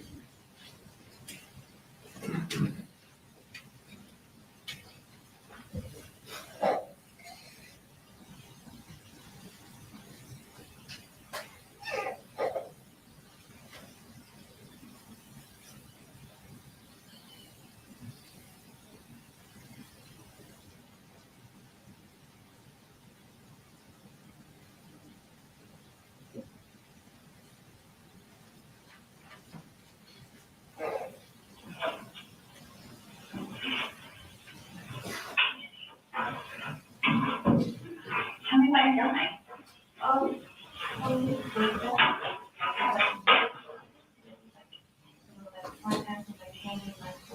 Okay. Okay. And so, sorry, is it okay if I'm, what is this part? This is a transport book. The J for the transport. And did I get this right? You said that the front pocket part, Like the big picture. the big one, so the big part was open and this was it flashed forward. And then what's this? The rolled up paper. And then what is this? Okay, so like the little loop part that's on it. Thank you so much. Is this on the back? Oh, that's just where you started. Did you think of any other questions from me? Well, when it like first started, I was in gym. Okay. And often once I was there, I had a like text from my mom. Okay. And she was saying how she was like concerned about Colt. Okay. And so you and Colt don't go to the same school anymore, is that correct? We are schools that are beside each other. Okay. And so you got a text from mom when you were in gym. Do you remember what the text said? It said how she was like concerned that he was going to do something like that. Okay. I still have it. Okay. I don't need to see that, but maybe some other people might, okay? And so did it say something bad or did it say what the bad thing was? Just something bad. Okay. Did you text her back or? I told her, and I asked her if she had like, told my dad this. And I didn't get a text back. Okay. Did you ever find out that she did tell dad about it? During my last thing, we were looking at calls and she said that she did. She did tell dad? Okay. And so mom wasn't here, was she? She was down in Fitzgerald. She was in Fitzgerald, okay, she stayed here for a few weeks, but it's been a little bit now since that happened, is that right? Okay. And so, is there any other, thank you for sharing that with me. Is there anything else that you thought of, that you think I should know about? Are there any questions that you have so far? I have a couple more questions, but I want to make sure I got a few things right, okay? You told me that you and Colt would talk on Discord. You guys would chat there, but that he changed his username a good amount, and you might be able to see what his last one is, but also you might have like shut it down. What was your username on Discord? It was something random, but it's still on my phone. Can you just write it down for me? Like that's your username. Even if it's not spelled exactly the same or whatever, can you just write that down for me?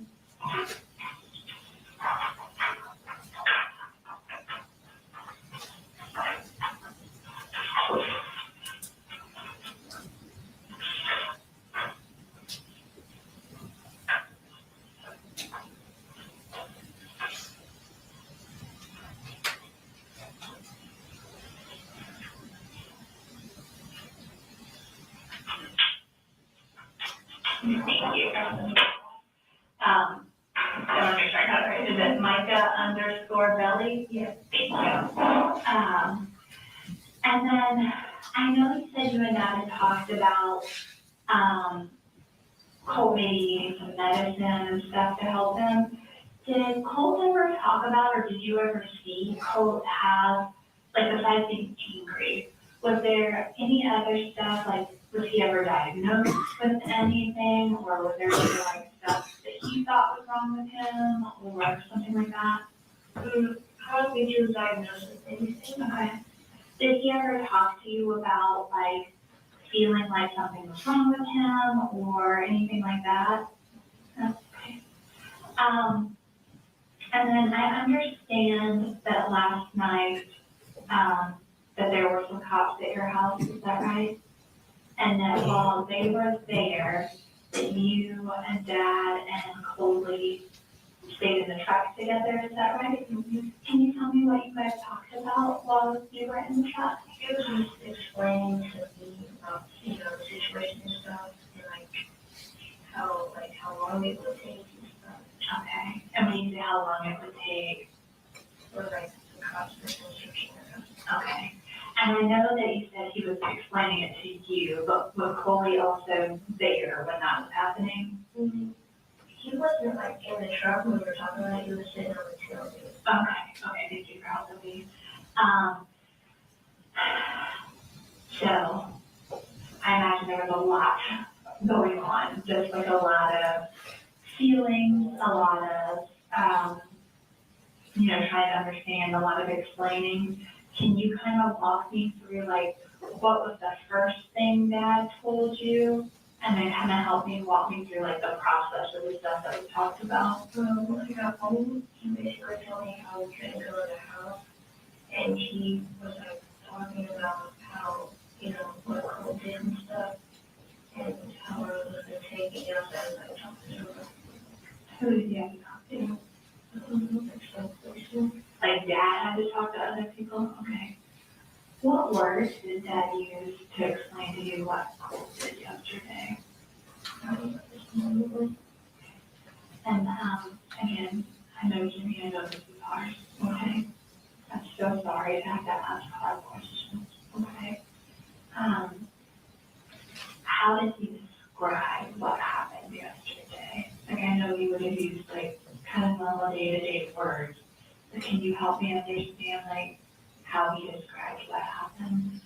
He didn't really talk about the shooting at the school, but he talked about how Colt was temporarily with him, and how he was how he didn't know where he was at the moment. Okay. And I understand, how did you first find out about the actual shooting? Oh, we went in lockdown. Okay. And what did you find out? Because what school are you at now? He was and so that's right there.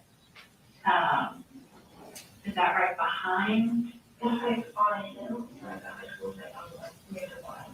Right. And so when the school went on lockdown, what did the school say? They just said what they usually do. They didn't really say anything specific, how hard stuff. Okay. And then how did you know it was a shooting? Because I just had that feeling, and I texted my mom and my dad and stuff, and I heard my other sister, and I was talking about it. Okay. How did other students know? I think they went on the news. Did you go on the news too? I tried, but I study every day. I wasn't that strong. Okay. And so what did Mom and Dad tell you when you were texting during lockdown? I was explaining to them basically what was happening, and my dad said he was coming to the school. He was Where did that work at?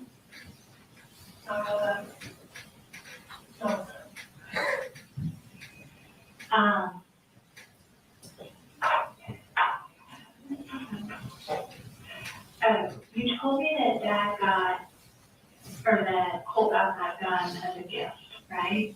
When he got it as a gift, did he get any other parts with it? I think he got like the gun himself as a gift, and like over time, he like fine, you know, hard for it. What, and again, like, I know you said, like, you don't know all the names and kinds of stuff, and that's okay. But when we talk about, like, that he got other parts for it, do you know what he got for it? Like, some better like groups and like fighters and stuff. Okay. And was that a thing that, like, that he would buy for himself, or dad would buy, or mom would buy, or? He was usually just asking for my mom, my dad, Okay. And so, like, when he would ask grandma, would he ask her for money to get those things, or would he ask her to, like, buy a specific thing? I think he like asked for like ordering. Okay. What kind of stuff did grandma order for him? She mostly ordered electronic stuff for him, but she did buy some other parts. Okay. And when you say grandma, what is grandma's name? Is it mom? Debbie, is that mom's mom or dad's mom? Okay. And then what kind of stuff did dad buy? Like, would he give him money, or would dad buy the parts stuff? He would buy the parts. Do you know what kind of parts stuff dad bought? Like things that you know, like clips onto the gun. Okay. Like upgraded stuff. Okay. You talked about lasers, did I get that right? Who bought the lasers? I think my dad did. Okay. And you talked about stuff that it clips on the side. What would that be for? I don't know, I'm kind of expert, but I would think for like better like grip and like aiming. Okay. And I talked about like a magazine. Do you know what that is for a gun? Do you know where Colt got the magazines for his gun? My dad. Your dad got them. Do you know how many he had? No, he usually, if he ever showed me one, he would just have one. One, okay. And what about, and you don't know your because, but like bullets and stuff for it, do you know where he would get those? I think he would like get it from like a sports place or like Amazon. But, normally adults have to buy those, so would that be dad would buy the bullets, or grandma, or someone else? My grandma, like all the training she ever like when kids for his gun ammunition. Okay. But my dad ammunition. Okay. And again, there's a lot that has happened in the last few days, I understand that. You told me about that morning that Colt acted different. What about like the night before? Has anything happened like the day before or the night before that seemed different or off or bad or anything? No, not really. Okay. I know you talked about like bullying and that was the thing that, you know, Colt has struggled with. Has anything like that happened recently, like at his new school? Not that he told me, I asked him about it, but like from like past school that or like recently asked him about it. Okay. I asked him if he made any friends and stuff, but he usually just says no, and the lunch he goes to the library. Okay. And you said that he rides the bus to school. Which bus did he ride? I don't know. And then, did he like talk to anybody on the bus or anything like that? They know? And so the bus picks you guys up like near your house? Yeah. And he leaves, what order does everybody leave your house? My little brother leaves first, and my dad goes to work after he drops him off. Then Colt leaves. Okay, so your little brother doesn't ride a bus, he rides with dad, is that right? Yeah. Okay. And so was Colt like awake and getting ready and stuff when they left, or they left before he ever woke up? I think he was awake when they left. Okay. And then like on a normal morning, does dad like come and check on everybody, make sure everybody's up and moving and all that stuff before he leaves, or is that like y'all's job to no matter what, get yourself up, get ready and all that? Usually, if I'm still sleepy, he wakes me up and he like checks on it. Okay. And so, did you see Dad check on, like, did Dad come check on you before you left or before he left yesterday? Yeah, he woke me up the night before, but he left, I just said, I can't breathe in. Okay. And then did he talk to Colt before he left yesterday? I think he just woke him up. Okay. And then when you first got up, like, got out of bed yesterday, where was Colt at? He was so sick. So was sleepy, just wasn't getting up? Okay, so you would got up and started getting ready before he did, but he slept just before you did, is that right? I woke up early. Okay. And when he talked to you about making the memory video, where were you at when he talked about that? I was in my room. Okay, so he had come in your room, is that right? And was he already like dressed and ready to go, or like that? Yeah, I think he was ready to Okay. And was that like right before he left to go get on the bus, or that was like he still did some other stuff before he left? It was right before he got on the bus. Did he already have like his book bag and everything when he came in and told you about the video? No, I think it was in his room. Okay. Is there anything else from yesterday morning that seemed different or whatever that we haven't talked about? Mm-hmm.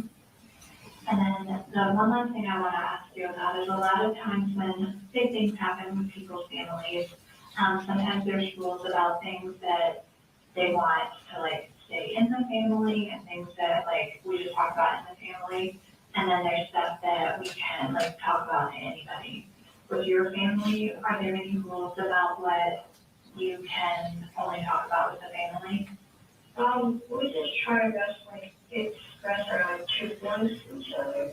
And we like support each other with things and stuff. And we try to like keep our private information with us and our expression. Okay. And when it comes to the stuff with Colt, like the worries about Colt, and then what happened yesterday, is there anything that you guys are not supposed to talk about, like to other people? Like, just like a normal, like, person or like? Either one. Like just a random person, we probably won't talk about. Okay, and are there any things that are like private that you're not supposed to talk to like police or anything about when it comes to this stuff? Mm-hmm. When you guys talked yesterday, like in the truck, were there any rules about like what you can talk about and can't talk about? No, he was just explaining to me, like, briefly, and I was learning about what was happening, how long it was going to take and stuff. Okay. And then a lot of times when things happen, people can be worried about other people being in trouble. Are you worried about anyone being in trouble? I'm kind of worried about, like, my family, like, being in trouble somehow. Okay, help me understand that. Like, people thinking we're, like, bad people. Okay. Do you think people think you're a bad person? Sometimes, yeah. Okay. Like, with, like, it being everywhere on my family and stuff, I would be surprised. Has anybody, like, said anything to you personally, like a text message or, like, online or anything like that? You know, but they, like, texted my mom right now. How do you know about that? Because my mom told me. What did mom say people had texted? Yeah, she was just saying, like, how they were texting other people and stuff, crazy things. Who was sending those things to her? Just random people on Instagram and Facebook and stuff. Are you worried about, you told me a little bit about mom, a little bit about you. Are you worried about Dad being in any trouble? Not really. Okay. And are you worried about Coley being in any trouble? Okay. Is there anything else that you are worried about or have questions about or anything? Do you know what, like, kind of next for you guys, like what your plans are for the rest of the day or anything? We're going to try, you know, get through this, like, normally, like, one day at a time. Well, Jenny, like I said, it is not lost on me that I asked you a lot of really hard questions. And so I want to thank you for being willing to talk to me today. And I'm grateful that I got a chance to meet you. And if you don't have any other questions for me, I can walk you back out to the front. So thank you. And I'm going to keep these two things right here. I'll show you where. And by show you where I mean, I might also open wrong doors, but we'll figure it out together. How's that sound?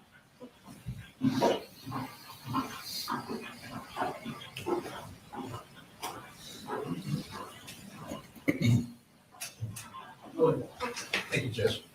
Thank you, investigator. I have no further questions. Thank you. Can you redirect? No.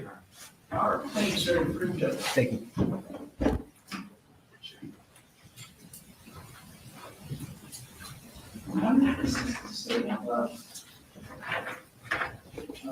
The next thing is still one from your office? Yes, sir. Okay. All right. Maybe disappointed, said go home, slightly early. We're gonna stay and work out some evidentiary things, hopefully to make tomorrow a little smoother. But no promises. Y'all enjoy your evening. Don't look up anything about the case or discuss it.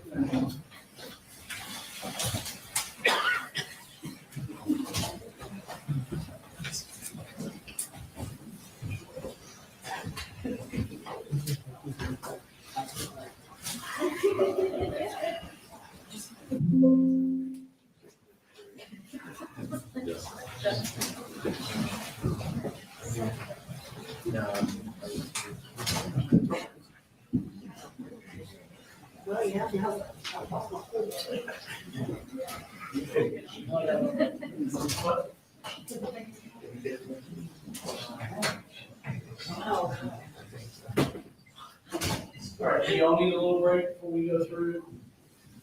Dawn says yes, so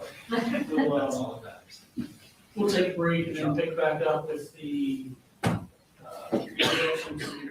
anything Gil wants to present.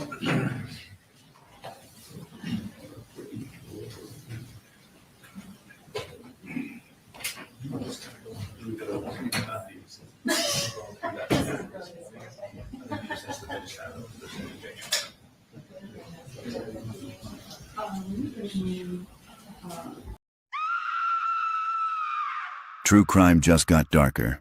Catch the full episode on the link above. Subscribe to at Southern Sin today and hit the notification bell for more live original episodes Wednesdays at 8 p.m.